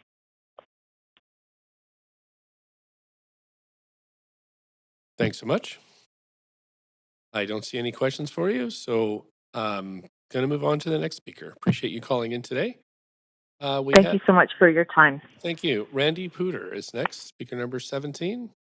Hopefully I got your last name correct. Apologies if I didn't. Close enough, Your Worship. Thanks so much. It's Pooter. Pooter. Okay, thank you. Yes, thank up you. to 5 minutes whenever you're ready. Great, thank you. My name is Randy Pooter. I've been a resident of Vancouver most of my adult life, and when I was younger, I began playing soccer, I think when I was 4 years old. But I'm here today to represent my 12-year-old daughter and perhaps about 14 other 12-year-old girls that I coach in soccer in a volunteer capacity. It's very disappointing in this city, in Vancouver, that I still go out to parks and play soccer in fields that haven't changed since I was a kid. I believe the city in this capital plan has to prioritize field sports for children and youth in Vancouver. Probably my grandfather's generation built the community centers and put those fields in their capital plans, and they just haven't changed too much. There are a few turf fields, but I don't know how many council and staff are aware that when we do have soccer tournaments, we travel to Burnaby, we travel to Richmond, and we travel to South Surrey. A kids' soccer tournament is usually 3 days, so let's call it 4 car trips out to those destinations. Not exactly a green strategy in playing soccer for a city that claims to be the greenest city in the world. So that has to change. I want council to accept in their capital plan the request from the Parks Board and add between 7 and 11 million. I can't figure out what numbers they're actually asking for. And perhaps get some shovels in the ground and get going on Churchill, adding turf, lights around the city that a previous speaker spoke to. And I believe Beaconsfield Park put lights and turf there. The game of soccer is very much a team sport. And watching kids play and coaching kids, they're learning resilience, camaraderie, something they don't learn a lot, strategy and tactics. They learn how to compete. And I think these are all personal traits that serve them well. And eventually will serve their community well in a different generation. World Cup is coming. Everyone knows that. I understand, Your Worship, you're a cheerleader for that. It will be embarrassing if we don't have a highly developed youth program with the fields when World Cup comes to town, because people do notice that. Improving sports facilities, whether it's field sports, outside, get kids outside. It provides more accessibility and inclusion for more children, whether you're playing in a very house league play activity or highly competitive Division 1 or up. And that improves the community. There's nothing wrong with competition. It's accessible for parents, and a lot of sports activities are very accessible and cost-effective for parents. We can't ignore the power of outdoor play. COVID has taught us one important thing as we move out of the pandemic, that communities and elected officials can't continue to ignore the power of outdoor play for kids, and both for their physical and mental health benefits as they grow older. Last, I'll mention that this advocacy today and me speaking to capital funding intersects in some ways with some other volunteering I do, and that's with the BC Centre for Substance Use. And I volunteered for 25 years in the mental health and addiction sector. One thing that's often spoke about in that volunteer capacity, and I know this council has spoken about it, and I know your worship, you've spoken about it, is addressing root causes in youth substance use and youth mental health issues. And an excellent way to address those root causes is to provide more activities for kids outside. Because I'll tell you one thing, coaches will spot those issues and problems with children. And there's how we start to really heal the community. That's all I have today. Thank you very much. Thank you. You do have questions from Councillor Swanson. Go ahead, Councillor Swanson, up to 3 minutes. Yeah, thanks for coming in and talking about how great the kids' soccer is and how we need the facilities for it. Are you related to Gil Puter? Sorry about that. Yes, I am. Gil was my brother. That's awesome. He was an awesome guy. Thank you. I was a friend of Bud Osborne who revered him, so I just wanted to say that. Thank you, Councillor. Actually, if I can add, this is the least capacity I've ever seen in City Council. Usually there's placards and people screaming about drug policy the last time I've been here, so. Yeah, it's, knock on that wood. It's very nice in here, actually. Hey, you should have been here last night.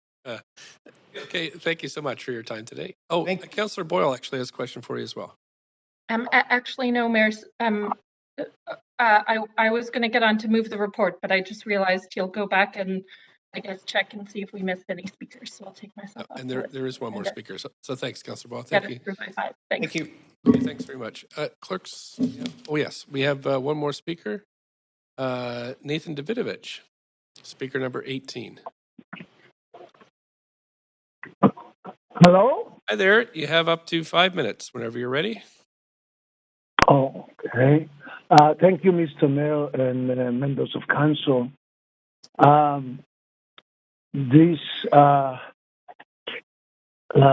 think I sent you the report from TransLink that came out last Friday.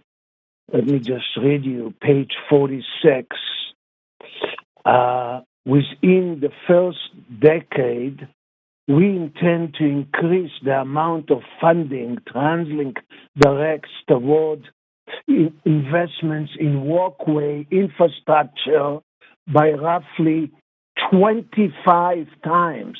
I repeat, 25 times. Well, the city will have, not just Vancouver, but many other cities will have to change their capital plan in order to qualify for the funding that's going to be available from TransLink. If the city does not, then that money will go to other cities. So this is something new that your staff, of course, were didn't know when they were preparing the capital plan. Similarly, on page 47, it says, within the first decade, we intend to increase the amount of funding TransLink direct toward investment in bikeway infrastructure by roughly 5 times over today's level. Vancouver needs to massively increase the number of protected bikeways, as presently, I think it's only about 10% of the bike routes in the city are protected. So again, you have to change the capital plan. If you leave, I presume, if you leave the present capital plan as it is, then future council will have to change the future capital plans. But infrastructure is a basic needs of the citizens, and you had somebody else who spoke about lighting, and yes, we need to fill in or add and upgrade many of our lighting, especially in the West End, downtown, and downtown East Side, where we have a high number of pedestrians and vehicles. And that's why Councillor Dominato brought in that motion about street lighting and pedestrian lighting. And many of these infrastructure improvements we need will contribute to City of Vancouver achieving Vision Zero. Many other cities in BC are way ahead of us, and ICBC has a special grant program that staff never reported to City Council and asked for approval of various safety projects. So there's lots to be done, and it's unfortunate that we are at this stage.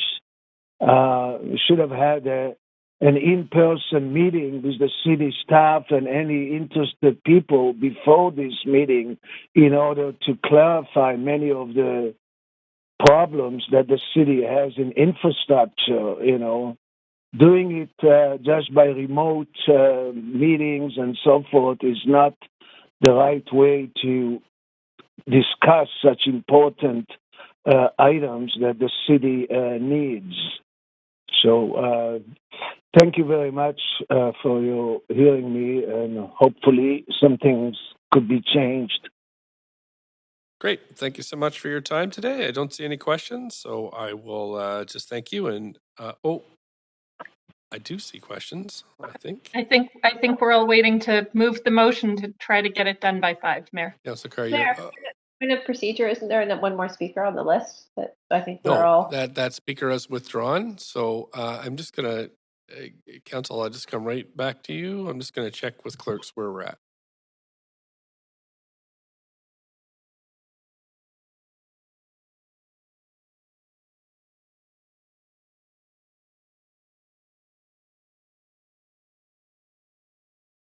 Okay, so the speakers are done, and actually everybody showed up or withdrew, so we're good to go. So we're going to move the report. Second, Councillor Kirby-Yung. Okay, moved by Councillor Boyle, seconded by Councillor Kirby-Yung.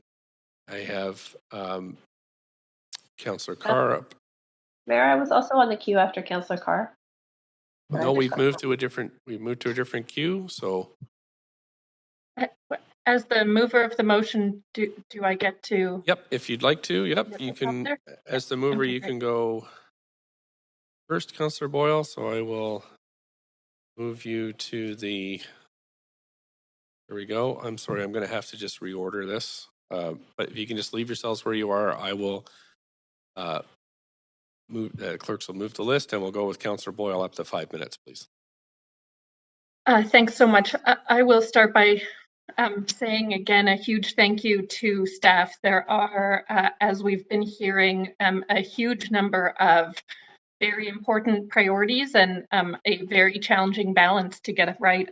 And I think, as we heard from many speakers, it really reflects the both the downloading from senior levels of government that we've seen over decades, and also the increased and important role that local governments are playing in proactively tackling the issues our residents are facing. I am happy to move this capital plan, and also will move an amendment that I circulated at 9:46 this morning, just in case that's helpful for councillors and the clerks finding it in their inboxes. And sorry, just 1 second, Councillor Boyle. Yeah. Stop your clock there.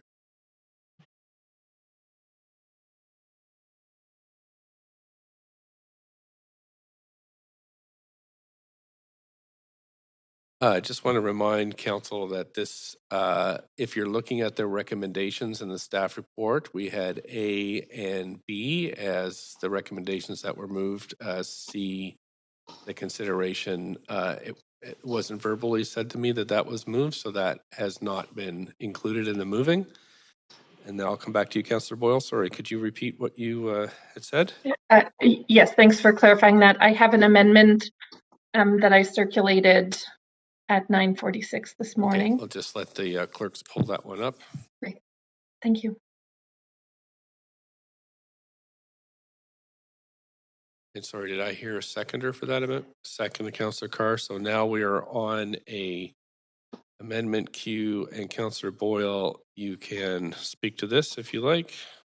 Great, and I'll read it out to for folks listening. The amendment is to add a new letter that reads that staff be directed to, throughout the 2023 to 2026 capital plan, monitor for and bring forward to council for consideration opportunities for additional investments to support the climate emergency action plan, with priority given to projects that can leverage additional partner contributions and projects with the highest mitigation impacts.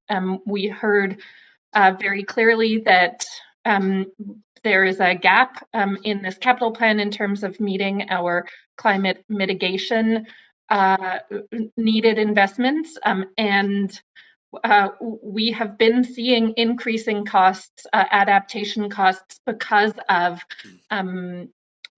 many years of underfunding on mitigation locally, of course, and in many other jurisdictions. And so this direction is to look at possibilities along the way as a priority to ensure that we're filling those gaps, where there's cost savings, where there's opportunities to maximize investments from other governments to meet those climate commitments that we have made unanimously as a council. And I also want to just name that we've seen increased commitments and increased funding, both at the provincial and federal level, for many of the types of localized climate actions that are part of our plan. Many of those funds require matching funds or municipal contributions. And so having this prioritized will allow us to access more funds to get more value for our own local investments, and of course have important health benefits in a number of ways. I won't go on and on. I know there are many amendments, but hugely important health and well-being benefits as well. So I will leave it there. Thanks. Councillor Kirby-Yung to the amendment. Yeah, thanks, Mayor. I have a point of information through you to staff, if I could. Sure. And that is, can staff clarify, that's the intention of a large component of the $76 million that's in emerging priorities, is it not, to be able to seek senior government funding on projects and opportunities? And that would be inclusive of things such as climate projects. Is that correct? We're just waiting for a response here. There you go. Yes, part of the any senior government funding for climate emergencies we would be looking at as well as part of that. Okay, so that's the intention of the emerging priorities, and also is that also being pursued, and is the intent already for things, whether it's things like our sewer and great infrastructure work and renewal, that may also qualify, that staff do that as a matter of course of identifying projects that would qualify for additional senior government funding or matching? We would be looking across all of the programs and looking at at council's priorities and prioritizing those requests amongst those programs. Okay, so this isn't anything new. This is not going to change any work staff. That's what I'm hearing, is that staff are already doing this. Is that correct? I guess I would ask Councillor Boyle to clarify if that was their intention. If that was her intention. Yes, thanks. I had asked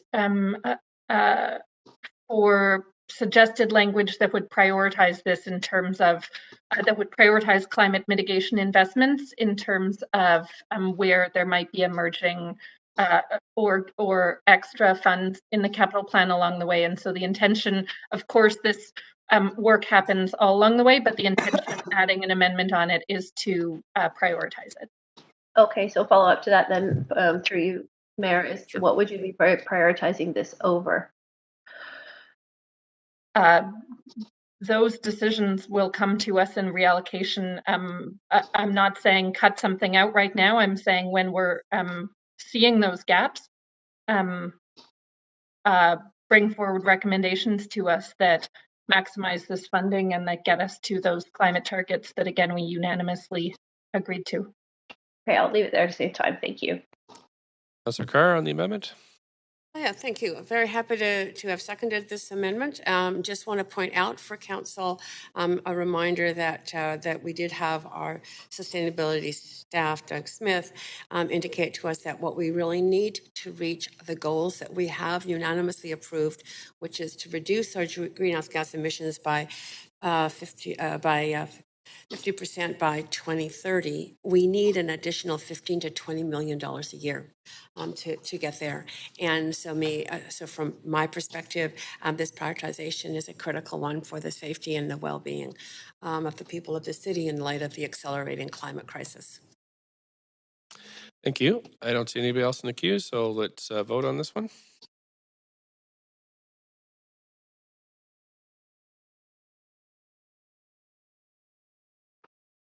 Councillors Dominato Hardwick.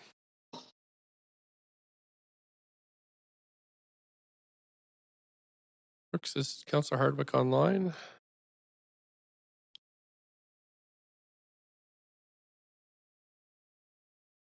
She's not. We'll have to mark her absent. There we go. So that's unanimously passed, Council. Thank you. We're back to Councillor Boyle. Anything else? You still have 3.5 minutes. I'll leave it there for now. Thanks, Mayor. Okay, Councillor Carr, you're up next. Thanks very much. I have submitted an amendment, Mayor. Okay. Wait for the clerks to bring it up. If you want to shift. Yeah. Am I speaking on the main queue or am I in an amendment queue now? Well, I thought I'd wait for her to pull it up and then we could have a seconder, but if somebody wanted to second it sight unseen, that would move the queue. Councillor Boyle, I'm happy to second. Okay, so we're on the amendment queue. Go ahead, Councillor Carr. Great. So again, so that everybody's aware, I know it'll be coming up on your screens, but it's also in line with my commitment around ensuring that we put the funds needed into mitigating climate. Adaptation could take a lot of money, and we need to put some money into it for sure. But unless we mitigate, which means reducing our greenhouse gas emissions, we will be in a state of ever accelerating climate change, and that will only cost us more and more, never ending horrible cycle. I just want to hold you for a sec because we haven't got it up on screen. Just wondering.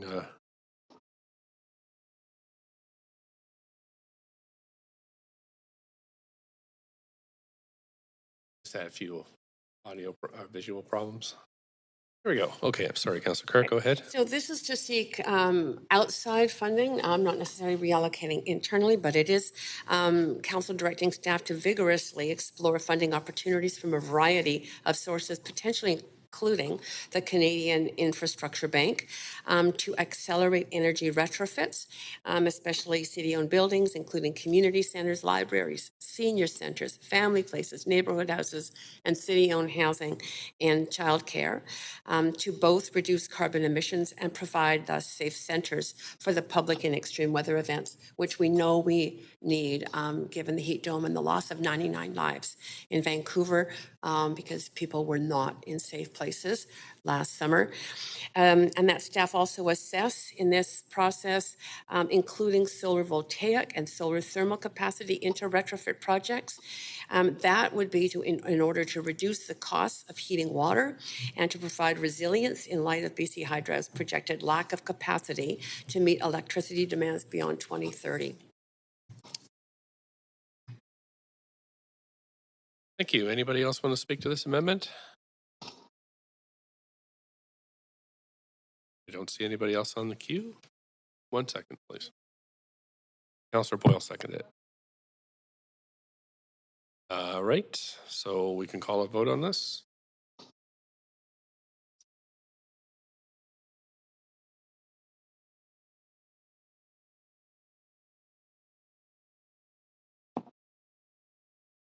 And that has passed unanimously. Thanks, Council. Going back to the main queue, Councillor Carr, do you have anything? You know, I'll go on at the end after I see what other amendments are. Okay. Councillor Dejanova, up to 5. Thanks so much. I also submitted an amendment, and it was actually revised. So this is the amendment that I sent in at 1:42, if that's helpful for council.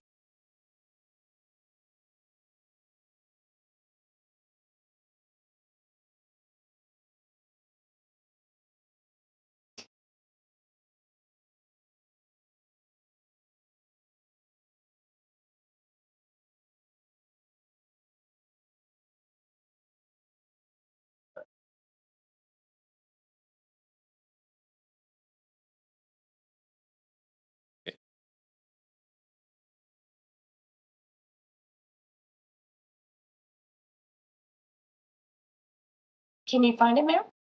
Yep, it's we are having a little bit of trouble with the overhead projector, so Could you maybe pause my time? Would that be okay? sure. I'm just waiting for a seconder, and then I will switch the queue.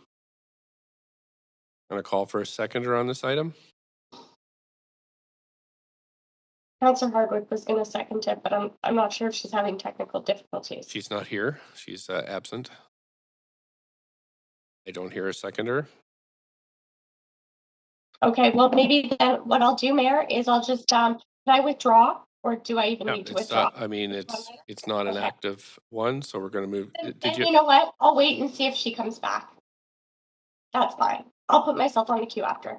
Councilor Kirby-Yung. Okay. Last person on the queue, Councillor Kirby-Yung. Go ahead, up to 5 minutes. Yeah, thank you, Mayor. I have also submitted an amendment. I appreciate council's patience. There's a few versions of this. The clerk will bring this up. And this is really with respects. Should I jump to amendment queue at this point, Mayor, or? Sorry? It's on gas streets, just to be clear. Wait, I don't move the queue until it's seconded. So we have the amendment up. Okay, well, I'll just say quickly, the amendment is with respects to Gastown Streets. I think that we've heard how this has been outstanding over a number of capital plans. It's a historic neighborhood that is continuing to degrade, and that will become more costly over time, but it also has impacts on the small business, the economy, tourism, and it's becoming a safety issue, whether it's for pedestrians, cyclists, or vehicles. I do think it's important that we advance this work. I appreciate all the work that's been done on the capital plan, and I think council is really striving to balance the different priorities that we have in front of us. But I feel that this is something that council has supported looking at from the February motion originally about infrastructure when this is mentioned as an important priority. And then again, to a further amendment, which council unanimously supported and I'm grateful for in April. And so looking to increase that $7 million allocation to $10 million to facilitate some of that much needed restoration work in Maple Square, Blood Alley, some of the initial cobblestones and some of the particularly problematic areas. And that's the nature of the amendment. Okay, thanks. Call for a seconder. We're on an amendment queue. Second, Councillor Blythe. As Councillor Dominato seconded it. So if now we're on the queue to speak to this item, I have, unless Councillor Kirby-Yung, did you want to say anything else to this, or are you okay? Yeah, I can just add quickly here that there's different options for council as to how and where we pull the funding from this work. I had sent various options around for council's consideration. This particular one takes it from emerging priorities. It is has about $76 million allocated. I do think that it's potential opportunity for matching funding given the historic nature of the neighborhood. I think that we generally have the ability for flex within those capital plans, but it certainly signals that council is listening and responsive to this ongoing need that we've heard throughout the term and over the past many months as we've been preparing and working forward towards the capital plan. So I certainly think that I think the emerging priorities bucket is defined as projects that may be anticipated, et cetera. I certainly think that this is anticipated, and I think that it's critical and it's necessary. And so I'm hopeful that council will support this. Thank you. Okay, thank you. Councillor Boyle, up to 5. Thanks, Mayor. I'm going to ask that we sever and vote separately on the first letter here from the second two. I will just say I didn't see a lot of options put forward on where we reallocate this from, except other neighborhood street improvements, which I didn't support, and I'm glad to see that not being proposed. But I will note that staff said pretty clearly that they strongly recommend against allocating the emerging priorities funding to specific projects, because that's an important buffer for us to have in terms of emerging priorities that come up. I'm happy to support the second and third piece of this. I am also quite excited about this Gastown rehabilitation work, and as the plan for it comes together, and there's funds in the current capital plan to get that work going, I look forward to where that plan is, how it makes the space, as Councillor Kirby-Yung said, safer for all people visiting, especially those on foot, especially improving accessibility, as the cobblestones are a real nightmare for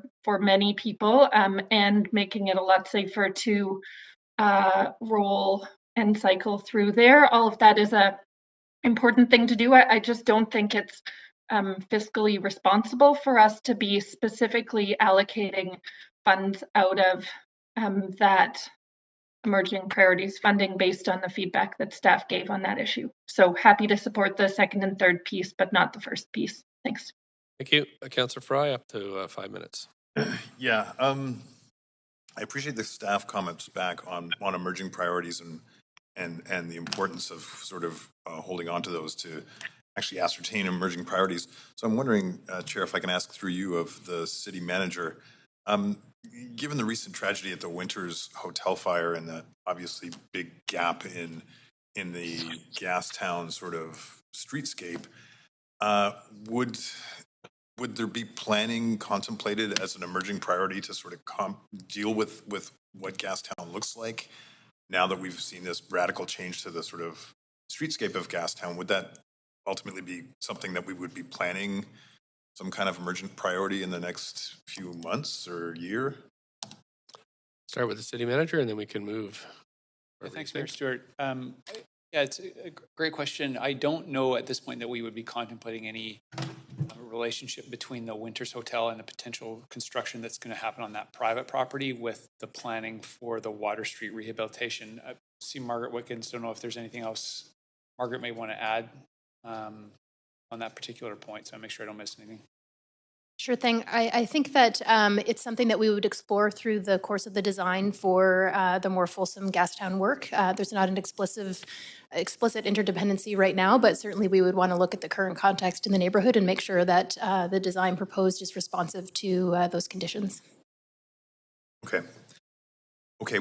I appreciate that. And with that said, I'm not going to support the first clause because I think that potentially is an emergent priority, that we don't want to throw good money after bad and recognize that we may need to adjust the scoping of Gastown dependent on what happens with Winters Hotel. And obviously the situation in Gastown is not great. And I'm looking forward to how that work's going to proceed. And also, I think there's also a conversation that needs to happen about how the actual physical street relative to the sidewalks is contemplated. That is a conversation for another day. And because we haven't really planned and scoped it in this immediate capital plan, I'm going to sever and not support the first clause, but the rest is fine. Thank you. Councillor Dominato? Thanks, Mayor. Point of information through you to staff. Sure. I'd asked earlier about the scope of emerging priorities and what it could potentially be used for in the 4-year capital plan. And acknowledging it was in the previous plan, it was fully exhausted. Could you just give me some examples of in the 4 years what we used the emerging priorities funding for?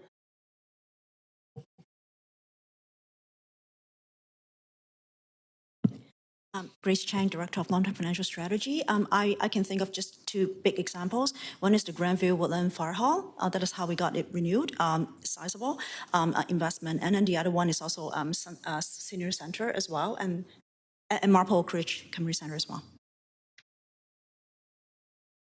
And so those emerged as priorities over the course of the 4-year capital plan. They weren't planned for at the outset. Either in whole or in part. Also, the other thing is that if the budget has gone way above and beyond what was originally contemplated, that this is also the funding source as well. So so that's the reason why we do need to preserve it and not allocate it at the start or even before the start of the capital plan. So considering inflation events, can you just reflect back to me is how much the emerging priorities and contingency was last time in the last capital, and how much has it increased by? Just a minute. Sorry.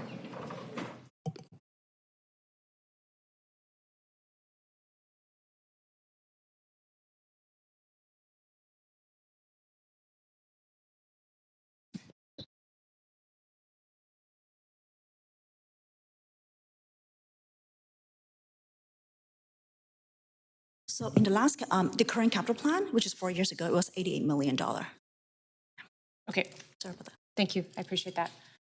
I don't see any speakers on the queue, but I am going to speak in support of all of the amendments on the floor. I think it's vitally important that we focus on Gastown. It's a national heritage site, and I think we all recognize it's a gem in the city. It's got deep historical roots, but I think also collectively council's acknowledged, but also staff have acknowledged that it needs some substantive investment and work. And I was down there, I think it was just yesterday or the day before, and we are starting to see, as was noted by the BIA, Representative Wally, tourists coming back to the area. For those of us who walk and cycle in there, it's a liability because of the uneven pavement and the cobblestones. So from my perspective, this is a small ask to increase it to $10 million from 7. And so I'm supportive of all 3 amendments. Thank you. I don't see anybody else in the queue, so we'll call a vote on the first clause. Mayor, I keep putting myself on the queue to speak, and my name continues to disappear. I'm not sure why. So if I could go on the queue, please. Okie doke.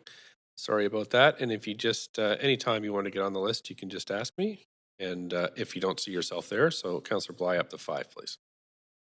Thanks very much. And so I just want to add my comments to Councillor Dominato's comments and not necessarily repeat, but I certainly agree with all of what she said, but also just to add that, I think that the challenge, what we've heard from the BIA, Gastown BIA Representative Wally and others, is that it feels like Gastown has sort of been put at the back of the line a number of times. And I think that what we're saying here as well is that we're committing to the work and we're committing to the renewal of that work. And, at the end of the day, these are the businesses, the BIA, the dollars spent on sort of maintaining to some level of viability for this area right now while we come out of COVID and we invite tourists back in. But I think essentially what we're saying is we see the issues there and we are absolutely committed, and this will fund a third of what's actually required, but it's indicating that they no longer need to keep being pushed to the back of the line really at the end of the day when it comes to these significant infrastructure upgrades. And so I think it's an important piece that was not necessarily fully funded in this, which we understand some of those limitations and we've got to strike a balance.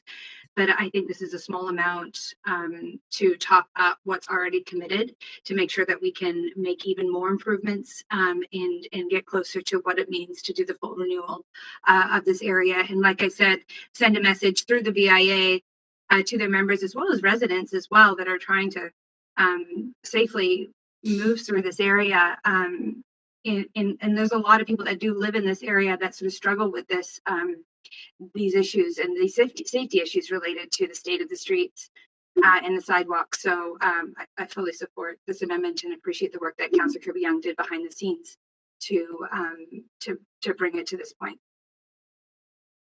Councillor Carr. Yes. Thanks, Mayor.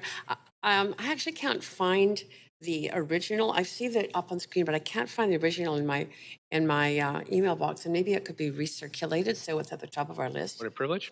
Point of privilege. Thank you. Could the clerks recirculate the text?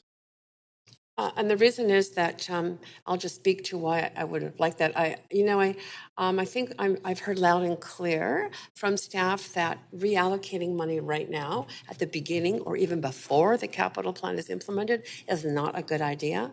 However, I would be sympathetic to an amendment to this that asks staff to consider this at the midterm when we evaluate what's happening with the dollars in the emerging priorities section of the capital plan.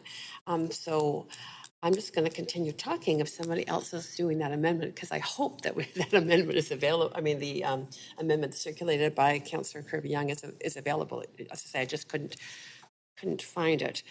But anyway, that my thoughts are that makes much better sense to me, and I believe that we need to be very practical at this point in the implementation of the plan. There's already been a lot of changes that have been made through our input, but at this point, I don't see emerging priorities as a place in which we should be garnering funding from. Thanks. I'm going to move to Councillor Kirby-Young's next on the list. Councillor Kirby-Yung. Yeah, thank you. I'm just noting that there's two different going on here, and there is the immediate need to do a lot, expedite and ramp up the amount of repair work in terms of safety and just usability. And then there's the broader project where there is a reference in this amendment that speaks to opportunities within the mid-year review and about accelerating the larger scale project delivery. So we certainly could add in additional language that also supports the other work. But again, I really implore council, this is such a small ask. We have, $600 million towards housing. We have hundreds and hundreds of millions towards climate.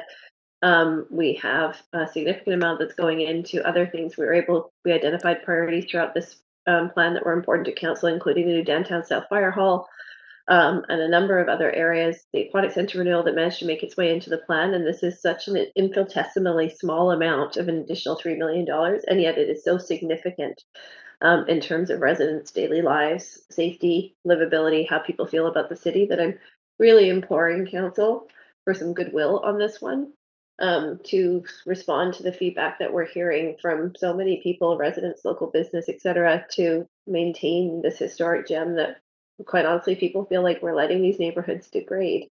And whether it's been Chinatown or Gastown, I'm really hoping that council can kind of zero in on the bigger picture and what a small amount this is that we are really looking to try to support this more immediate work. Thank you. Thank you. Councillor Dejanova, you're up next, up to 5 minutes. I just wanted to make sure this is the correct amendment that's up currently on the screen, Mayor, because it was alluded to that there was an amendment to the amendment, or that this wasn't the right version. Nothing's come forward that I'm aware of, so Thank you. This is what's up. That's fine. Thanks. Okay, thanks. I'm going to call the vote now on the first clause of this. And so the vote's called. No more discussion. Councillor Kirby-Yung. And that has 1, 2, 3, 4, 5. That has passed. What? Sorry? Okay, so in time for the vote.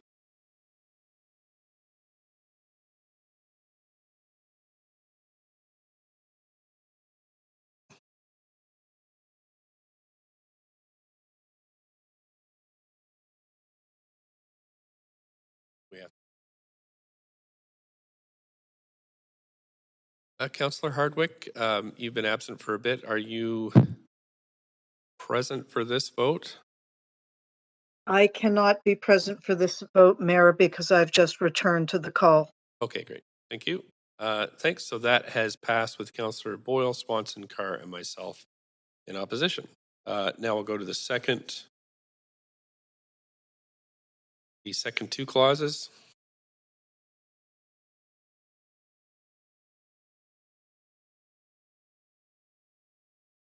Just waiting for Councillor Dominato.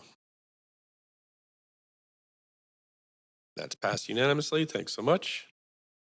And Council, we're back to Councillor Kirby-Yung. Anything else on the amended staff report? No, I will save comments for later, and I appreciate council's support on that one. Thank you, Mayor. Thanks. Councillor Dejanova. 4 minutes. Thanks, Mayor. I'm going to ask that you move us to amendment queue and bring up the amendment that I'd sent in before. I don't put it on until it's seconded. Second. Okay, Councillor Dejanova, you have up to 5 minutes. Thanks, Mayor. And just wanted to share with council, I had revised this amendment.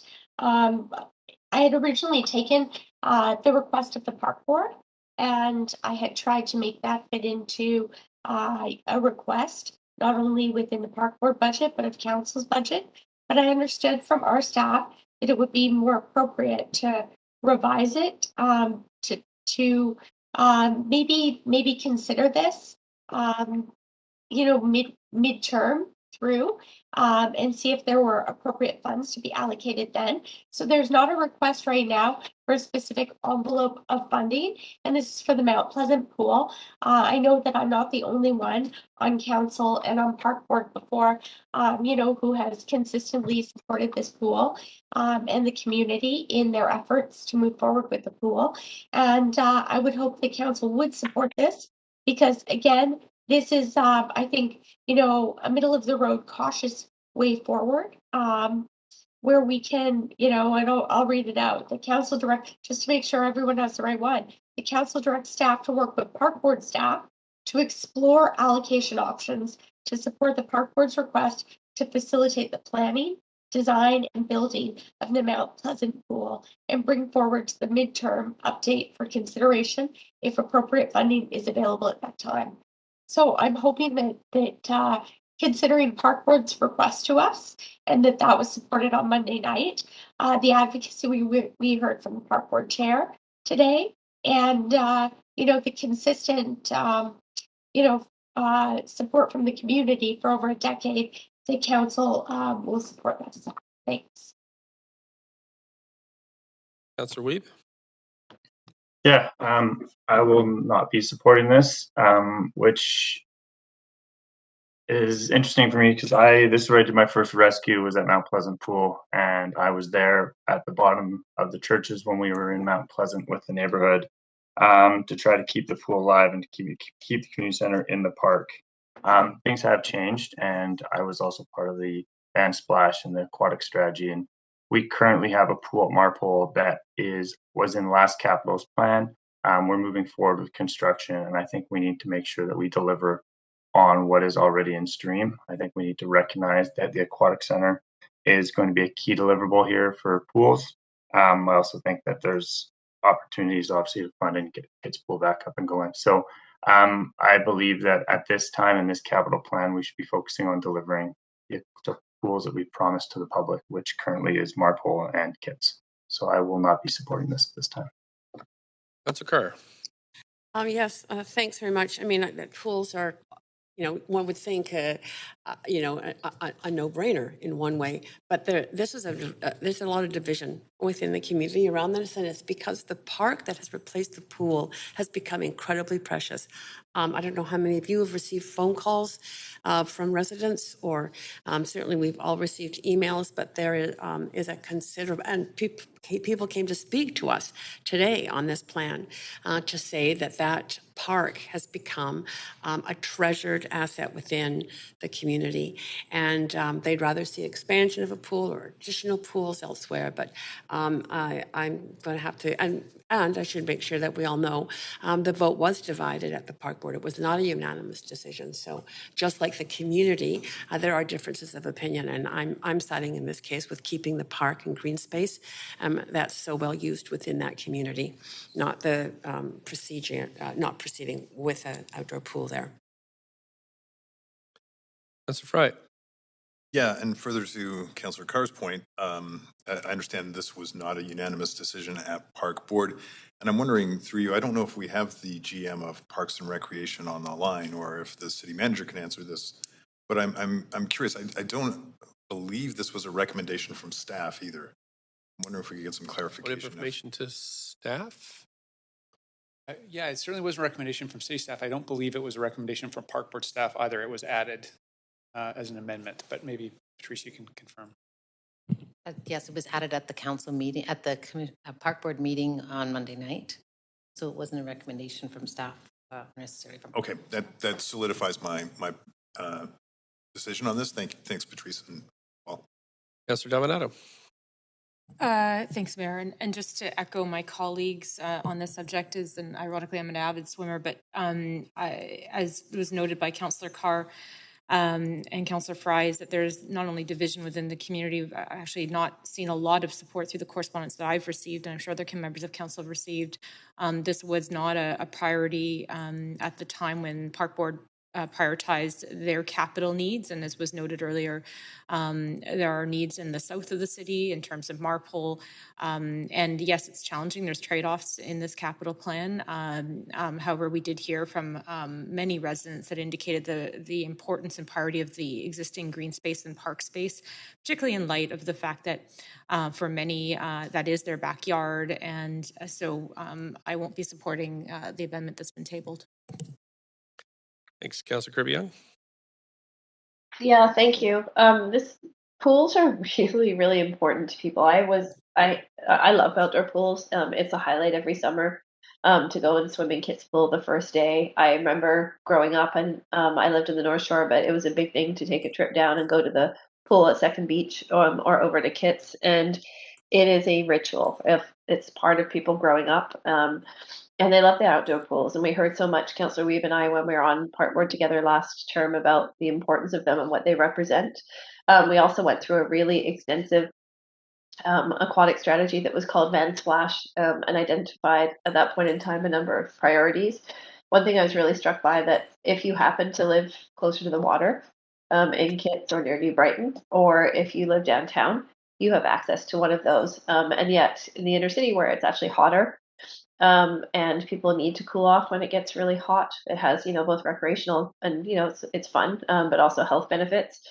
You don't have as many options. And so it was pretty compelling at the time with respect to discussion around Mount Pleasant. But what we also learned was the importance of South Van having been really deficient in having those. There used to be an outdoor pool at Sunset. You'll hear Minister Sajan talk often fondly about how he used to swim in that pool. And then we saw the opportunity when we really looked into it with the Marpole Community Centre redevelopment to have a really significant community amenity there that includes childcare, a renewed and expanded community centre, and an outdoor pool. And that makes a whole lot of sense in terms of targeting from an equity perspective in deficient areas. I also think too that we have to, we saw it in the capital plan, people want us to keep up the existing infrastructure that we have, and we literally had a majorly significant issue at Kits Pool, and we don't know what the costs are going to be midterm in this capital plan to fix that. I think we're really lucky that they're filling the cracks with sealant right now, and that we're going to be able to open that. I think the targeted date is July 30th, so that people can have it this summer. We're also literally had the wall fall off the aquatic center. We've got $140 million, which is very significant in this capital plan for renewal there. And that will also have additional capacity to serve new residents. And I think be quite a unique experience, because the concept even envisioned really changing that perspective so that you could take advantage of that beautiful location, be looking at an English Bay more outwardly when people are swimming, have more amenities such as outdoor hot tubs that are on the deck.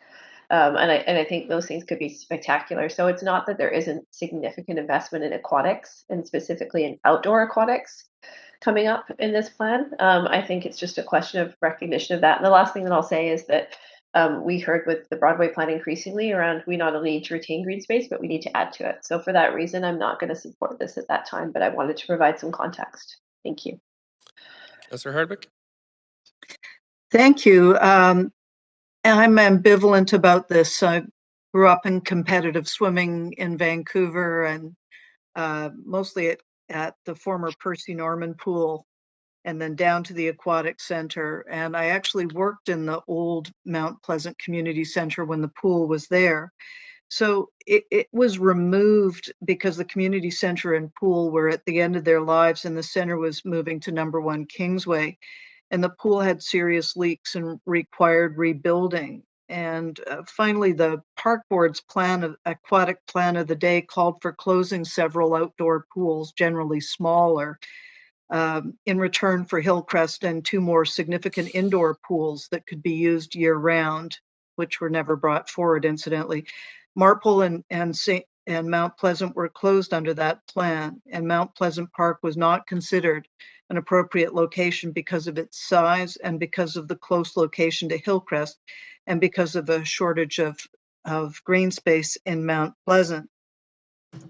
That said, what we do need is a completely usable pool, competitive ready for, for the regular users of competitive swimming, 25 meters at least with diving boards and decent deep end, adequate depth for turns and shallow end and circulation area for meets and so on. And it just doesn't seem that this is the right time and the right place for what we really need. So although I'm keen to see some more pool space in the city, probably not here and not now. Thank you. That's it for this one, so I'll call a vote.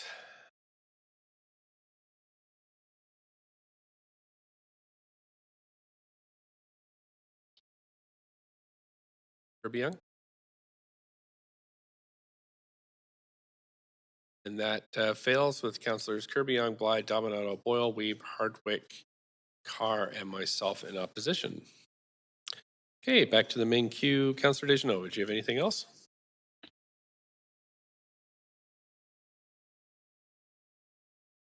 Councillor Deschenaux, anything else? I said no. I didn't hear you. Okay, Councillor Weeb. Yeah, I put in an amendment I would like to speak to, and this is on food security. Okay. Waiting for staff to pull it up, but I'll shift queues whenever there's an if and whenever there's a seconder. I'll second. I heard Councillor Carr first, so we're on amendment queue. Councillor Weeb, go ahead. Yeah, this is to what we're seeing coming out of COVID and right now with inflation and food prices, that we are seeing significant food insecurity, especially in our more vulnerable populations, which would be in South Vancouver and the downtown east side.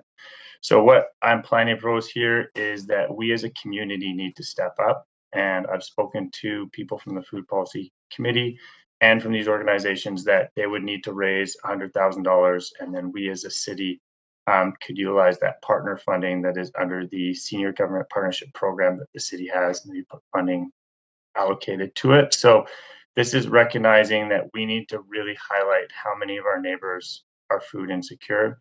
Most of these organizations are seeing their numbers quadruple, 5 times, 7 times as many people lining up, looking for healthy food that meets their cultural needs. And so we need to make sure that we are recognizing this as a significant need in the city.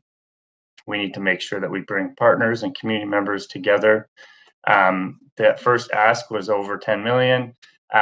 This has been continually dropped down, but we do need to recognize that the City of Vancouver can play a role in supporting partnership funding to ensure that our neighbors, friends, colleagues are going to school, going to work, and doing what they can with a healthy food and a healthy belly. So to me, this is extremely important. Seeing a lot of these organizations continue to grow, we need to support them with capital infrastructure to make sure that they can expand and support the needs of the people of Vancouver. Hey, I'm just going to ask pause council just for a sec. I just want to check something with the clerks and city manager, so I'll be right back.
before, so I was just checking that's in order, and it's in order, so that's fine. So Councillor Wiebe, do you have anything else to add on this?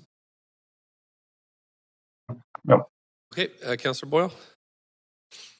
Thanks, Mayor. I have a question through you to staff, which is just to clarify, because the wording of this is a bit more detailed. If the general, if staff's understanding is that the general idea here is that this is allocating funds out of emergency priorities like we just did for Gastown and like staff recommended against doing? This is not the same. Perhaps maybe the city manager can explain how it's different. Yeah, my question would be to help me understand where this money is coming from. Okay. Certainly. So thanks through the chair. So this, as we understand the intent of this motion, it would be essentially earmarking funds within emerging priorities. And then that subsequent allocation would be subject to other parties coming up with a share of the funding for these projects. I mean, ultimately, these decisions will be the responsibility of the next council in terms of the actual allocation of funds into a project. But it would be, we are interpreting this as essentially earmarking money within emerging priorities until the midterm update. Okay. Thank you for that clarification. I will say I feel torn on all of this. There's lots we want to add, and the process of allocating emerging priorities, as I said before, I think is questionable. But I have had the opportunity with Councillor Wiebe to meet with food policy advocates, particularly in South Vancouver, and know the incredible amount of work that they have been doing through the pandemic, and in addition to pandemic impacts, the hugely increased and urgent need that they're seeing based on inflation and the rising cost of food. And so we'll certainly be supporting this as a small, and these numbers are very small relative to our capital budget, as a way that we can recognize the urgency of that work, support those partners in accessing other funding partners, senior levels of government, and continue to look at how we can be in capital and in operating, supporting the really critical and growing need that we're seeing around food security, again, particularly in South Vancouver, but across the city. So we'll support this. Thanks. Sure. Councillor Blythe. Thanks, Mayor. I'll just be brief, just to say that I do support this. I think that it's interesting, as you pointed out, Mayor. We don't typically see amendments that are sort of worded in this way, and I think that what we're saying is we're going to come to the table and work with these organizations that are really taking the lead in filling a sort of desperate gap at the end of the day when it comes to food security and our ability to show up with funds. This is exactly really what we're not exactly, but it is very much in the same vein as other amendments that we've seen that are asking for, if we can secure senior government funding, that we will then allocate dollars as well, and we want to make that a priority. An amendment moved by Councillor Boyle. So this does very much line up with, I believe, how we're approaching this capital plan, and also to say that these are organizations that work tremendously hard. And have for many years, and so just to thank them for their work in the community to address food insecurity in all the way through COVID. These groups were absolutely paramount to the well-being of residents in our city, and we ought to be extremely grateful, actually, for what they did. But also to say that this is exactly the conversation that we've had previously with the previous amendments moved by Councillor Kirby-Yung related to why emerging priorities is there. How can we as a council respond to public feedback? Yes, these organizations have been working very hard, and I would say so has Gastown merchants and residents managing what they're working through. So just to tie this together, that we're not sort of pitting groups one against the other, we're basically responding to public feedback. And why I supported Councillor Kirby-Young's amendment, why I'm going to support this one, is this very much is the way that this council needs to lead and direct with staff support to be able to respond to what's needed. So I'll leave it there. Thanks. Councillor Carr. Yes, thanks, Mayor. I am going to support this amendment because I believe it does align with the direction I think we've been informed by staff is the prudent one, which is to use the Emerging Priorities Fund, especially in this case, it's noted as the Senior Government Partnership Program, as a vehicle to increase the amount of money by partnering with other agencies. I mean, that's the intent of it in most cases. So this follows that intent. It's saying this motion is saying that there is going to be funds sought from other partnerships, and that will be used to match to the emerging priorities funding, exactly the way we know emerging priorities funding has been intended to be used. So I will support it for that reason. Councillor Swanson? Yeah, I'll support it too. I like the way these groups focus on food as community and food as solidarity rather than food as grovel in order to get it and food as charity. And I like the idea that we're making, trying to get senior government contributions, although the best contribution would be a massive increase in social assistance rates. That's it for me. Councillor Kirby-Yung? Sorry, my voice is going, as you can tell. Yeah, thanks, Mayor. I'm also supportive of this amendment. I do have one clarification question, just for context, through you to the mover, if I can. Sure. And Councillor Weave, that is just, can you just give us some context onto the 25-75 breakdown and why that was landed on versus a 50-50, or is that what that fund allows for in terms of contribution to projects, or what was the rationale for the percentage allocation? The rationale was on the amount of money that these organizations would be able to raise. A 50-50 might make it not feasible. They're actually hoping for 800,000, and so this would be a opportunity to get it off the ground. And so the 100 grand was a number that, in speaking to community members, they think that they could raise, and that would be the amount. But 400 grand would be kind of the lowest level to get these hubs really going. They really want 800,000. So this is kind of it's enough money to get the community behind an initiative and to get the funding from different partners and grants. It's money they think they could raise, and 400 was the minimum to really get these projects going. Okay, and then just a quick follow-up on that. When you say that they could raise, are you referring, I just wanted to be clear in my head, are you referring that they could raise through a number of different sources, include private fundraising, or that they could raise through the Senior Government Partnership Program that's referenced? The partnership program allows organizations to raise money through other governments, but also through other organizations. So this would be kind of a fundraising campaign these organizations could do to raise up enough money to be able to leverage the city money. Okay, thank you. Appreciate the clarification and happy to support it. Councillor Kerr? Yeah, there was another point that I wanted to add, and that is, for me, I think we all need to take note of the fact that an emerging priority is going to be food security, and not just within the city, but globally. What climate change is doing is changing the conditions under which much of the food that is currently imported into Vancouver is being grown, whether it be Mexico or any parts of the subtropics or the tropical zones where climate scientists are saying the future of food production is bleak. And we're seeing that already happening, where they're looking at half the population of Madagascar not being able to be fed because of drought and the inability to produce food.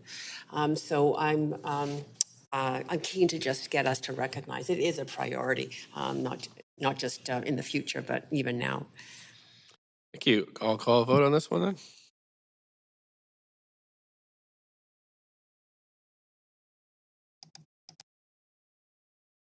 Councillor Deschanova? That has passed unanimously. Thanks, Council. We're back to the main queue. Councillor Weave, anything else? I had another amendment, but recognizing that it was already in the last capital plan for the Marple pool, and that pool, when funding becomes available, will be delivered because it's already been passed as a priority.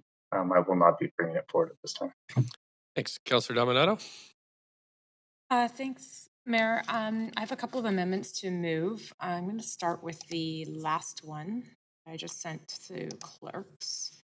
That was amendment number 3, just for reference. No, are we able to get it? Oh, we are.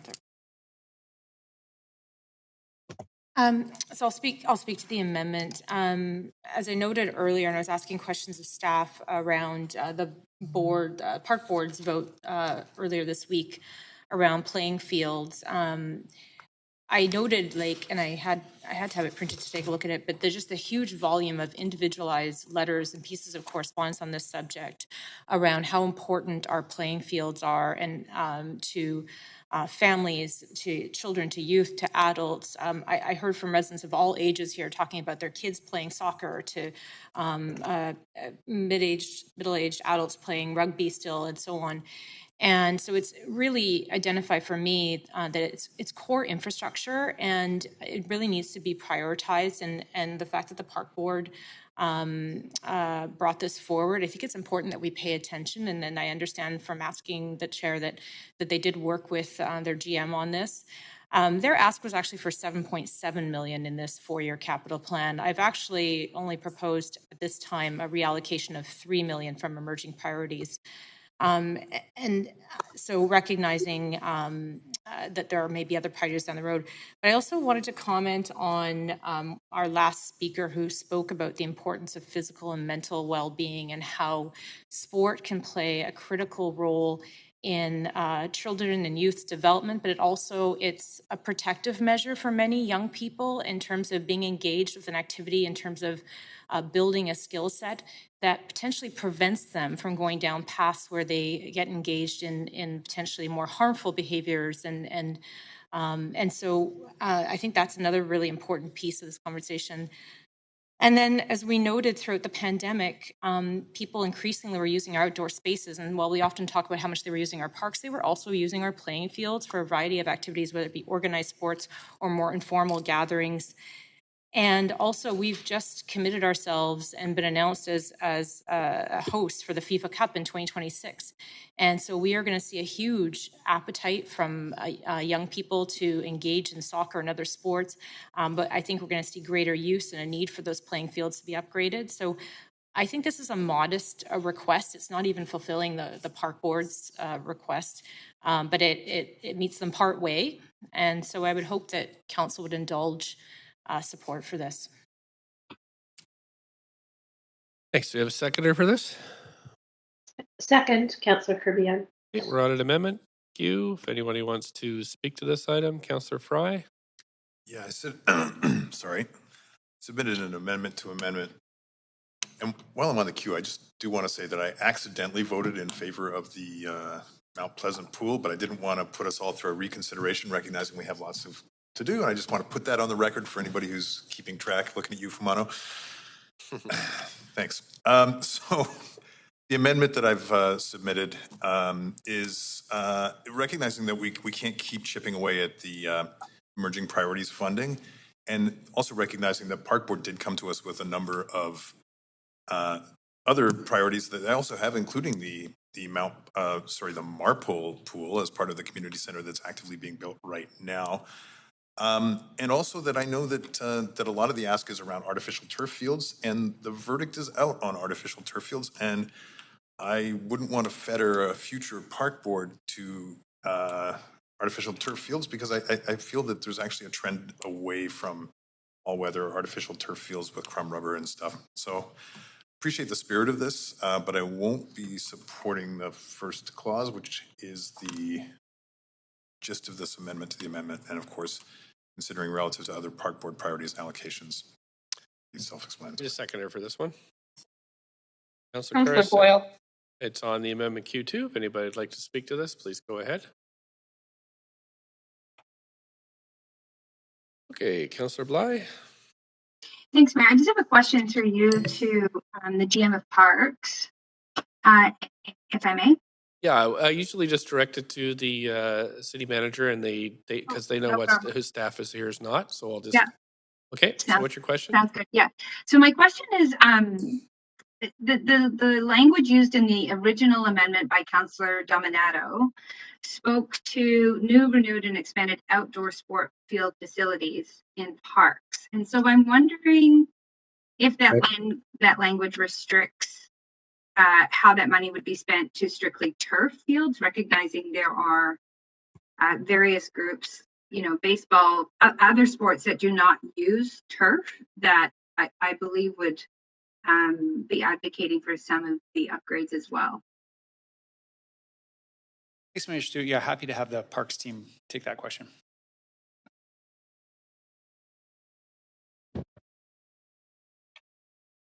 Just while we're waiting for the Parks to get online, Council, I'll just let you know that if we don't finish today, we do have a public hearing at 6. If we don't finish today, we'll be back at this tomorrow morning at 9 a.m. With that, 9:30, sorry. Park staff there? Just noting my time is running there. Yeah, just waiting for Park staff. Yeah, thank you, Councillor. Erin Embley from the Park Board. Yes, in terms of that funding, we do have a long list of park needs and playing field needs, which include grass fields and diamonds, as well as synthetic turf. The implications of tax funded versus DCL just impact whether or not it's new or renewed or upgrades. So there is right. So nothing about the original language limited. Correct. Right, to turf. Okay, so that's fine. Thank you. I'm not going to support this amendment. I don't think it's necessary. I think, while I appreciate Councillor Fry naming, some of the consternation around turf fields, I don't see any of that language in the original amendment. So I'm not going to support a change that I don't think is necessary. Councillor Kirby-Yung, amendment to the amendment. Yeah, thanks. I was going to reiterate a similar point. I had the benefit of sitting on the Park Board last time. There was a substantive review done with respects to when it came to turf fields, artificial turf, crumb rubber, coconut, or whatever, and how long, what the longevity was, how they broke down, looking at Bowen Island, that had used different pieces, and there was a real balance between the environmental aspect relative to the performance, the longevity of how many hours somebody can play, how soggy they get, how much longer they take to dry out with different types of turf. And I think the Park Board all unanimously landed on sort of the outcome at that point in time, including councillors of all stripes, balancing kind of those factors there. And I think that's a bit of a red herring to the discussion, because I didn't see anything that, as Councillor Bly said, that precluded consideration of what type of surface was used, and that's always done as a matter of due diligence. I think the consideration here is whether or not we believe in investing in our kids in recreation and health, and filling some of these gaps that we hear about consistently. And I can say for my term on Park Board, this is an ongoing challenge and issue, to the point that when the fields degrade, they're oversubscribed. People can't get their team signed up to use them. They're driving kids to other municipalities, and we are falling behind pace. So I can sort of attest and affirm and share with council that this is an ongoing need. This is not something that's come up out of the blue. It's kind of a consistent gap that we hear throughout with respects to that ability, and health and recreation is important. And we're talking all outdoor sports here after a pandemic, which is really resistant of getting kids playing outside. It's even healthier than them being inside in our community center. So I just want to offer that perspective. Thank you. Councillor Dominato.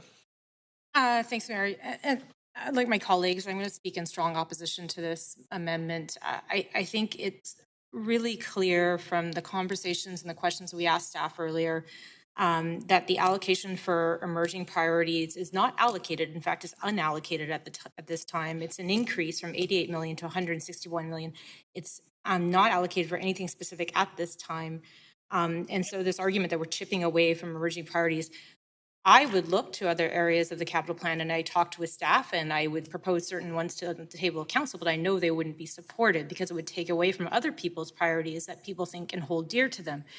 So this is trying to be responsive to the public. It's trying to be responsive to families. And to the point that Councillor Kirby-Yung made is, do we support recreation in the city? I do. Do we support families? I do. We should be prioritizing physical and mental wellness. And this is a fraction of what Park Board asked us for. So I'm not going to support it, and I hope all of council will reject it. Councillor Carr?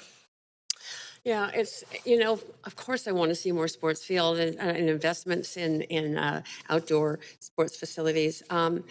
It's just a matter for me, again, of how many different priorities we could end up taking right now out of emerging priorities. We've had the advice from staff.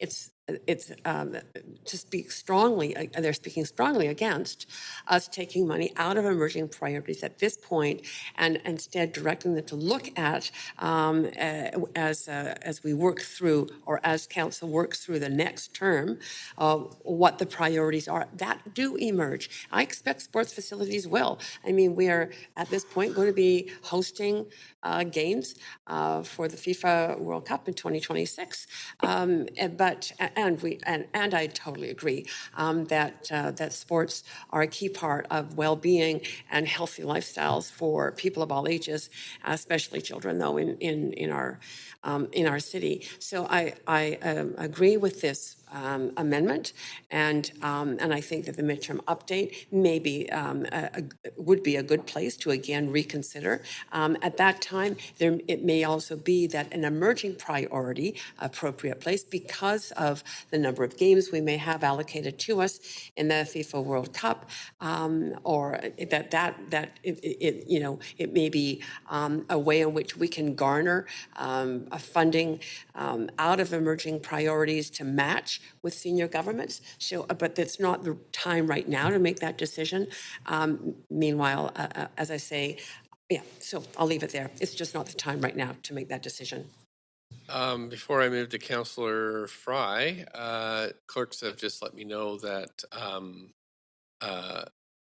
staff need about 15 minutes to kind of make adjustments for all the amendments before we get to a final vote. So I'm looking at this queue. We got 3 speakers. I look at the other previous queues. We have many councillors lined up on those queues. So if we don't finish by 20 to 5, we're going to be coming back tomorrow morning. Just so you know, Councillor Fry. Yeah, I do want to just on the notion of artificial turf. I do reference that we have dozens of letters from field sports groups that are variously referencing 7 artificial turf fields in need of renewal. So I'm not sure where the disconnect is between the language that some councillors are hearing and what the park board delivered to us and what the public are saying. But I do think that we should not chip away more than we are already into the emerging priorities. And as Councillor Carr alluded, we may well need those emerging priority funds for the Invictus Games or for the FIFA to actually do field sport renewal, but do it in a targeted manner that doesn't presuppose it right now and eat away at those particular funds that we may need for emerging priorities. And yeah, so I'm going to leave it at that, recognizing the time. Councillor Weeb. Yeah, I won't be supporting the amendment. I think some of those renewals of artificial turf, Park Board unanimously approved a motion to no longer do crumb rubber, and some of the renewals will be removing crumb rubber for non-synthetic, recognizing the amount of crumb rubber that does go into our water stream.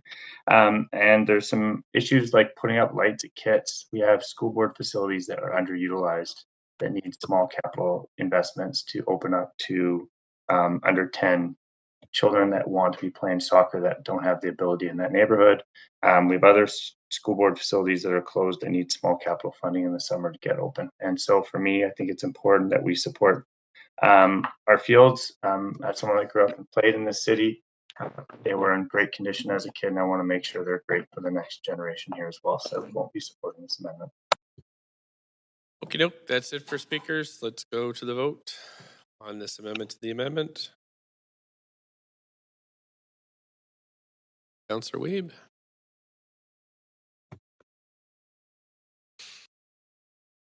That fails with Councillor Kirby-Yung, Blythe, Domino, Weeb, Hardwick, and myself in opposition.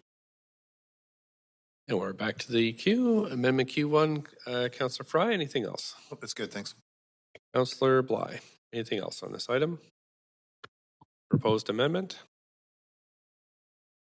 No, Mayor, nothing else on this item, thanks. Councillor Kirby-Yung, anything else to this amendment? Sorry, Mayor, can I just ask for a clarification because obviously my head is really congested and I'm losing brain power. Councillor Fry's amendment did not pass. I just want to make sure I voted correctly. Is that correct? Is that what happened? I don't know if you voted correctly because I don't know how you wanted to vote. Well, I was intending to oppose it, so I just want looking for confirmation that Councillor Fry's amendment did not pass. Councillor Fry's amendment did not pass. Okay. All right. Thank you. I just wanted to confirm. Sorry. So we're just back. You're back on the queue for this unamended amendment. I'll hold for and go back on. Thanks. Councillor Boyle. Thanks. I will just name, as I've said before, I'm really struggling with our continued moves to reallocate funding from emerging priorities, which again, staff have pretty clearly said is not recommended and which seems fiscally irresponsible. And I also want to name, I am wrestling with the sort of the rhetoric of if you don't support this, you don't support families. There are a huge number of important priorities in this capital plan that we are struggling to balance, and many places where we all know more funding is needed. We heard clearly from the Fire Hall Theatre that more funding there could help them move more quickly, and they serve an important need in terms of community and wellness as well. So I just want to name, I think that's a particularly unhelpful rhetoric in balancing the priorities that we're seeing here. And I have kids that play on sports fields, and they're playing later than I'd like because it's hard to get time. And I absolutely see this as a worthwhile place to spend funding, like the many other worthwhile places. And our job is to try to figure out how we're doing that in a fiscally responsible way. And I don't think that these additions, where we're allocating emergency priority funding ahead of time, is the appropriate way to do that, despite, of course, wanting to see all of these investments made. I'll leave it there. Thanks. Thanks, Councillor Kirby-Yung. Yeah, I just wanted to clarify. I just wondering if there's any confusion on council because I've heard this term emergency priority funding 3 times. It is actually emerging priorities for council to identify. I just want to distinguish for the record, just so that in case the listeners weren't confused, this is not for emergencies. That's why we have a capital reserve or reserve fund of that of the city, like when we had the pandemic. But I just want to make sure and reflect that on the record that this is emerging priorities in terms of what is important in the city, not emergency. Having said that, I will support this for the reasons that I stated earlier. And in the interest of time, I won't go into it, but I do think it's really important that we continue to try to support, and we heard it from the public loud and clear, around maintaining our existing and carefully augmented new capacity for facilities. That is what we heard from the public that they are looking for. Thank you. Manager, you have a... Thanks. Yeah, if I might, Mayor Stewart, and appreciate the challenges, obviously, that council is wrestling with here and making some very difficult trade-off decisions.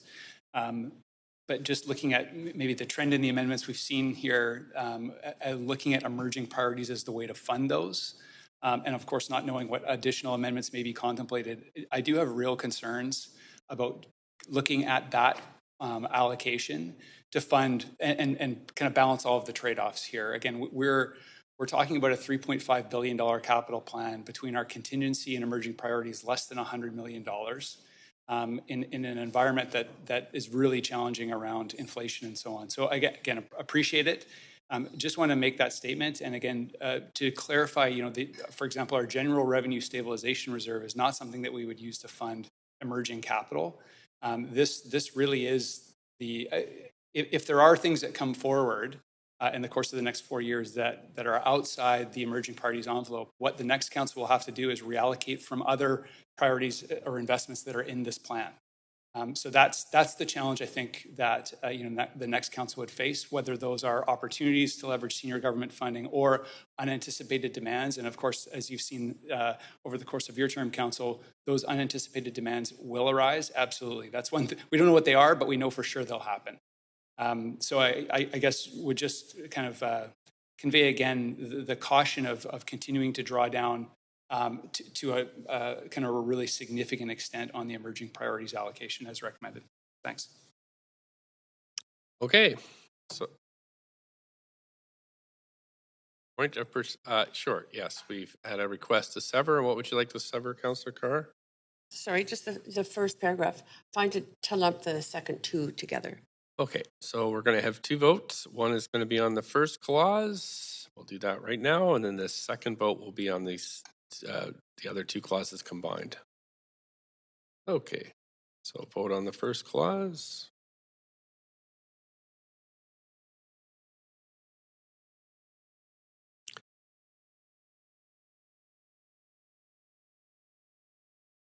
Okay, that passes with Councillor Boyle, Swanson, Fry, and Carr in opposition. And we're going back to the main queue. Councillor Dominato, anything else? I'm sorry. Oh, second clause, right. Second vote.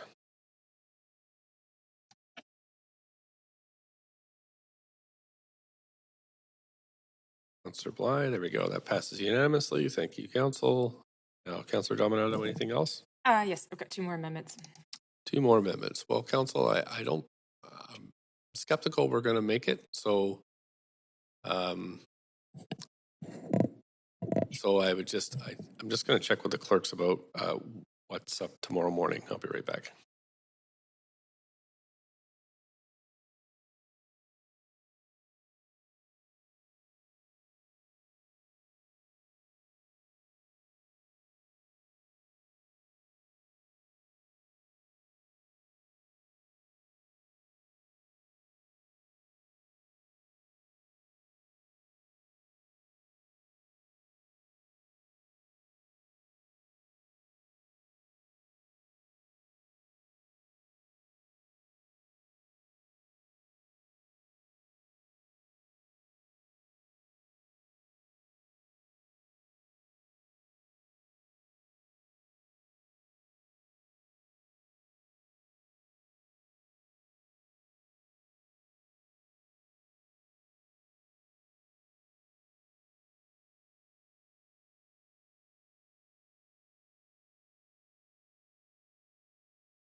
Emergency responses that have been necessary, whether they be related to climate, natural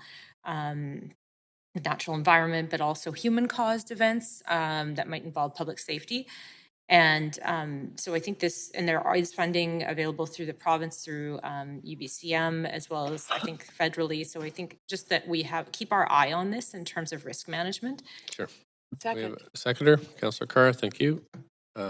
Anybody want to speak to this one? Don't see anybody. I'll go to a vote.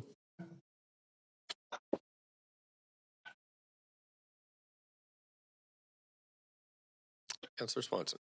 That passes unanimously. Thank you. Councillor Dominato, you're out of time. Now we go to Councillor Bly. No, Mayor, I leave it there. Okay, Councillor Kirby-Yung. Are we now speaking to the final plan, or are we taking a break to get the? The amended report. Yep. Okay, thanks. I will speak in support of the capital plan. I actually really want to acknowledge and appreciate staff for the work on this plan. It is one of the times on council that I actually think that we're starting to see positively some of the collective priorities of council across the board reflected in this plan. We had a number of motions leading up to the plan. I think that were helpful in setting the stage, whether it was affirming climate work from Councillor Carr, whether it was the motion that I brought forward on centering community facilities and infrastructure in this plan, identifying specific things that we were hearing consistently about in the community, whether it's Gastown streets or, as Councillor Weep has brought forward with respect to food security. And I do appreciate that perspective. I think there's some things that are noteworthy about this plan. And that is really the focus on renewal of infrastructure. It's really significant to be able to be renewing a facility of the magnitude and the impact of something like the Aquatic Center in Gastown. I'm really happy to see the inclusion of the new renewed fire hall for downtown South. Particularly the work on sewer and increasing our sewer separation work, again in response to a motion that was brought forward, and we've been chipping away at this term. When we heard that under the old plan we started at 0.3% annual sewer separation, this plan will bring us up to 0.8%. There's clearly more work to do, but again, this is aligning with really important core and critical amenities in the city of Vancouver, and with the public's feedback in terms of that, for example, being one of the categories we heard was most important to the public too, in terms of spending and to spend money on. So I think there's a number of things that are positive here. I think that we're starting to see a better balance in our capital planning between that infrastructure in concert and conjunction with climate mitigation and that. I still feel that we're fighting for some of the core infrastructure needs. And there's obviously more demands than we can meet, and I'm very aware, very cognizant of that. But I do think we need to try to continue chipping away at it because we've had a pandemic. Our city is getting busier. It's growing. Our population is growing, and these amenities matter so much to people in terms of livability in the city of Vancouver. It's what makes them feel good about living in Vancouver, and so I'm happy to support this plan. I'm grateful in terms of where we have gotten to on it. I think it is noteworthy to note that we still have a lot of heavy lifting to do ahead of us in closing the infrastructure deficit that we had, about $500 million annually between the desired level investment. But I think we're shifting that from the $300 million up now with the property tax allocation and others. But it's going to require a continued path forward and a continued commitment to this investment of our aging infrastructure and the renewal of that, so that it can work hard with residents and also new ones. You're at your 5-minute total. Thank you, Mayor. Thanks, Councillor Swanson. Yeah, thanks to all the staff for all the work on this again. I find it's a very frustrating exercise. Just take one thing that I'm passionate about, which is the SRO acquisition plan. So we've got 24 million in here for that, only 12 from the city. Basically, it's enough for 1 or 2 SROs. When just this year we've lost the Winter, the Lucky Lodge, and the Vogue, and it looks like we're going to be losing the Cobalt and the Ivanhoe, plus 3 more are for sale. So hundreds of rooms could be lost to low-income, vulnerable tenants who could be replaced by students and others that aren't so vulnerable. Meanwhile, everyone is saying we need to do something about homelessness. People who are homeless have about half the life expectancy of people who are housed. The 24 million won't even begin to replace what we have lost in the first half of this year, and is supposed to last for 4 years. And so then on top of that, we have 122 million for land acquisition, which is supposed to be good for 800 units over 4 years, so 200 units a year. And this is just social housing, not necessarily for low-income people. So evicted downtown East Side SRO residents won't have much chance to get in that. And then we have a Housing Vancouver plan, which says we only need 1,200 social and supportive housing units over the next 10 years, but we also have the housing needs report that says 86,000 households are in housing need right now, and thousands more are expected to be in need. So clearly our Housing Vancouver targets are inadequate to meet the dire housing need, but we're not getting a report on how inadequate it is till next year after the capital plan is already passed. If we take money out of the climate or the community centers or the sewers or the parks to put in housing, we aren't helping people who are homeless because they need all those facilities too. And then we have the facts that we're 15 to 20 million per year short of meeting our climate targets because we lack the funds, that folks need better community facilities, that our sewers need replacing, our artists need spaces, our libraries need spaces, our soccer fields, our transit, they're all extremely important. Cities have about 8% of the revenue, and we need to create and maintain something like 60% of the infrastructure. This is why we need major finance reform, not just tinkering here and there. We so desperately need a progressive property tax so we can tax people with property wealth at a higher rate than people who don't have a lot of property wealth. And to the province, it's not just zoning that's the big housing issue. We need higher, safer limits and social assistance rates desperately. Vacancy control would be huge and not cost much. And more provincial investment, actual dollars, not just financing, into social and co-op housing. I'm going to vote for this capital plan because we need every penny of it. But I'm not happy or satisfied that it meets the city's needs. And I think we need to keep pushing, keep the pressure up on the feds and the province to help us really meet the needs of the folks that live here. That's it for me. Councillor Kerr. Yes, I thank you, Mayor. I'd like to start by thanking staff, thanking fellow councillors for the work on this plan. I'll go into some details on that, but there's a lot of work in this plan. And I really appreciate the process that we've taken over many months to develop this plan.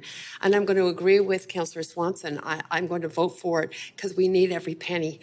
And the pressures on us are immense in terms of meeting the needs of the people of this city and the city itself in terms of its infrastructure.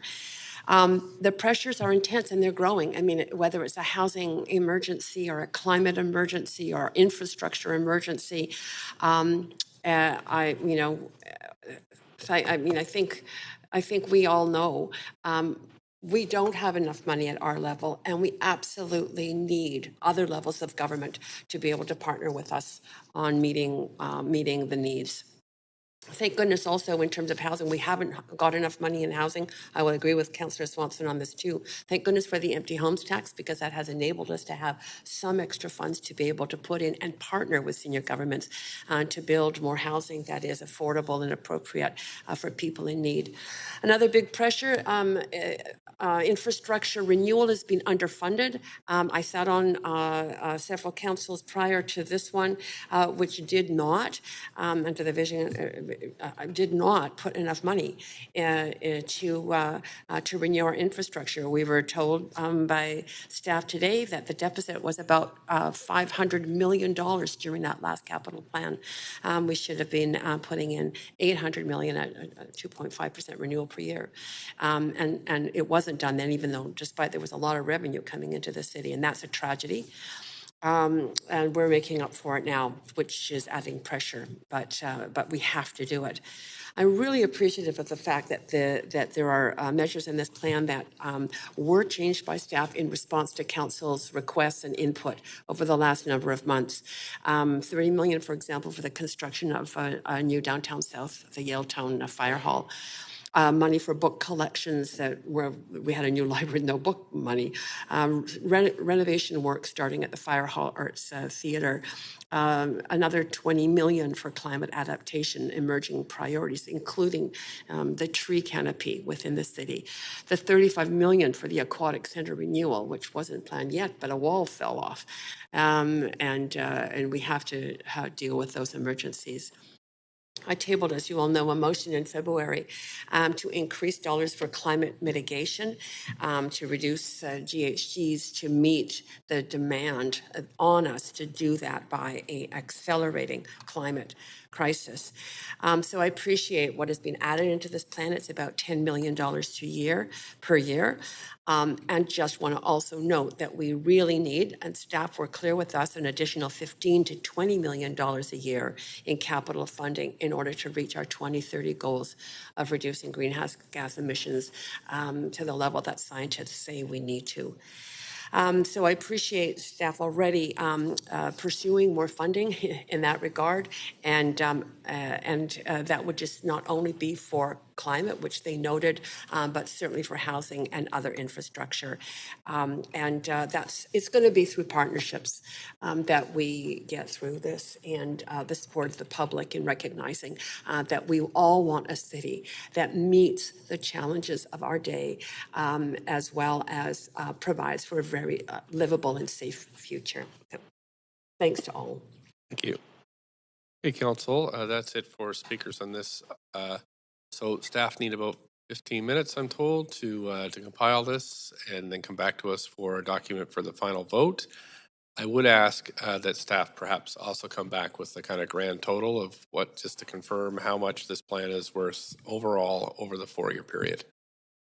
Thanks so much, and we'll see you back here at, let's say, 10 to 5. Gives you just over 15 minutes. Thanks.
Two, I think.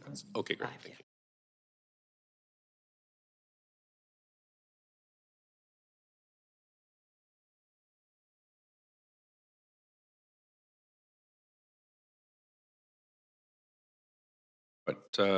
What you're after?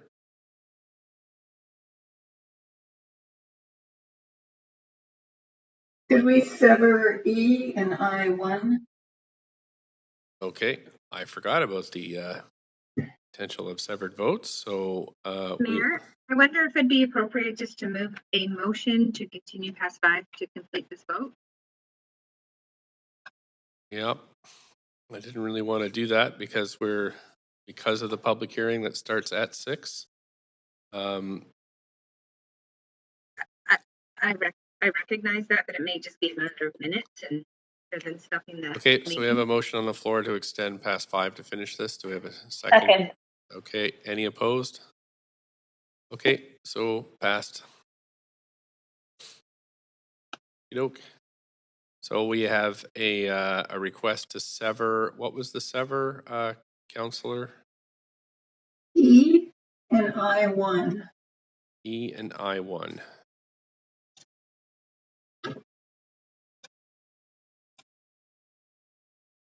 Yeah, I've got the clerks to guide us through this. Okay. Any other severings? I don't hear any. Mayor, are we done with our final remarks? We had finished. I mean, I have not called the vote yet, so if you wanted to go ahead, you can. I'll be brief, and I'm sorry, I'm feeling a little bit under the weather all of a sudden. I just wanted to state that I am concerned about the overall structure of the capital budget and its ever increasing dependence on developer-related contributions. This has created an inflationary spiral that no matter what we try to do in the name of affordability, we may inadvertently just be increasing our costs and therefore our unaffordability. But despite my overarching concern in the I will vote for this because I appreciate the need for much of the work in the plan. And the issues that I'm interested in discussing further need to be fought in another venue and not at the risk of jeopardizing the city's capital renewal plan. So thank you for indulging me. Thanks. Thank you. I don't see anybody else on the queue, so I'm going to go. Councillor Swanson has asked for a severing of E and I, the first paragraph in I. So we're going to start with E.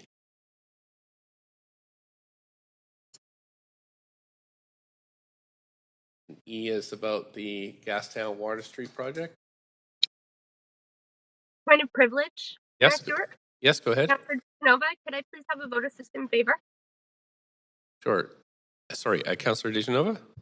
Yes, a vote assist in favor. Thank you.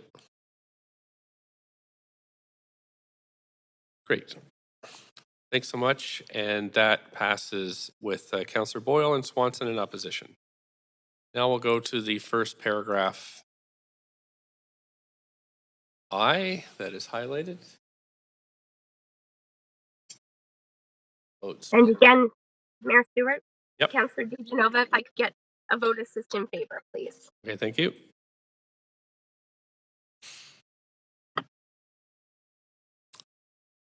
Councillor Carr and Bly. Yeah, there we go. Thanks. That has passed with Councillor Swanson and Fry in opposition. Now we're going to go to the rest of it. As we've had no other requests to sever, it will be the entirety of the rest of the reports. And a point of privilege, Councillor DeGenova, again, a vote assist in favor. Okay, thank you. Councillors Bly, Domino, Bly and Dominato. Councillor Bly, there we go. Thanks very much, Council. That has passed unanimously before 5 o'clock, which is great. Thank you so much for that. Sorry, I just got 4 more hours, so 2 more hours of cheering. Good. All right, good. Motion so to adjourn? Yes, motion to adjourn. Thank you, Councillor Harburg. Second to Councillor Dominato. All in favor Yay. Any Yay. opposed? No, we're adjourned. Thank you very much, staff. All the work. Thanks to the public for coming in, clerks and kitchen sink. Thanks, everybody. See you at 6.